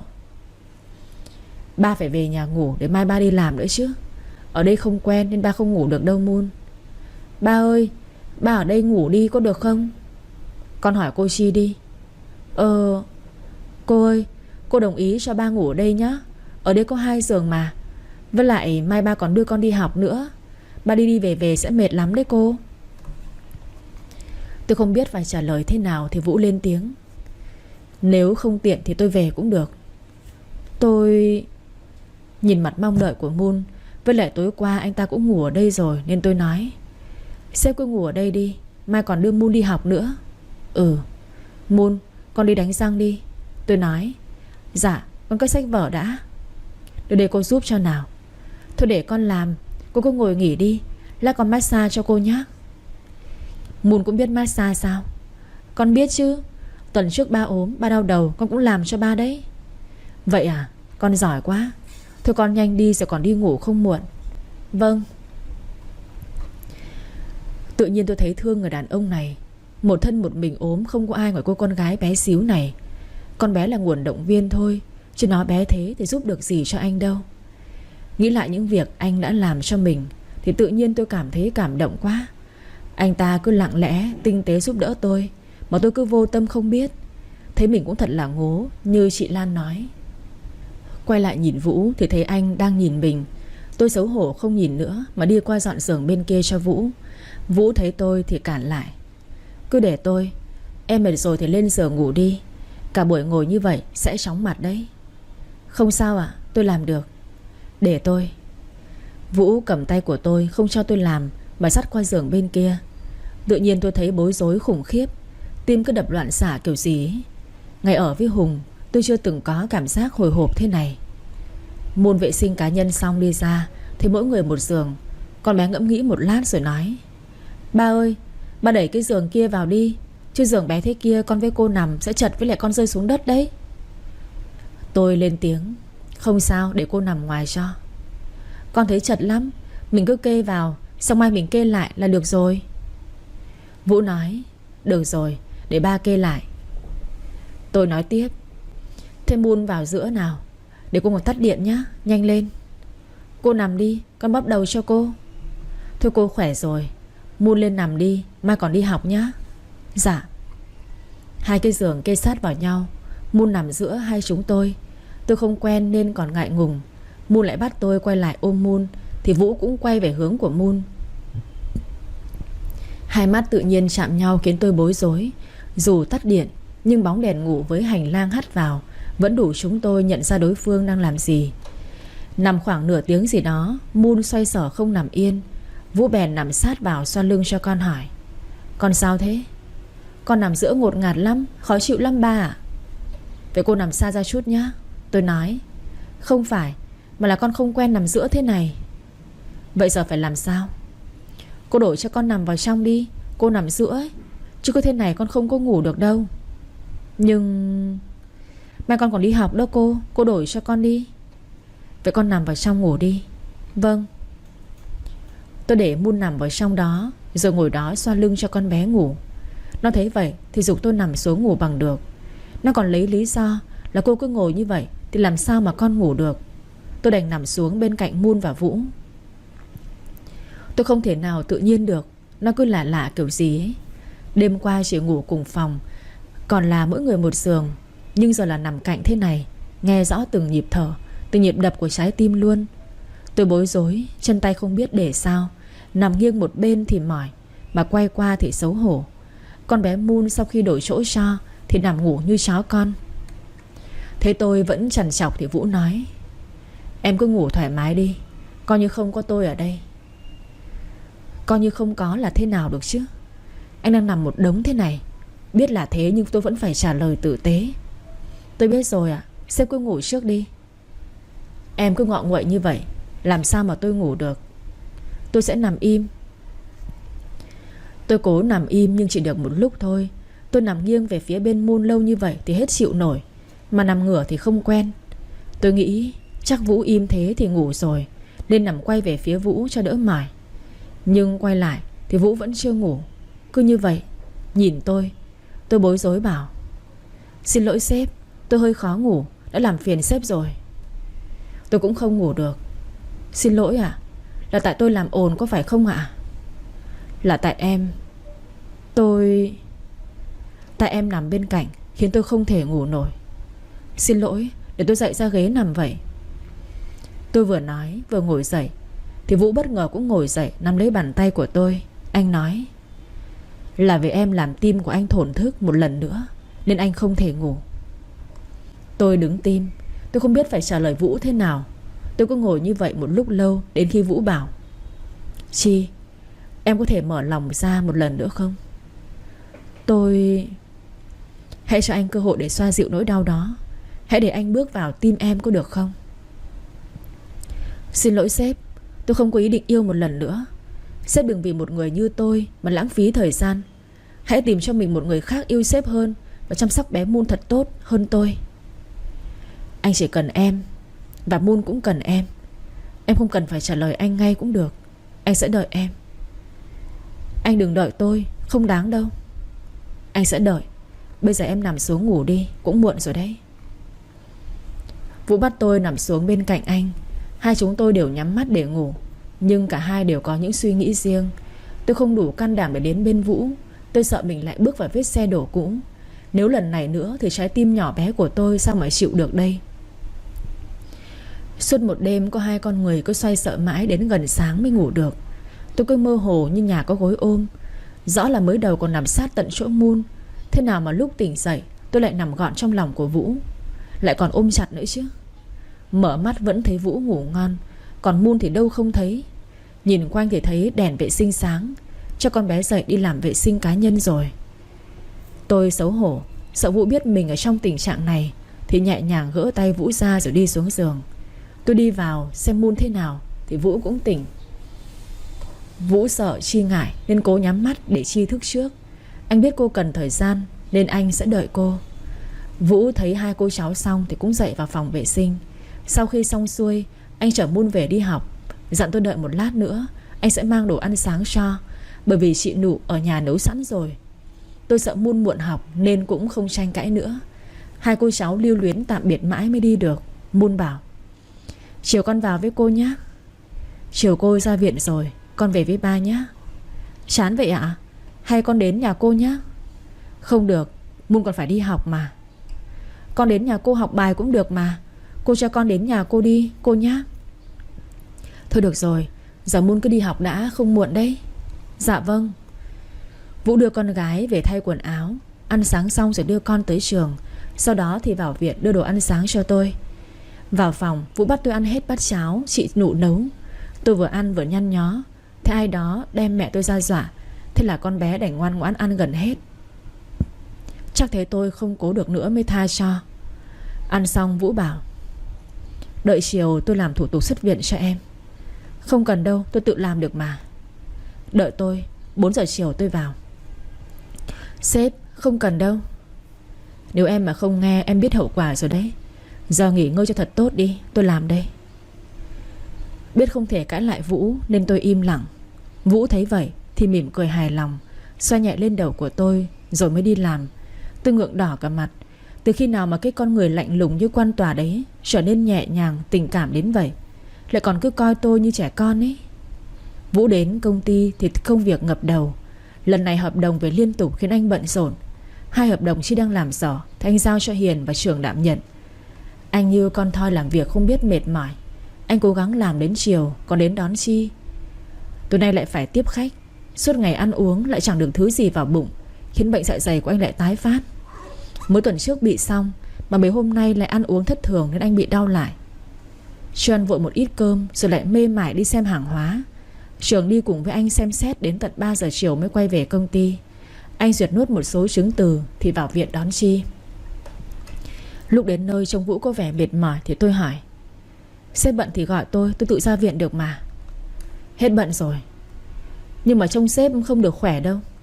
Tôi không sao, thủ tục xong rồi, tôi chở em về nhà. Vâng, cảm ơn sếp. Không phải ở công ty, đừng có lúc nào cũng gọi tôi là sếp như vậy. Tại vì tôi quen rồi. Vậy sửa đi. Tôi không thích thì thôi vậy. Để tôi từ từ ạ. Vũ giãn mặt ra rồi cầm đồ ra xe cho tôi. Tôi nói với Vũ: lát để tôi tự lên nhà nhé. Sếp, anh không cần đưa tôi lên đâu. Tại sao? Tôi bảo với mẹ là đi công tác, anh lên thì lộ mất. Tôi lên cùng mới đáng tin chứ. Em cứ yên tâm, tôi nói bác cho. Tôi ngại. Tập dần cho quen đi. Quen gì chứ? Sự có mặt của tôi, ngày nào tôi mà chả gặp. Vũ nhìn điệu bộ của tôi thì buồn cười. Anh nhìn tôi một lúc rồi bảo: tối nay cho Moon ngủ ở đây, rồi nhờ em dạy con bé học bài nhé. Tôi phải đi tiếp khách, chắc là về muộn. Để con bé ở nhà một mình suốt chắc là con bé buồn lắm. Vâng, cứ để con bé ở nhà tôi đi nếu anh không ngại. Cảm ơn em. Giờ tôi đưa em về xong rồi đi đón con bé. Cũng tới giờ tan học rồi. Vậy tôi cùng với anh đi đón con bé không muộn, để con bé đứng đợi khổ thân. Ừ, cũng được. Moon thấy tôi với Vũ đến đón thì chạy ra ôm chầm lấy tôi rồi bảo: ước gì ngày nào ba với cô cũng đến đón con thế này, như nhà các bạn ấy. Khi nào ba bận thì cô đến đón con được không? Dạ được chứ ạ. Nhưng thỉnh thoảng ba với cô rảnh thì đi chung đến đón con nhé, để con khoe với các bạn. Tôi nhìn Moon, con bé thèm thuồng có một gia đình đủ ba mẹ mà thương nó. Mắt tôi rơm rớm muốn khóc. Thì Vũ bảo với Moon: giờ ba đưa con về lấy quần áo, rồi con sang nhà cô ngủ tối nay nhé. Thật không ba? Thật, ba đi tiếp khách về muộn. Ba nhớ ăn cơm không đau bụng như lần trước đấy nhá. Hôm đó ba đau nhiều con sợ lắm. Ba biết rồi, mình về nhá, không cô vẫn còn mệt đó. Dạ vâng. Vũ đưa tôi về nhà anh. Lần đầu tiên tôi được đến đây. Vào nhà, chị Nụ đang dọn dẹp nhà cửa. Tôi chào hỏi rồi lên phòng Moon lấy đồ cùng con bé. Vũ thì về phòng tắm rửa thay quần áo. Lát đưa chúng tôi về rồi đi luôn. Ngôi nhà to khang trang, Xung quanh nhà trồng rất nhiều hoa, nhưng không khí thật ảm đạm. Bảo sao bé Moon không buồn chứ, mai con bé không bị tự kỷ đấy. Chuẩn bị xong xuôi, tôi với bé Moon xuống trước chở Vũ thì chị Nụ bảo: lần đầu tiên tôi thấy cậu Vũ đưa phụ nữ về nhà kể từ ngày chuyển về đây ở đấy. Cũng đã 7 năm rồi. Thế ạ? Vâng. Trước đây cậu Vũ với vợ ở bên nhà cũ bên kia. Từ khi vợ cậu ấy mất thì cậu ấy chỉ ở đó 1 năm, rồi chuyển về đây ở khi Moon mới 1 tuổi. Chắc là anh ấy không thể ở nơi có quá nhiều kỷ niệm buồn. Đúng vậy. Cậu ấy thời gian đó khổ sở lắm, mà chắc cô phải quan trọng với cậu ấy thì cậu mới đưa về nhà thế này. Dạ tôi chỉ là nhân viên thôi ạ. À thế à? Nói tới đây thì Vũ cũng xuống. Tôi chào chị Nụ rồi cùng Moon đi ra xe. Vũ dặn con: Moon này, lát qua nhà cô con tự tắm rửa nhá. Ăn cơm rồi học bài không được phiền cô nhiều nghe chưa. Cô vẫn chưa khỏi ốm đâu. Vâng con biết rồi ạ. Ba, cô, con vui quá. Ước gì ngày nào cũng được thế này ba nhỉ. Con ngoan thì thỉnh thoảng ba cho con đi. Dạ vâng. Tôi nhìn con bé vui mà thấy thương gì đâu. Con bé luôn ước có một người mẹ thương yêu nó. Một mình ba là chưa đủ, mặc dù Vũ đã rất cố gắng. Lên đến nhà, tôi thấy mẹ ra mở cửa đón thì ngạc nhiên. Tôi chào mẹ thì Vũ cũng chào. Con chào bác. Hôm nay bác cho con gửi bé Moon ở đây một hôm được không ạ? Được được. Moon vào nhà với bà con. Dạ con chào bà. Tối nay con ngủ với bà nhé. Lại đây với bà nào. Tôi thấy lạ lắm mà không biết lạ ở đâu. Tôi về mà mẹ chẳng hỏi han tôi như mọi lần. Mà với Vũ thì chỉ nghe chị em tôi với chị Lan đến chơi, kể về ba con Vũ, chứ có gặp lần nào đâu mà cứ như là thân thiết lâu lắm rồi ấy. Vũ xin phép mẹ tôi rồi đi luôn. Tôi tiễn Vũ ra cửa thì Vũ bảo: em vào đi, nhớ ăn uống vào đấy. Tôi biết rồi, anh uống ít thôi. Hai cô cháu nhớ ngủ sớm nhé. Vâng. Vũ nhìn tôi một lúc định nói gì đó nhưng lại thôi. Anh bảo tôi vào nhà rồi đi luôn. Tôi vào nhà cho Moon đi tắm. Đã thấy hai bà cháu nô ở trong phòng tắm rồi. Tôi thấy vậy thì về phòng tắm gội. Lát sau ra đã thấy hai bà cháu ngồi sẵn ở bàn ăn đợi tôi. Thấy vậy tôi hỏi: mẹ, sao mẹ biết nhà có thêm người mà nấu cơm nước thế này à? Con có coi mẹ ra gì đâu. Ôm thế mà mẹ chả biết gì cả, lại còn kêu chị Hiền nói dối mẹ. Con xin lỗi mẹ. Con không muốn mẹ lo lắng cho con. Em con đi học xa, nhà chỉ có một mẹ một con. Con thử nghĩ xem, nếu con có làm sao, có phải là mẹ hối hận cả đời không? Mẹ, con biết là con sai rồi. Giờ con cũng không sao, mẹ đừng giận con nữa. Thôi ăn đi cho con bé nó ăn. Dạ vâng. Tôi ngồi ăn, tự nhiên nghĩ ra là tại sao mẹ lại biết, thì bỏ bát xuống hỏi mẹ: mẹ, sao mẹ biết con bị ốm? Là Vũ nói: nhưng mẹ với sếp con đã gặp nhau bao giờ đâu ạ? Mẹ với Vân gặp cậu ấy mấy lần rồi. Hôm mẹ với Vân làm thủ tục lần cuối cho em con đi du học thì bị khó khăn về giấy tờ hộ khẩu đấy con. Lúc đó nhà mình chưa chuyển hẳn khẩu lên đây. Mẹ với Vân lên phường làm mà không được, vì con biết đấy, thủ tục hành chính phức tạp lắm mà, lại còn rườm rà nữa. Thiếu giấy tờ nọ kia nên họ chưa có giải quyết cho. Lúc mẹ với Vân ra ngoài cửa thì gặp Vũ với cậu nào đó cũng đi vào. Vũ có hỏi Vân đi tìm gì thì con bé nó kể ra. Thế là cậu ấy giúp trong buổi hôm đó được luôn. Có thể em con mới đi suôn sẻ như vậy chứ. Vũ còn giúp em con sang bên đó chỗ ăn chỗ ở cẩn thận, gần trường, và nhờ giáo sư mà Vũ quen hướng dẫn cho em con bên đó nữa. Đợt mẹ đi khám bệnh cũng là Vũ giúp mẹ. Cái đợt con đi công tác ấy, hôm đó mẹ đau chân đi khám thì gặp cậu ấy cũng đưa ba cậu ấy vào viện giúp mẹ luôn. Hôm trước con ốm, cậu biết có gọi cho mẹ, nhưng cậu ấy dặn mẹ yên tâm đã có cậu ấy chăm sóc rồi. Rồi cậu ấy còn dặn mẹ cứ coi như không biết gì vì cái tính bướng bỉnh của con đấy. Mẹ, sao mà những chuyện đó mẹ không nói cho con nghe? Thế sao chuyện của con không nói cho mẹ nghe? Cái gì cũng tự mình chịu rồi giấu giếm mẹ. Mẹ, thôi ăn đi, ở đó mà lắm chuyện. Mẹ, thế hôm nay anh ấy cũng gọi trước cho mẹ à? Người ta người lớn, có đầu có cuối, chưa như ai như cô. Mẹ này. Ăn uống xong xuôi, tôi cho con bé đi học. Học xong Moon lại bảo là con ngủ với bà. Thế là hai bà cháu nằm kể chuyện cho nhau nghe, rồi mới đi ngủ. Tôi về phòng lúc này là hơn 9 giờ. Tự nhiên nằm một mình lại nghĩ tới Vũ. Đã bảo là không nghĩ lung tung rồi mà cứ nhắm mắt lại thì hình bóng Vũ cứ hiện ra. Nhớ lại từng việc Vũ đã làm cho mình, Vũ cứ thầm lặng làm mà chẳng cần đối phương biết. Việc làm đó là vì người ta. Từ những việc nhỏ, giờ nghĩ lại tôi mới thấy Vũ đã làm vì mình. Lần đó biết tôi chưa ăn cơm, Vũ mua về mà phải nói dối rằng mình đi tiếp khách. Hai lúc nhìn thấy tôi tranh cãi với Hùng và vợ Hùng thì Vũ đã tế nhị giúp tôi không để Moon chứng kiến cảnh không hay đó. Không phải là Vũ không muốn giúp, mà lúc đó Vũ không có tư cách gì để giúp. Nhưng Vũ vẫn ở lại cùng tôi, đợi tôi để an ủi tôi. Dù chỉ là một câu nhưng tôi cảm thấy nó thấm. Hai lần đi công tác cùng với anh Trường, Vũ cũng lặng lẽ bay vào. Dù biết là mệt mỏi, nhưng anh vẫn vì tôi mà làm điều đó. Vũ thừa hiểu loại đàn ông như ông Ngô cần gì. Chúng tôi dù đã đón tiếp nhiệt tình, nhưng Vũ vẫn giúp ông ta thỏa mãn hơn bằng cách đưa cho cái thẻ VIP đó. Đi ăn, biết là tôi không ăn được đồ ở trong đó thì Vũ cũng tự nhận mình là thích ăn, rồi gọi đồ chủ yếu là cho tôi. Còn nhiều cái nữa mà Vũ làm vì tôi, như lần này ở bệnh viện. Tôi biết là Vũ rất tốt, nhưng tôi vẫn còn ngại ngần không dám tiến đến. Tôi sợ một ngày nào đó mình bị đau một lần nữa. Tôi sợ cái cảm giác đó lắm. Nằm miên man nghĩ mãi vẫn chưa vào giấc. Tôi nhìn điện thoại đã là hơn 10 giờ rồi. Không biết anh ta đã về chưa, có ăn gì không, hay lại chỉ uống rồi dạ dày nào mà chịu nổi. Đang nghĩ thì máy có tin nhắn làm tôi giật mình. Cầm lên xem thì là của Vũ. Em ngủ chưa? Tôi chuẩn bị. Làm gì mà giờ này không ngủ đi? Nếu tôi ngủ thì làm sao mà trả lời được cho anh? Vậy em ngủ đi. Moon ngủ rồi anh cứ yên tâm. Người mà tôi không yên tâm là em đấy. Chi? Vâng, anh về chưa? Giờ mới xong. Định đi tăng nữa mà tôi mệt quá nên để cậu Trường bố trí rồi. Giờ về thôi. Anh uống nhiều thế, có ăn gì chưa? Cũng ăn một chút rồi nhưng vẫn đói, lại mệt nữa.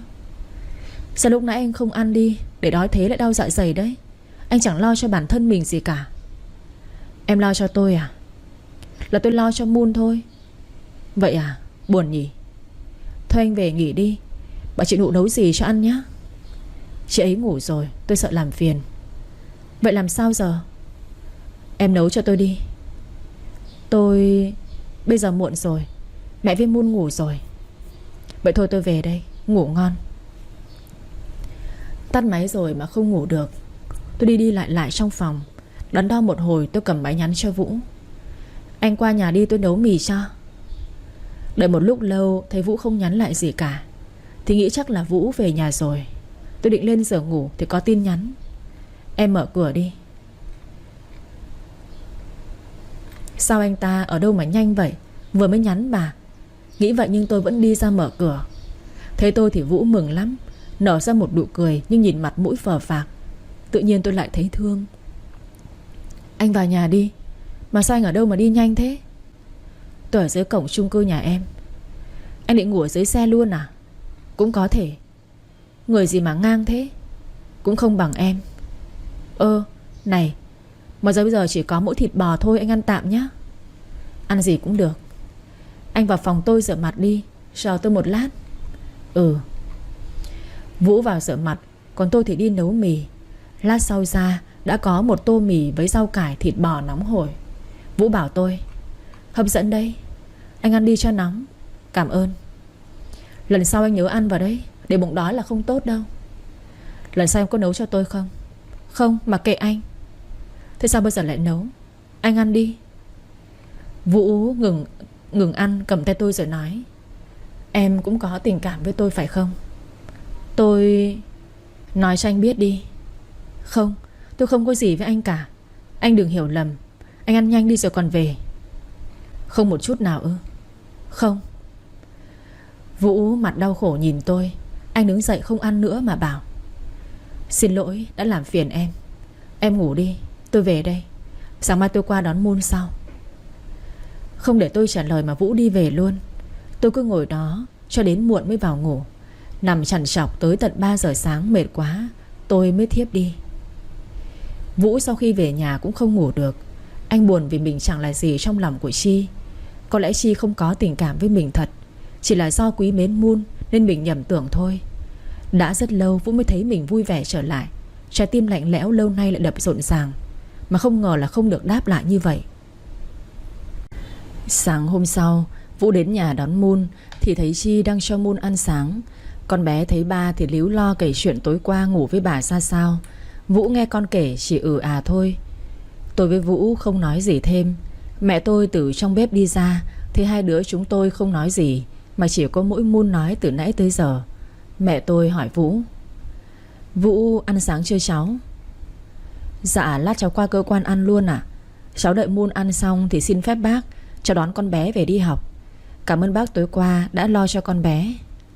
Có gì đâu, lần sau nếu bận đi đâu ấy thì cứ đưa nó qua đây, bác trông cho. Dạ vâng, cháu cảm ơn ạ. Bác có nấu mì này, cháu ăn một bát nhé. Dạ thôi, Moon cũng xong rồi, cháu cũng đưa con bé đi luôn ạ. Hai ba con đi cẩn thận nhé. Vâng, Mon chào bà với cô đi. Con bé chào tôi với mẹ, xong cùng với ba đi học. Còn anh từ đầu tới cuối chỉ nói đúng một câu với tôi lúc mới đến.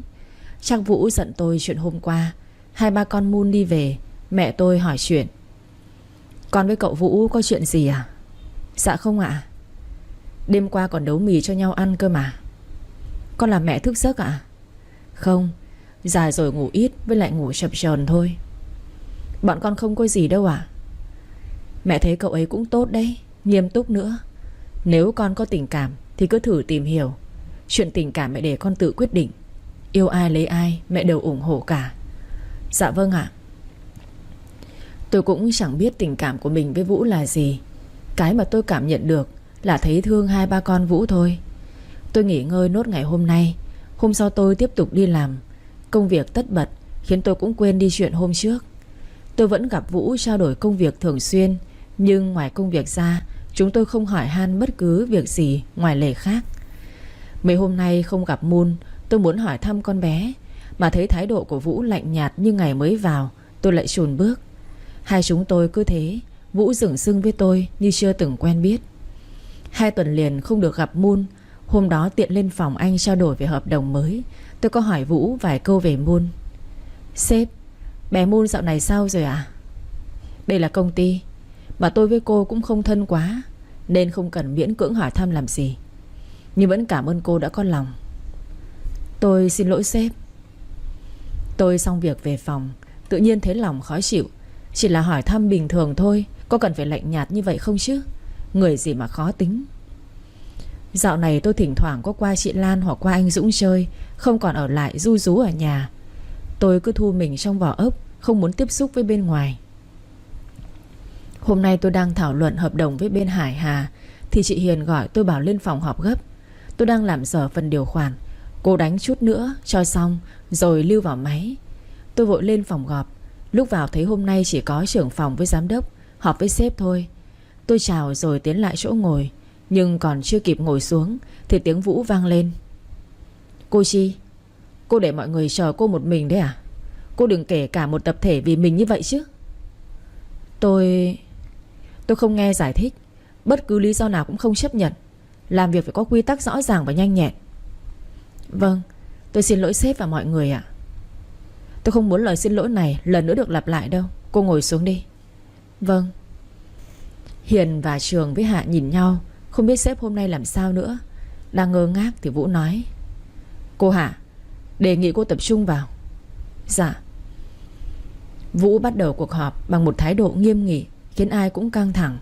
Bắt đầu là phần báo cáo của phòng tiêu thụ, phòng kế sách, rồi phòng kinh doanh. Chị Hiền báo cáo trong tháng qua đã vượt chỉ tiêu của 2 tháng trước rất nhiều. Đợt này đang nhận 2 hợp đồng của công ty M và Hải Hà. Bên M cuối tuần này tôi sẽ đi đến chốt luôn, còn bên Hải Hà thì Chi đang theo. Vũ nghe xong không nói gì, quay qua hỏi Chi: Vậy hợp đồng bên Hải Hà cô Chi theo tới đâu rồi? Dạ, mới bàn luận, chưa đến thống nhất được ạ. Còn vướng mắc chỗ nào? Hợp đồng với công ty lớn nên cần thời gian để họ khai thác và tìm hiểu bên mình nữa ạ. Hiện tại họ chưa thể hiện là vướng chỗ nào. 1 tuần rồi mà cô chưa biết vướng chỗ nào sao? Hay biết họ cần cái gì à? Dạo này cô làm việc kiểu gì đấy? Sếp, 1 tuần hay 1 tháng không phụ thuộc vào mình, cứ muốn là được. Sếp hiểu điều này quá rõ còn gì. Cả phòng cứ trố mắt nhìn hai người tranh luận. Có phải cô cho mình là quan trọng vì lấy được nhiều hợp đồng với công ty nên cho phép mình muốn làm gì thì làm phải không? Sếp, tôi không có ý đó. Tôi đi làm thì làm hết trách nhiệm để xứng đáng với đồng lương mình nhận được thôi. Sếp đừng có tự tiện chụp mũ cho người khác như vậy. Cô giờ còn cãi sao? Tôi chỉ nói lý lẽ thôi. Vậy tôi nói sai đúng không? Tôi không nói sếp sai, là tự sếp nói à? Cô... Còn hợp đồng lần này tôi sẽ cố gắng hết mình. Nếu sếp không yên tâm thì có thể giao cho người khác, tôi không có ý kiến. Được. Nếu trong vòng 1 tuần nữa hợp đồng này không xong thì cô tự nghỉ đi. Vâng, tôi xin nghỉ luôn. Chi? Trường, Chi? Chị Hiền và Trường cùng đồng thanh gọi tên tôi. Vũ trong lúc này lửa giận ngùn ngụt, nắm chặt tay. Cô ấy đúng là chẳng coi mình là gì cả. Vũ đứng dậy ra khỏi phòng họp mà không nói năng câu gì. Hạ nhìn Trường vội vã chạy theo sếp. Trong phòng họp mọi người cũng tản hết, chỉ còn chị Hiền và anh Trường ở lại. Chị Hiền lên tiếng hỏi tôi. Chi, em làm sao thế? Em không sao. Trường cũng vội vã hỏi. Em không nên nói với sếp như thế. Vậy sếp có quyền chưa hỏi đã vội chụp mũ lên đầu của em như vậy rồi sao? Còn cả cái hợp đồng lớn này nữa, 1 tuần sao mà làm chứ? Anh ta giỏi thì đi mà làm đi. Chị Hiền an ủi tôi. Sếp nói vậy thôi, để cho mình cố gắng làm nhanh nhất có thể, chứ sếp không có ý làm khó em đâu. Trường cũng nói đỡ. Hiền nói đúng đấy. Tôi lúc này mới gắt lên. Anh chị không xem thái độ của anh ta sao? Chị Hiền nói.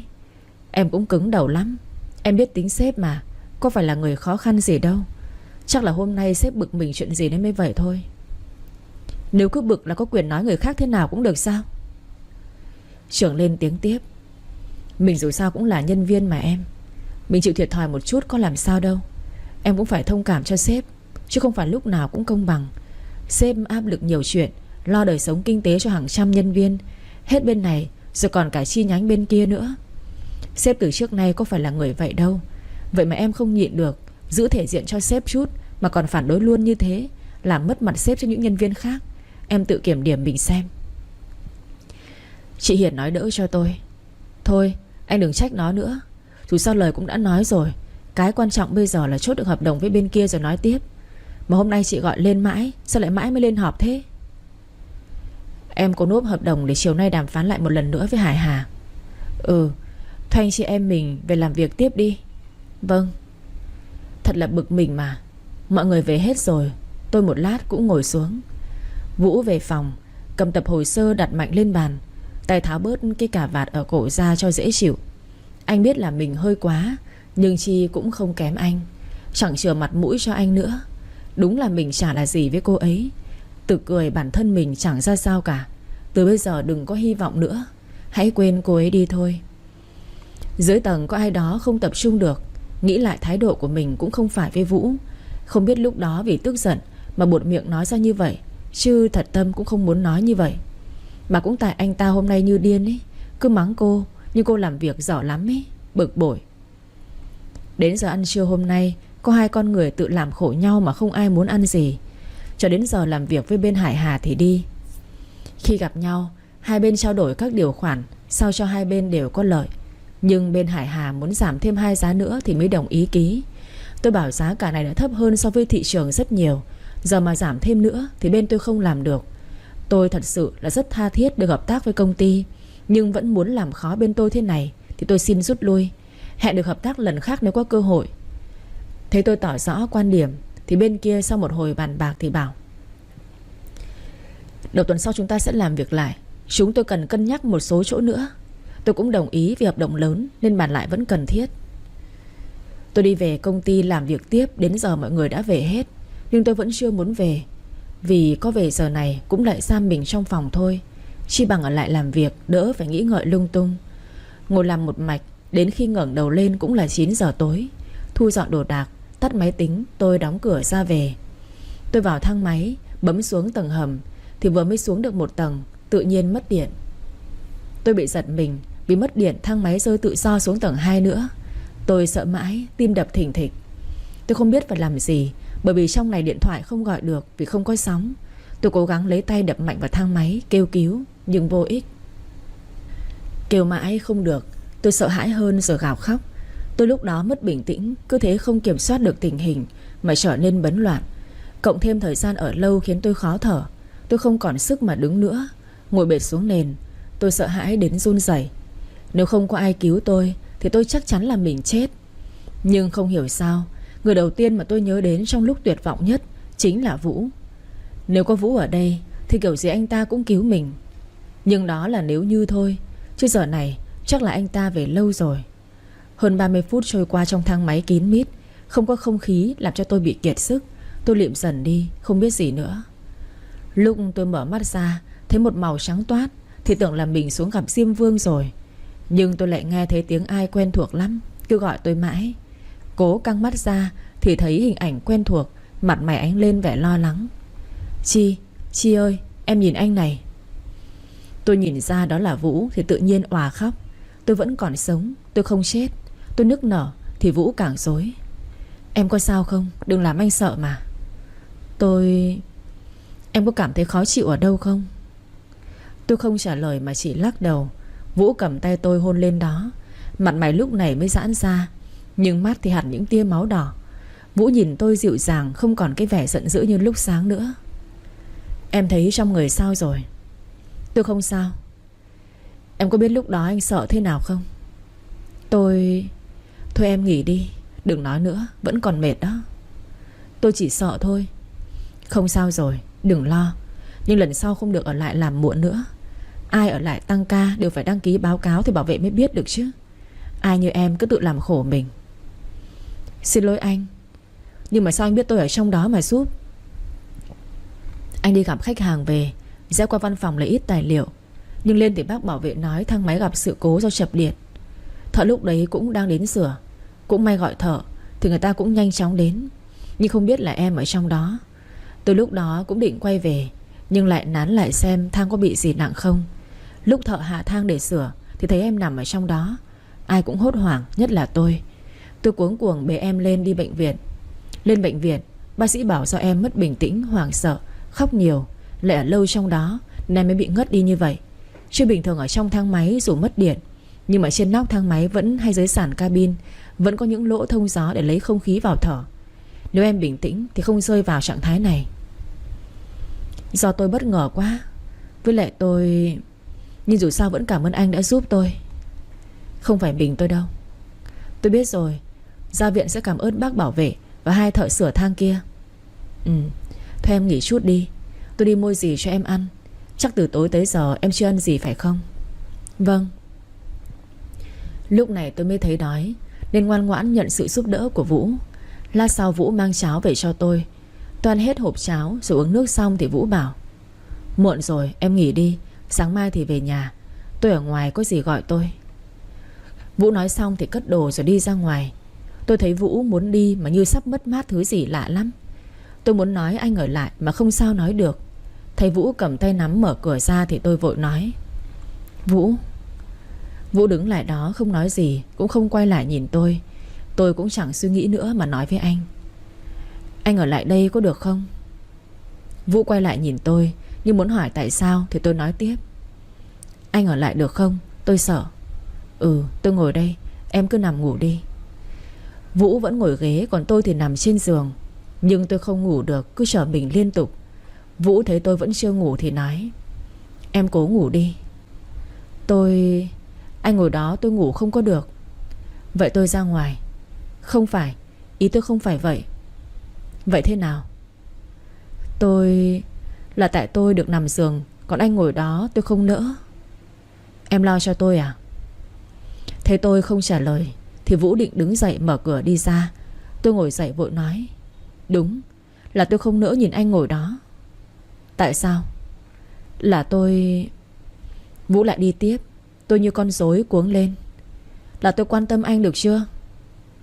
Em nói rõ hơn đi. Nói thế nào nữa? Nói khi nào đủ thành tâm thì thôi. Tôi không biết nói gì. Vậy thì thôi, em nghỉ đi. Là em có tình cảm với anh. Vũ đứng im khi tôi nói ra câu đó. Vũ cuối cùng cũng chờ được câu nói này rồi. Anh đánh cược một lần để đợi được nghe câu nói ấy. Thời gian vừa qua cố tỏ ra lạnh lùng với Chi, chứ Vũ cũng khó khăn lắm. Nhiều lúc gặp Chi muốn nói gì đó, nhưng lại sợ Chi từ chối nên đành kìm nén lại. Giờ này chính tay anh nghe cô thừa nhận có tình cảm với anh, thì anh lại đơ ra như bị ai điểm huyệt. Vũ. Ừ. Anh có nghe không? Em nói gì? Vũ muốn nghe một lần nữa, nhưng tôi ngại ngùng nên không nói nữa. Không nghe thì thôi. Anh muốn nghe lần nữa. Không. Đi mà. Không. Chi, anh thích em. Tôi ngồi đó, mặt đỏ lên như cô bé mới yêu lần đầu. Anh cầm tay của tôi áp lên má của anh. Để cho anh sưởi ấm trái tim của em nhé. Tôi gật đầu. Anh ôm tôi vào lòng thật chặt. Tôi ở trong ngực của anh mà tim cứ rộn ràng đập liên hồi. Ngày ở với Hùng tôi cũng có tình cảm với Hùng. Tôi cứ tưởng đó là tình yêu, nhưng không phải. Vì tôi chưa bao giờ thấy tim của mình nó có biểu hiện thế này. Nó không loạn nhịp, hay có lúc muốn bay ra khỏi ngực, không kiểm soát được như lúc ở gần Vũ. Em nằm xuống ngủ đi, anh canh cho. Anh đừng ngồi nữa. Cả ngày đi làm về mệt rồi, giờ lại ngồi thức nữa thì làm sao chịu nổi chứ. Em thương anh à? Ừ. Vậy anh nằm cùng em nhé. Vâng. Nằm đây anh ôm cho em ngủ nào. Đêm đó tôi đã có một giấc ngủ ngon. Và Vũ cũng như vậy. Tôi quyết định mở lòng mình thêm một lần nữa để đến bên Vũ. Sáng hôm sau tỉnh dậy đã thấy Vũ thức dậy từ bao giờ. Cả đêm ngủ ngon trong lòng của anh, giờ dậy lại xấu hổ. Thế tôi đỏ mặt thì Vũ nói: Sao thế em? Dạ không sao. Không sao mà tự nhiên lại mặt đỏ thế kia? Tại vì em chưa quen. Thế thì anh phải thường xuyên làm cho em quen thì thôi. Gì mà thường xuyên? Anh đùa thôi. Em dậy đi, anh chở đi ăn sáng xong về nhà nghỉ chiều làm cũng được. Hôm qua anh gọi cho mẹ rồi, bà em ngủ lại nhà anh với Mon. Sao anh lại bảo thế? Làm sao em nhìn mẹ bây giờ? Mẹ biết anh thích em rồi. Mẹ cũng đồng ý cho anh tìm hiểu em. Mẹ tin em. Với lại mẹ biết chúng ta đều là người trưởng thành, cũng đã trải qua đổ vỡ trong hôn nhân. Chuyện gì nên làm, không nên làm, chúng ta đều tự quyết định. Em đừng suy nghĩ nhiều nữa. Hay là em muốn mẹ lo lắng thấy em suốt ngày trong bệnh viện? Vâng. Ngoan lắm. Em không phải là trẻ con đâu. Ừ, không phải trẻ con nhưng cũng ít hơn anh nhiều tuổi. Kệ. Ừ thì kệ. Dậy đi cô bé. Đã bảo là không còn bé rồi mà. Ừ, thôi anh không nói nữa. Tôi dậy vào nhà vệ sinh đánh răng rửa mặt, xong Vũ cũng vào. Lát sau Gia Anh đưa tôi đi ăn sáng rồi đưa tôi về nhà. Tôi định đi làm ngay nhưng Vũ không cho. Anh bảo: Em nghỉ buổi sáng đi, người vẫn còn mệt đấy. Em khỏe rồi. Với lại không đi làm, ai đó hẹn ra cho một tuần phải chốt hợp đồng lớn. Em sợ bị cho nghỉ lắm. Em còn dám nói chuyện đó sao? Em phải nói chứ, người ta là sếp mà. Em còn coi anh là sếp hả? Nhân viên gì mà cãi tay đôi với sếp? Ai bảo anh cậy quyền ăn hiếp nhân viên nhỏ nhoi? Anh cậy quyền hồi nào? Còn không. Em đến muộn có vài phút vì mải làm nốt hợp đồng mà mắng không chừa mặt mũi cho em nữa. Người đâu mà ghê. Rồi rồi là anh sai, anh xin lỗi. Không chấp nhận. Thế giờ anh phải làm sao? Em cũng sai, em xin lỗi anh. Em không nên làm anh mất mặt trước bao nhân viên. Anh đừng giận em nhé. Anh không giận. Cũng tại anh mất kiểm soát mà vô cớ mắng em. Vậy mình hòa nhé. Ừ. Cảm ơn anh về tất cả. Là anh tự nguyện. Thôi em vào nghỉ đi. Anh về đưa con đi học không muộn. Vâng, anh đi cẩn thận. Ừ. Vũ hôn lên trán tôi rồi về. Mẹ cũng vừa dậy nhưng không nói gì nhiều, chỉ hỏi han qua loa. Mẹ bảo lát mẹ qua nhà anh Dũng chơi với cháu. Tôi bảo tôi đưa đi, nhưng mẹ bảo để mẹ tự bắt taxi đi cho chủ động. Với lại cũng gần đây mà. Mẹ không cho tôi chở đi nên tôi vào phòng ngủ một giấc. Đến trưa thì Vũ gọi điện: Em ăn trưa chưa? Dạ chưa. Nghe thấy giọng vẫn còn ngái ngủ của tôi thì Vũ trêu: Giờ này vẫn còn ngủ sao? Thế em nghe lời anh còn gì. Với mẹ đi chơi rồi, chả ai nấu cơm cho em ăn nên em ngủ luôn. Ai cho em nhịn hả? Dậy đi anh quay chở em đi ăn. Không, em chỉ muốn ngủ thôi. Anh đang đến rồi. Này, chưa gì đã cúp máy. Tôi chả thèm dậy, vẫn lăn lóc ra ngủ. Khoảng 5 phút sau nghe tiếng chuông vang lên. Chắc là Vũ. Sao mà đi nhanh thế? Tôi mở cửa nhưng không phải là Vũ mà là Hùng. Tôi tắt hẳn nụ cười. Hùng hỏi tôi: Em đang chờ ai à? Anh đến có việc gì? Em nghĩ giữa chúng ta đã kết thúc từ gần 2 năm nay rồi. Em đã quên anh rồi ư? Vậy anh thử nghĩ xem, những chuyện anh làm với em có đáng để em nhớ không? Chi? Đừng gọi tên em một cách thân mật như thế. Đừng để cuộc sống xáo trộn thêm một lần nữa. Là anh tự lựa chọn. Nhưng anh không thể quên em. Anh nhất thời hồ đồ thôi. Anh vẫn yêu em Chi à? Cậu không xứng với tình yêu của cô ấy. Nghe tiếng nói đằng sau thì Hùng quay lại. Tôi cũng đi ra hẳn. Mở cửa là Vũ. Hùng nhìn Vũ chằm chằm rồi cất tiếng: chuyện của chúng tôi không liên quan tới anh. Trước đây thì không, nhưng giờ thì có. Mà giờ cậu không có tư cách để làm phiền Chi nữa, vì cậu đã phủi bỏ sạch quan hệ với cô ấy gần 2 năm qua. Thanh thì có tư cách gì? Cậu cứ hỏi cô ấy thì biết. Hùng nghe Vũ nói vậy thì quay qua nhìn tôi hỏi như để khẳng định lại lời nói kia của Vũ. Anh ta là ai? Anh không cần biết. Anh về đi. Đừng tới tìm em nữa. Đừng có để vợ anh làm phiền em. Không, anh không yêu cô ấy. Người anh yêu là em. Chi, hãy về bên anh đi em. Không bao giờ. Anh đi về đi. Tôi nói xong đi vào nhà thì Hùng cầm tay tôi kéo lại. Do bị bất ngờ nên tôi chui gọn vào trong lòng của anh ta. Hùng ôm chặt làm tôi đẩy ra không được. Vũ thấy vậy vội kéo Hùng ra khỏi người tôi rồi nói: cậu đúng là không đáng mặt đàn ông. Anh chẳng là cái gì mà xen vào chúng tôi. Tôi là người đàn ông của cô ấy. Chi, anh ta nói có thật không? Đúng. Thế nên anh từ bỏ ý định điên rồ đó đi. Không, anh không tin. Em không muốn ly hôn với anh mà, có đúng không? Em từng nói chỉ cần anh chọn em và con, em sẽ chấp nhận anh đúng không? Đúng, tôi từng nói như vậy. Đã từng cho anh cơ hội để giữ trọn vẹn gia đình nhỏ ấy. Nhưng mà anh đã không cần, đã không tiếc mà vứt bỏ nó. Thế nên bây giờ anh đừng có nói gì cả. Đừng bao giờ xuất hiện ở trước mặt của tôi nữa. Tôi nói xong thì kéo tay Vũ vào trong nhà rồi khóa cửa lại.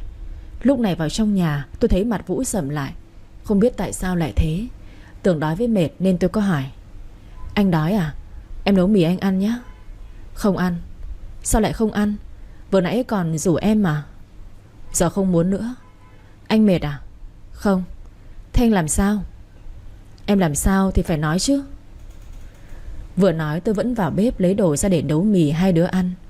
Vũ thấy tôi vừa nói vừa đi vào bếp làm không có ý dỗ dành mình thì càng giận hờn.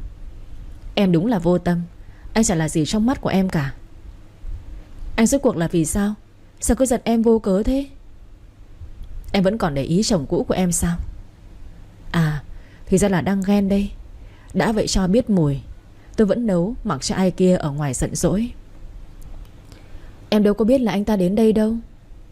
Em phải đuổi cậu ta về chứ. Anh xem đó, có đuổi được không?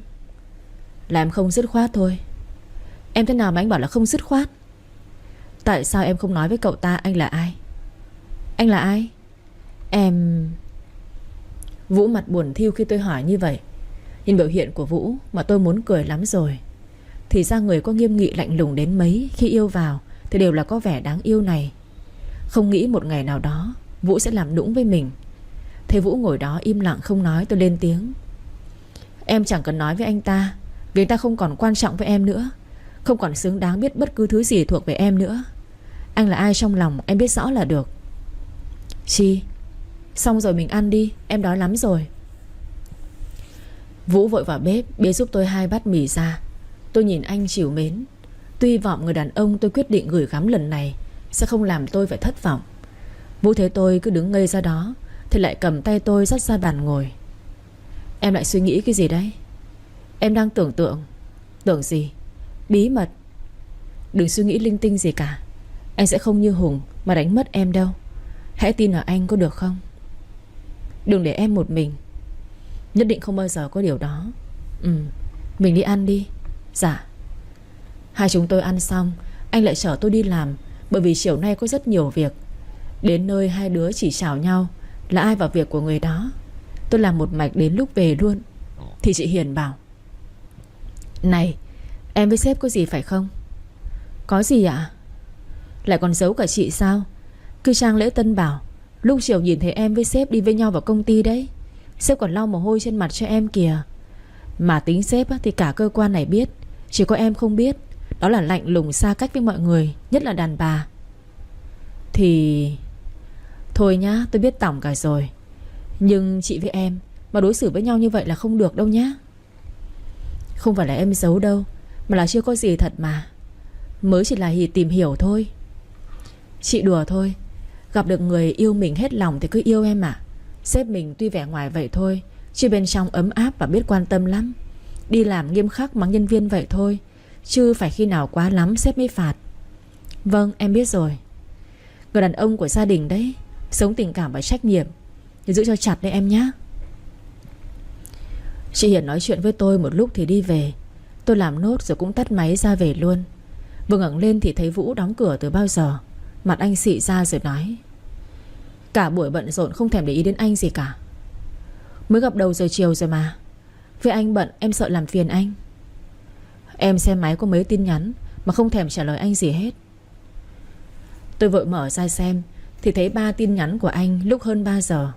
Tôi nhìn anh cười làm hòa bảo: em xin lỗi sếp nhá, tại vì em mải làm quá. Anh chẳng bằng công việc sao? Không phải. Vậy thì sao? Là em không để ý thôi mà. Em không biết người như anh lại còn đi nhắn tin. Cô dám nói với sếp mình như vậy sao? Em đùa chút thôi mà. Dám đùa anh à? Vũ kéo tay của tôi ôm vào lòng rồi hôn lên trán. Anh nhớ em quá. Làm cùng nhau mà nhớ gì? Làm cùng nhưng không được nhìn thấy, nhắn tin không thèm trả lời, nhìn qua camera thì em cứ cắm cúi làm việc, không để ý anh mà ghét. Em muốn giúp anh thôi mà. Nhưng mà anh sót. Làm không giải lao thế mệt chết à? Anh cũng vậy thôi. Ngang bướng. Thôi mình về đi. Anh về nhà đi không Moon đợi. Hôm nay anh lại bảo chị Nụ đón con bé à? Từ mai anh bận thì em đón giúp nhá. Anh cho em đi đón con luôn, con cũng thích thế. Nhưng mà anh bận nhiều việc mà. Với em và con thì không. Cái đồ dẻo miệng. Em về ăn cơm với anh và con nhé. Thôi để mẹ ăn một mình lại buồn. Đón mẹ sang nhà anh ăn luôn. Thôi để khi khác đi. Chán thế, lại không được gần em rồi. Chỉ một buổi thôi mà, mai lại gặp rồi. Hai đứa đi thang máy xuống chỗ để xe. Trong thang máy Vũ lại tranh thủ ôm hôn tôi, nhưng chỉ là hôn lên má hoặc là lên trán thôi nhá. Vừa ra khỏi thang máy tôi có điện thoại của mẹ. Con nghe ạ? Dạ vâng con biết rồi. Thế tôi nghe điện thoại, Vũ hỏi: mẹ có chuyện gì à em? Mẹ bảo là mẹ ăn cơm ở bên nhà anh Dũng rồi. Lát nữa anh Dũng chở mẹ về. Vậy em qua nhà với 2-3 con anh nha. Moon mong em lắm đấy. Không đi. Sao thế? Lần đó em hỏi thăm con bé, ai đó bảo em là không cần quan tâm còn gì. Thôi đừng giận anh nữa mà.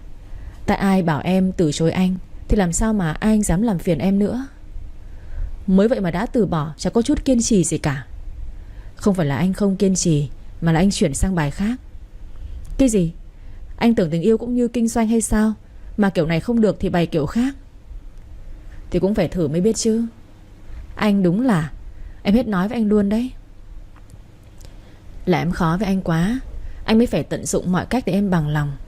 Nhưng cuối cùng em xem có cần dùng cách gì đâu. Lai chúng ta tự có với nhau mà. Em là vì Moon đấy. Anh biết. Anh có là gì với em đâu. Lại dỗi. Làm sao mà anh dám dỗi? Không mà thế kia, ghen với cả con. Đâu có, chỉ buồn chút thôi. Tôi không nói nữa mà quay qua ôm cổ của Vũ, nhẹ hôn lên môi của anh một cái rồi thủ thỉ: em vì cả anh và vì con. Vũ ôm tôi thật chặt, trong lòng ngập tràn hạnh phúc. Ông trời đã mang lại hạnh phúc nữa đến cho anh. Đã mang đến cho anh người phụ nữ yêu anh, yêu cả 2-3 con của anh, không ngần ngại khoảng cách, địa vị hay hoàn cảnh. Cảm ơn em. Mình về nhá, em đói rồi. Hai đứa về tới nhà thì thấy tôi thì Moon chạy ra ôm tôi rồi líu lo: con nhớ cô Chi quá. Cô cũng nhớ Moon này. Thế hai cô cháu mày ôm nhau thì Vũ nói: con gái của cô nên quên ba rồi sao? Đâu có ạ. Con yêu ba nhất và yêu cô cũng bằng ba luôn. Thế mà chỉ ôm mỗi cô thôi đấy. Moon sợ ba buồn nên quay qua ôm ba. Trẻ con mà, không biết ba nói đùa, cứ tưởng thật, liền ôm ba rồi nói: con yêu ba nhiều lắm.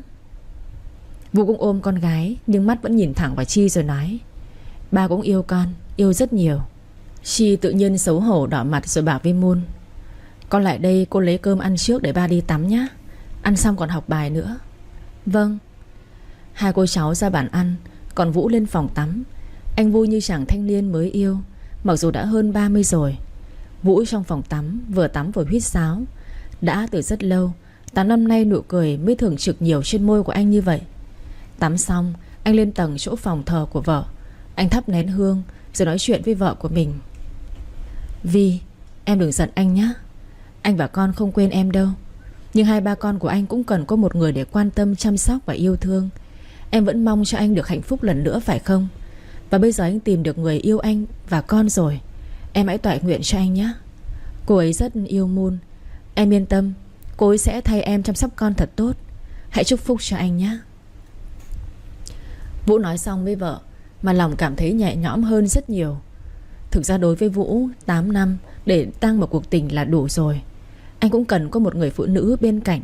Và bé Moon cũng cần có một người mẹ yêu thương, chăm sóc dạy bảo lúc con dần trưởng thành.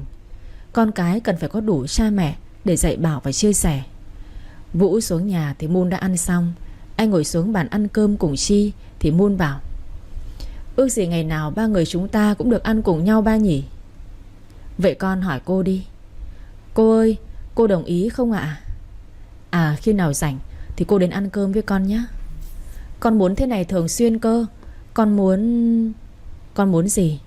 Con muốn có mẹ như cô.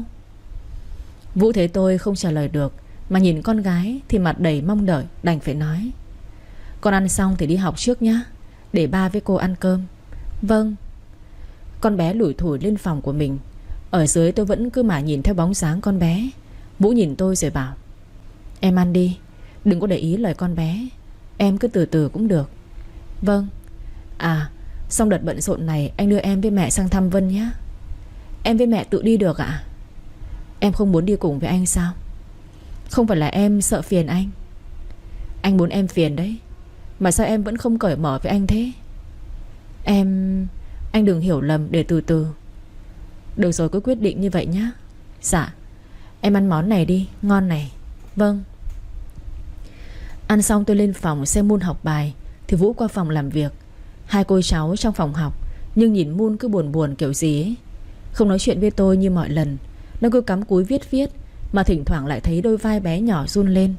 Tôi không nhịn được lại gần nói: Moon, con ngẩng cao đầu lên, chứ con cúi quá thế kia lại hỏng mắt đấy.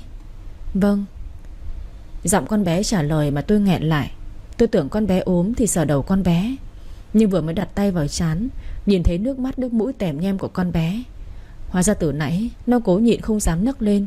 Giờ tôi lại gần thì con bé nó òa lên khóc nức nở. Con không ốm, cô không cần sờ trán của con. Vậy con làm sao nói cô nghe? Con muốn có mẹ như bạn Hòa, bạn My. Các bạn ngày nào cũng khoe ba mẹ chở đi học, mua cái nọ cái kia, còn tết tóc rồi chọn quần áo mỗi sáng đi học nữa. Đón bạn ấy đi chơi các chỗ nữa vui lắm. Còn con không có mẹ, ba thì đi suốt, chả mấy khi ở nhà với con buồn lắm. Tôi nghe muốn nói mà thương quá. Vũ đứng từ ngoài từ bao giờ cũng thấy thương đứa con bé nhỏ của mình. Nhưng làm sao mà anh bảo Chi được? Cô ấy vừa mới chấp nhận anh thôi mà. Tương lai còn chưa biết thế nào. Liệu cô ấy có đồng ý đi cùng anh đoạn đường tiếp theo này không? Tôi nhìn con bé khóc mà xót hết cả ruột. Không biết sao, nhưng đây là hình tình cảm thật của tôi với con bé. Không phải là vì Vũ mà tôi mới yêu nó, mà ngay từ lần gặp đầu tiên tôi đã quý nó rồi. Trải qua thời gian dài quen thân hơn, lại biết hoàn cảnh thiệt thòi của nó từ lúc mới lọt lòng, tôi lại càng yêu con bé. Đã có lúc tôi ước rằng tôi có đứa con gái như nó để được chăm sóc, được yêu thương. Này tôi đã chấp nhận Vũ, tôi cũng muốn mình được Moon chấp nhận. Và cũng tận sâu ở đáy lòng tôi muốn Moon làm con của mình.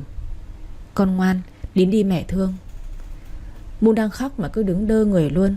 Con bé ngơ ngác nhìn tôi như không tin vào điều mình vừa nghe thấy. Nó lại càng khóc to hơn. Tôi ôm nó vào lòng thì thầm: để cô làm mẹ Moon nhé. Cô ơi, cô nói thật không ạ? Thật, mẹ yêu con. Mẹ ơi. Ừ, mẹ đây. Con yêu mẹ. Con mong điều này lâu rồi. Con mong được như các bạn, đều có mẹ có ba lắm. Mẹ biết, ba mẹ ai cũng thương con hết. Ngoan nào, đừng khóc nữa nhé. Sưng hết mắt rồi đây này. Vâng, nhưng cho con ôm một lúc nữa. Tôi ôm con bé vào lòng, vuốt ve mái tóc của nó.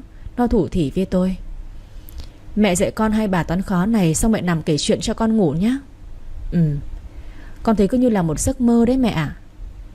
Con hôn mẹ xem có phải là mơ không? Hơi ấm này, côm chặt của mẹ này là thật rồi. Con thích quá. Thôi con ra đây mẹ rửa mặt cho. Giờ học bài tiếp không muộn, mai còn phải dậy đi học nữa đấy. Vâng. Tôi đứng dậy thì thấy Vũ đi vào phòng. Tôi giật mình tự nhiên thấy ngại, bởi vì còn chưa hỏi ý anh xem thế nào đã nhận mẹ với Moon. Như đọc được dòng tôi suy nghĩ, anh cầm tay tôi nói: "Cảm ơn em, anh yêu em." Anh ôm tôi vào lòng. Moon thấy vậy cũng lại ôm tôi thật chặt. Tôi vòng tay ôm anh và cầm tay con bé. "Em cũng yêu anh và con yêu ba mẹ." Cả ba chúng tôi cứ đứng ôm nhau như thế cho đến khi Moon bảo: "Mẹ Chi ơi, mẹ rửa mặt cho con đi." Tôi với anh vội buông nhau ra, nhìn Moon cười: "Là đây mẹ rửa cho, trông con như là con mèo rồi này." "Vậy mẹ lau giúp con đi." "Ba ơi, ba về phòng đi để mẹ dạy con học nữa." "Con có mẹ là không cần ba phải không?" "Đâu có đâu ạ. Tại ba ở đây cũng đâu có giúp được gì. Chỉ bằng ba về phòng làm việc kiếm tiền nuôi hai mẹ con đi." "Con bây giờ như bà cụ non rồi đấy." Mẹ thấy con nói có phải không?" "Đúng rồi. Đấy ba xem, mẹ cũng bảo đúng rồi đấy. Mà ba còn đứng đó làm gì?" "Hai mẹ con bây giờ cùng phe bắt nạt ba đấy à?" Tôi nhìn hai ba con trải treo mà thấy lòng mình thanh thản nhẹ nhàng. Cuộc sống chỉ cần những điều đơn giản bình dị thế này thôi. Đâu cần những thứ xa hoa phủ phiếm, quan chức giàu sang mà làm gì.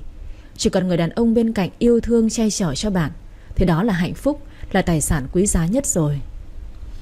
Cho Moon ngủ xong, anh đưa tôi về. Trên xe anh bảo: "Anh mong ngày được cùng em về chung một nhà. Còn nhiều việc chúng ta cần phải giải quyết lắm. Cho em một thời gian nữa nhé." "Anh sắp già rồi này." "Đâu có già đâu, chỉ như chú thôi." "Em dám chê anh à?" Vũ dừng xe quan sát lề đường thì tôi kháng nghị: "Anh sao không đi tiếp?" "Chê anh già thì không đi nữa." "Thế em phải sống thật với lòng mình chứ." Nghe Chi nói mà thái độ thật lòng thế thì Vũ có chút mất tự tin. Rõ là ai cũng khen mình đẹp trai phong độ cơ mà. Có nhiều tuổi hơn Chi một chút thôi, nhưng vẫn trẻ so với tuổi. Mà sao cô lại nói mình già? Nhìn mặt Vũ nghệt ra khiến Chi muốn cười lắm mà vẫn nhịn. Cô cứ lặng im như vậy càng khiến Vũ sầu thê thảm, mất hết cả dũng khí. Chi nhịn không được thì nhoài người sang bẻo má Vũ, hôn nhẹ lên trán của Vũ rồi nói: "Có già một chút, nhưng với em chẳng quan trọng gì.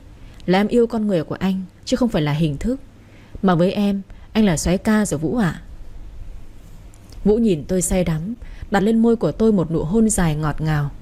Tôi cũng đáp trả nhiệt tình: "Hãy quên hết những thứ đau khổ vây bám mình bấy lâu nay. Hãy tận hưởng và cuộc sống cho mình thôi." Người nào đó thỏa mãn mới lái xe đi tiếp. Đưa tôi lên phòng còn lưu luyến mãi mới chịu đi về.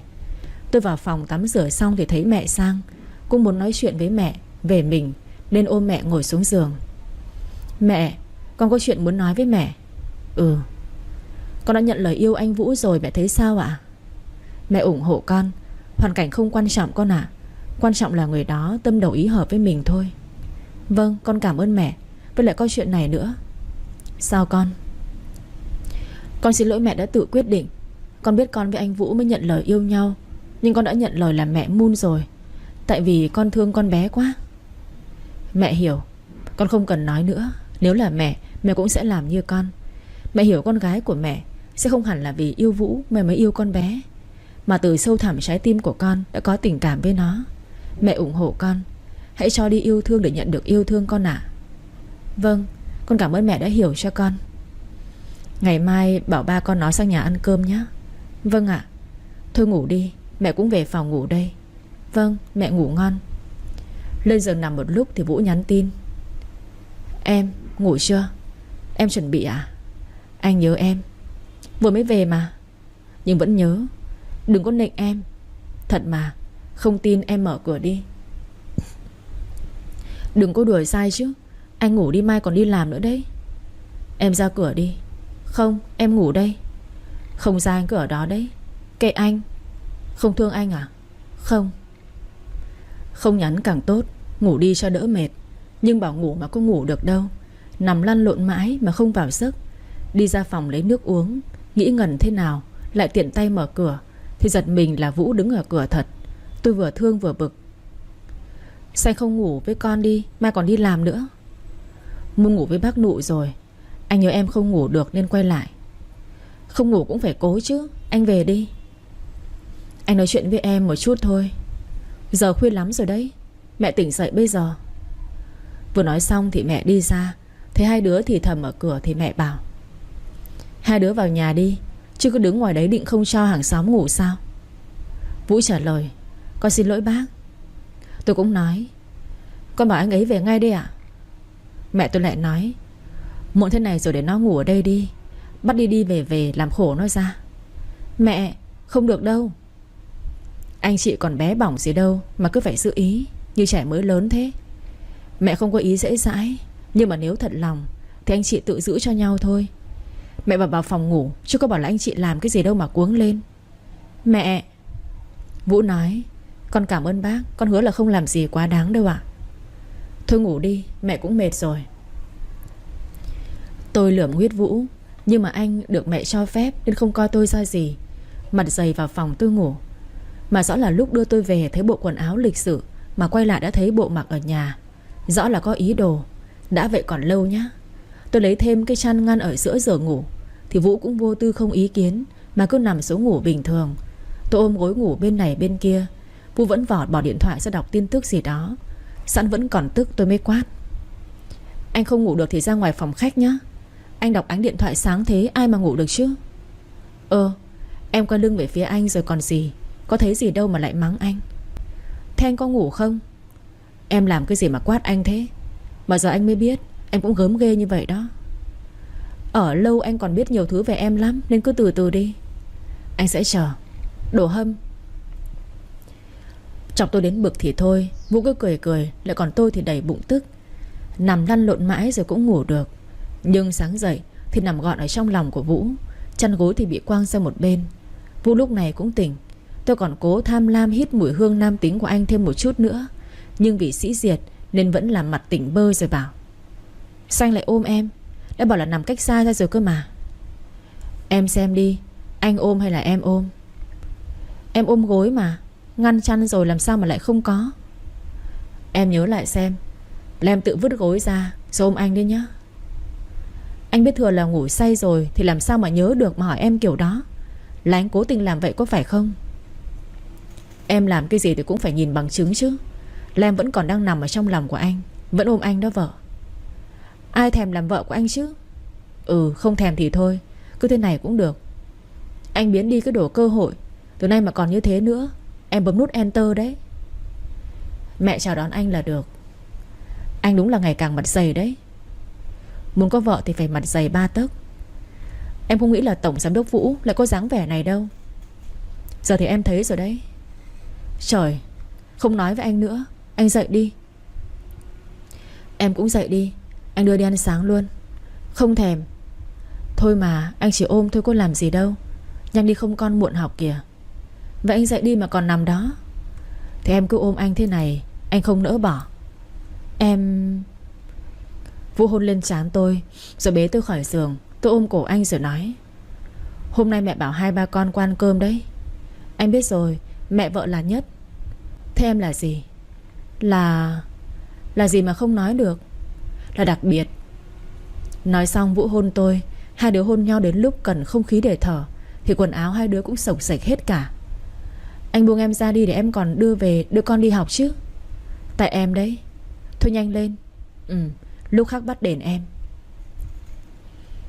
Hạ với anh Trường chuẩn bị cưới. Bởi vì Hạ có bầu 2 tháng. Hạ bị nghén nặng lắm nên đi làm không có được thường xuyên. Anh Trường sợ ảnh hưởng tới công việc nên chuyển Hạ xuống phòng kinh doanh, phòng hành chính, làm công việc nhẹ nhàng, ít áp lực hơn, và tuyển cho sếp Vũ một thư ký mới. Hôm nay có lịch phỏng vấn thư ký thì chọn ra được một người, đó là Nhung. Xem hồ sơ thì Nhung có kinh nghiệm hơn 1 năm làm thư ký bên công ty H, và cũng từng học trường đại học nổi tiếng. Ngoại giao tốt, hình thức ưa nhìn, có vẻ nhanh nhẹn. Trường đích thân phỏng vấn và hẹn ngày mai 8 giờ bắt đầu làm việc. Hôm sau Vũ chở tôi đi làm. Vừa đi vào thang máy thì cũng gặp Nhung đi cùng. Nhưng lúc này chúng tôi không biết nhau. Chỉ thấy Vũ đơ ra khi nhìn thấy Nhung. Từ lúc Nhung bước vào thang máy cho đến khi Nhung qua phòng hành chính nhân sự để báo cáo mình có mặt làm buổi đầu tiên, thì Vũ như con người khác. Đang nắm tay của tôi thì từ từ bỏ ra và không nhìn tôi lấy một lần. Không tạm biệt tôi khi tôi ra trước, mà cứ như suy nghĩ điều gì đó. Lúc đó tôi cứ nghĩ chắc là anh có việc gì thôi. Vào phòng tôi vẫn làm việc bình thường và cũng quên luôn chuyện vừa rồi. Còn Vũ, sau khi lên phòng Vũ để cặp xuống thì không xem vào máy tính luôn, mà ngồi ghế nghĩ gì đó. Trong lòng của Vũ không ổn định. Rõ ràng là cô ấy đã không còn gì nữa rồi mà. Nhưng hình dáng ấy, mái tóc ấy, mùi nước hoa ấy thì rất sống. Tôi ngồi đó thật lâu Vũ mới bắt đầu làm. Đang làm thì anh trưởng gõ cửa đi vào. Sếp, đây là Nhung, thư ký mới sẽ thay Hạ làm việc cho sếp từ hôm nay ạ. Nhung lên tiếng. Dạ chào sếp, em là Nhung. Chào cô. Cậu trưởng hướng dẫn qua công việc cho cô ấy đi, tôi sẽ gọi sau. Vâng, em xin phép sếp. Sau khi Nhung ra ngoài, Vũ tiếp tục làm việc. Chưa đến Vũ nhắn tin cho Chi. Em ơi, đi ra ngoài ăn cơm nhé.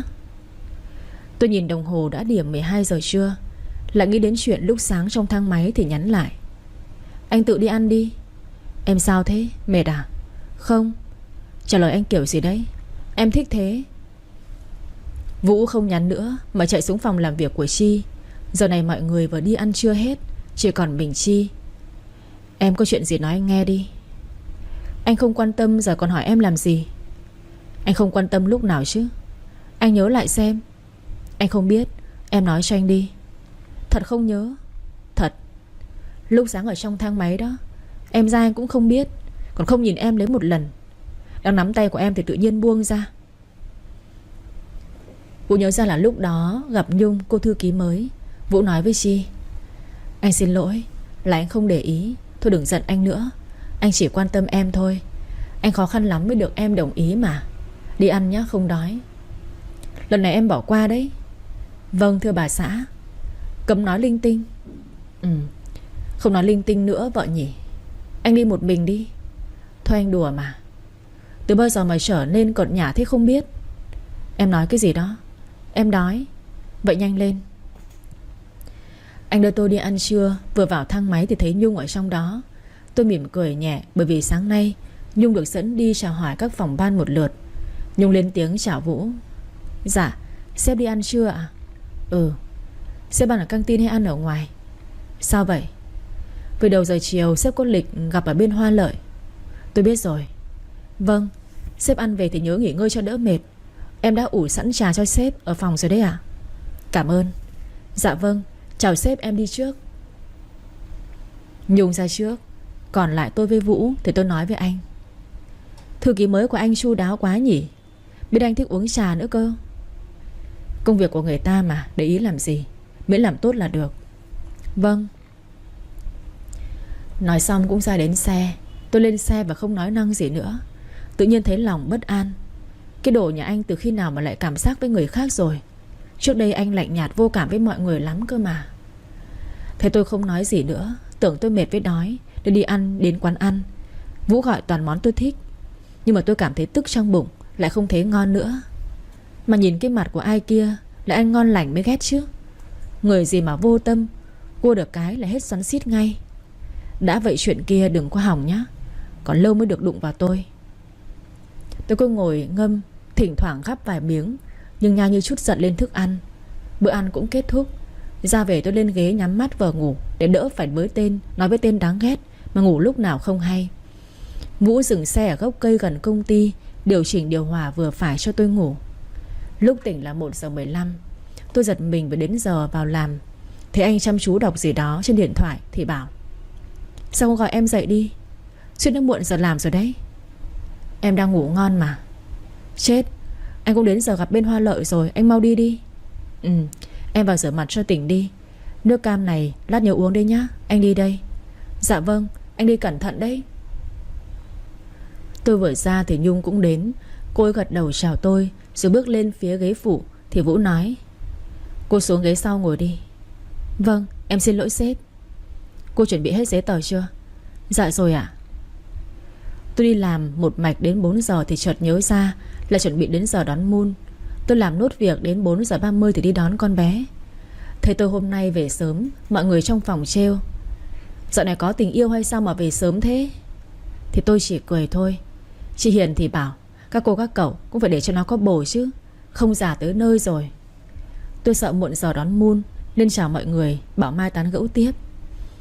Tôi về thì chỉ có chị Hiền biết là về làm gì thôi.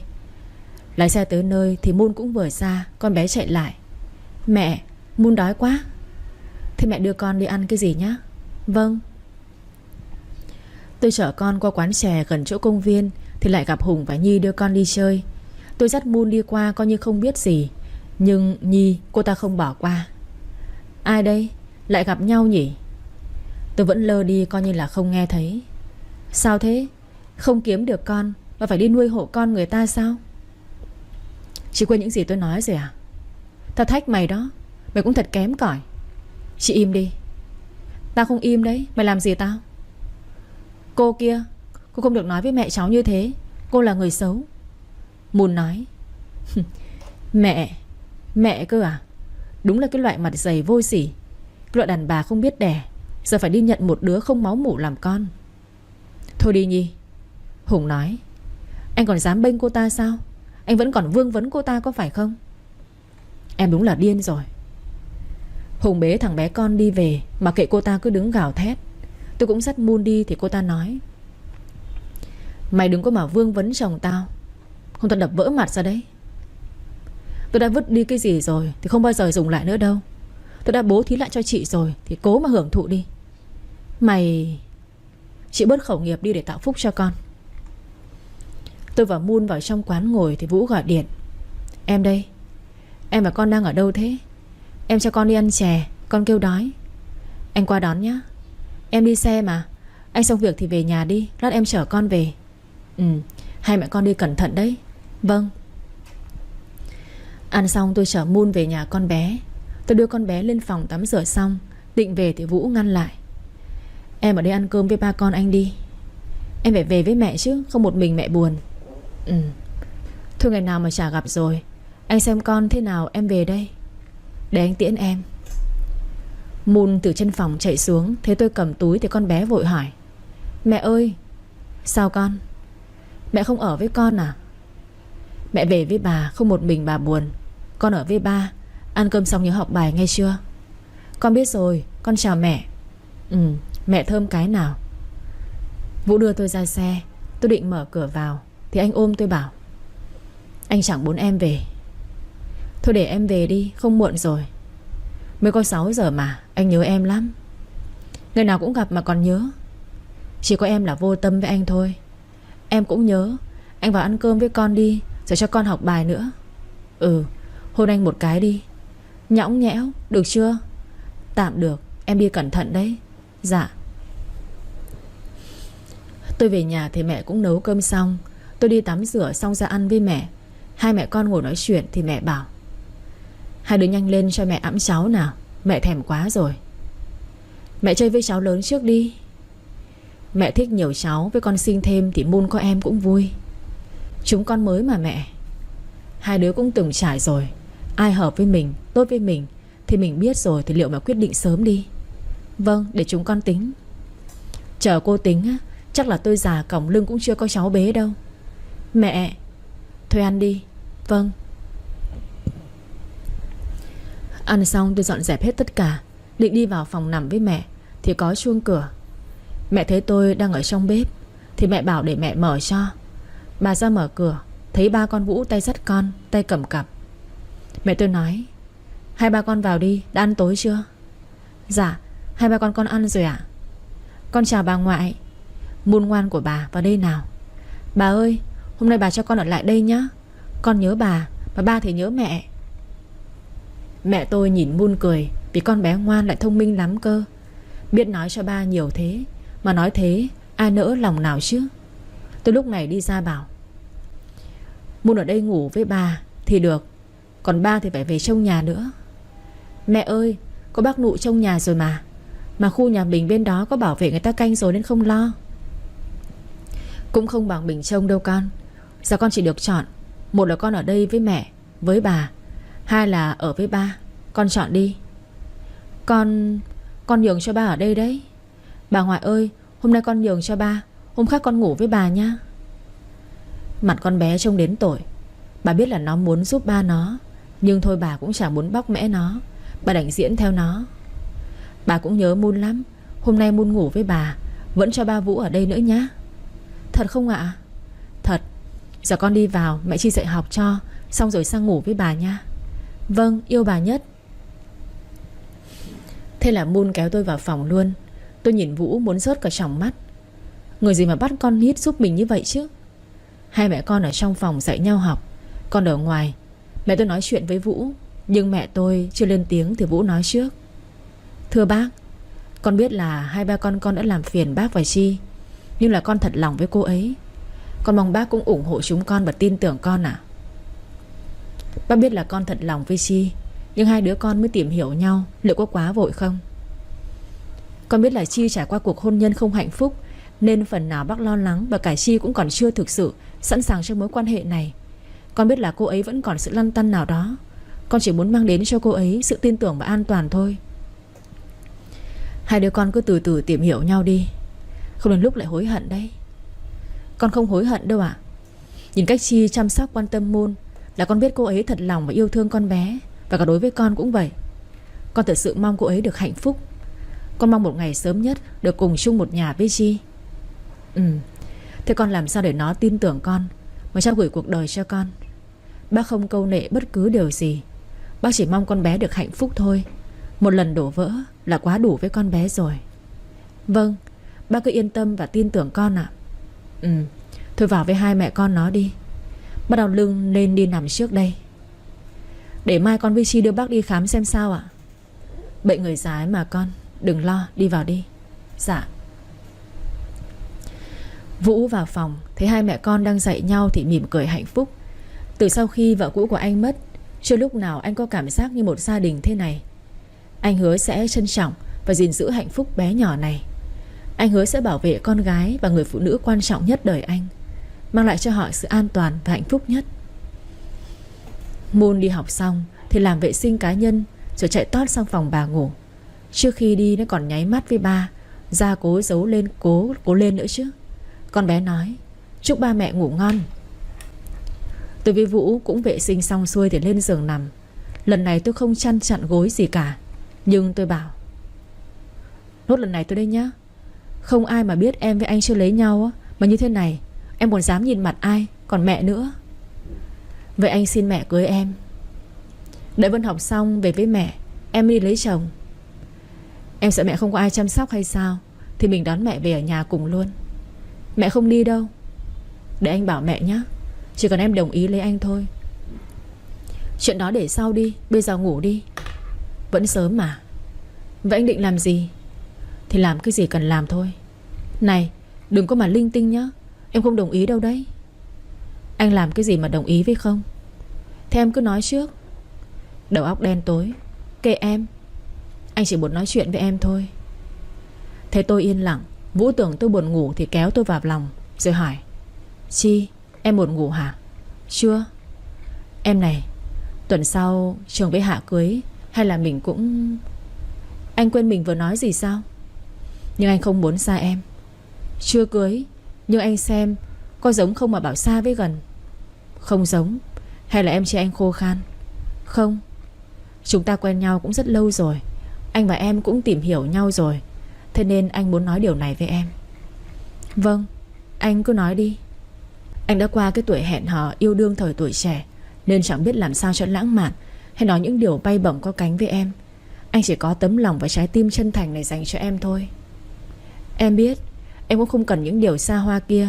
Cái mà em cần là con người thật của anh. Đừng nói nhiều nữa. Em biết là anh nghĩ gì. Em tin anh. Nhưng chờ em thêm thời gian nữa nhé, được không? Anh sẽ đợi. Cảm ơn anh. Với em cũng không bắt anh phải thay đổi vì điều gì đâu. Anh hãy cứ là anh. Nếu mà anh cảm thấy đó là đúng, và hãy dành một ngăn trong trái tim để lưu giữ chị ấy. Vì chị ấy là mẹ của Moon, là người đã từng hy sinh và yêu anh rất nhiều. Còn lại hãy dành để nghĩ về em và yêu em nhé. Cảm ơn em đã hiểu cho anh. Cô là quá khứ, nhưng em mới là hiện tại của anh. Anh yêu em. Hai chúng tôi trao nhau nụ hôn nồng nàn say đắm. Cái hôn chứa đựng bao thầm kín trong đó. Cứ hôn, hôn mãi, đến khi cả hai mất kiểm soát thì anh dừng lại. Anh xin lỗi. Anh hứa sẽ chờ em. Vâng, mình ngủ nhé. Ngủ ngon. Dạ, anh ngủ ngon. Hai chúng tôi dạo này bận rộn, ít đi ăn với nhau. Tôi chốt hợp đồng với bên Hải Hà xong là triển khai luôn, nên không có thời gian để hẹn hò với anh.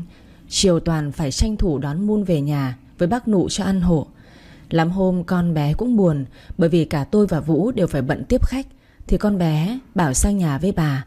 Bây giờ quần áo, đồ đạc của Moon ở đâu cũng có. Cũng may là có con bé, nên mẹ tôi cũng đỡ buồn. Hai bà cháu ăn xong học bài rồi đi ngủ trước.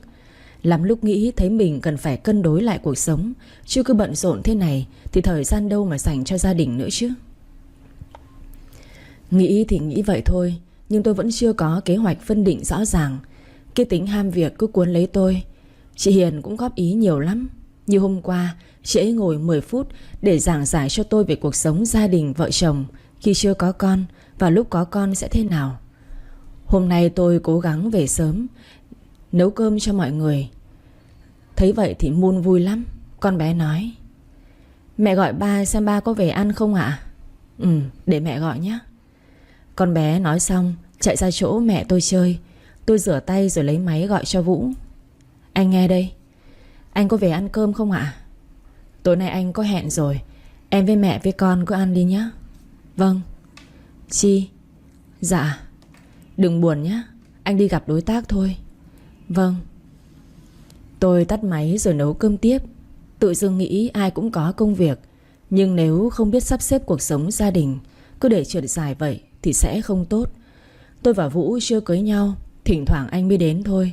Nhưng nếu chúng tôi xác định gắn bó với nhau lâu dài thì bản thân tôi làm vợ, làm mẹ sẽ phải thu vén cho gia đình sao cho hài hòa nhất. Sau này có thêm con sẽ còn vất vả nữa, nên tôi phải tính trước đi. Dạo này Vũ với thư ký của anh đi công tác suốt. Vừa mới 3 ngày trong Sài Gòn, mới về được mấy hôm anh lại có lịch phải bay sang Mỹ gấp, bởi vì chi nhánh bên đó có lô hàng mới gặp sự cố, chắc phải mất cả tuần. Tối đó anh hỏi tôi: "Mai anh bay qua bên kia, em với mẹ có sang thăm Vân luôn không?" "Anh đi xử lý công việc mà. Thôi lần khác em sang, anh cứ tập trung làm việc đi." "Hay là em đi cùng với anh nhé. Em ở nhà còn có mẹ và con nữa, vài hôm là anh về mà." "Vậy em ở nhà cẩn thận nha." "Vâng, để em chuẩn bị đồ cho anh." "Thôi để em về." "Chi? Tối nay ngủ lại đây với anh nhé." "Thôi để em về, con với mẹ chờ em kìa." "Một lần thôi, chả lần nào em ở lại cả. Đi cả tuần có khi hơn đấy. Anh nhớ em lắm." "Em... đi mà, anh gọi cho mẹ nhé." "Thôi để em gọi cho." "Vậy anh đi tắm trước." "Vâng." Vào phòng anh, tôi không nhìn thấy ảnh của chị Vi. Không biết là anh để ở đâu, hay là anh để ở phòng làm việc. Tôi đến đây cũng nhiều, nhưng chưa vào phòng làm việc của anh và một phòng trên tầng 3 kia. Còn phòng ngủ của anh thì đây là lần đầu tiên. Yêu nhau cũng gần cả năm rồi, nhưng hôm nay tôi mới chính thức bước vào căn phòng riêng này. Tối đó tôi phải lấy áo sơ mi của anh mặc. Cũng đã ngủ với nhau vài lần bên nhà tôi rồi, nhưng hai đứa chưa đi quá giới hạn. Lần này là ở nhà anh, tôi có chút không tự nhiên lắm. Cứ thấy sao sao ấy. Vũ bảo tôi cứ thoải mái như ở nhà thôi. Từ ngày yêu nhau chả khi nào em ở lại cả. Tôi cũng không suy nghĩ nữa. Anh pha cho tôi cốc sữa nóng, bảo tôi uống cho dễ ngủ. Tôi lên giường trước, Vũ tắt điện lên sau. Nằm ôm tôi như mọi lần. Nhưng không hiểu sao hôm nay rõ là bật điều hòa mát mà tôi cứ thấy mồ hôi túa ra, người kiểu gì ấy, tim cứ đập loạn. Thấy tôi cứ cứng đơ cả người, nhịp thở nhanh chậm thì Vũ bảo: "Em không khỏe à?" "Em thấy trong người bị làm sao ấy." "Em thấy khó chịu ở đâu?" Bảo anh. "Em không biết, trong người cứ nóng nóng kiểu gì, mà anh để điều hòa bao nhiêu độ mà nóng thế?" "Anh thấy lạnh rồi mà."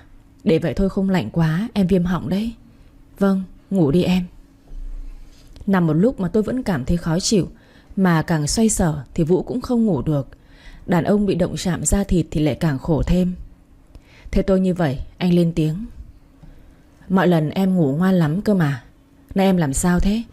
Em mà nằm không yên, anh không chịu trách nhiệm đâu nhá." "Anh xoa lưng cho em ngủ đi, khó chịu gì đâu." "Lần này phải ngủ đấy nhá." "Vâng." Vũ đặt bàn tay vào lưng tôi thì tôi cảm thấy dễ chịu hẳn. Anh xoa lên xuống một lúc thì tôi im lặng. Nhưng tôi im, còn anh thì không im được. Lần này tới lượt anh. Vũ khó chịu không xoa cho tôi nữa thì tôi lại lấy tay của anh đặt vào thắt lưng, bắt anh xoa. Tôi không biết là anh đang phải kiềm chế. Đến lúc khó chịu quá anh bảo: "Anh không làm được đâu. Anh xoa lưng cho em chút đi, Em sắp ngủ được rồi mà. Nhưng em ngủ được, còn anh thì phải thức đấy, cô Chi à. Anh kéo dài câu ra, làm tôi phải quay lại nhìn. Mặt anh lúc này dù qua ánh đèn ngủ, nhưng tôi vẫn nhận ra anh đang phải kiềm chế đến mặt đỏ bừng. Ánh mắt thì hẳn lên những dục vọng ham muốn. Tôi cứ thế nhìn anh thật lâu, đến khi Vũ cúi xuống hôn lên môi của tôi cũng như bị mê hoặc, dẫn vào nụ hôn đầy cảm xúc đó. Một nụ hôn nhẹ nhàng không đủ thỏa mãn cho anh. Anh muốn hơn thế nữa, nên Vũ mạnh dạn nói với tôi mà không muốn chờ thêm. Chi? Vâng. Anh muốn em.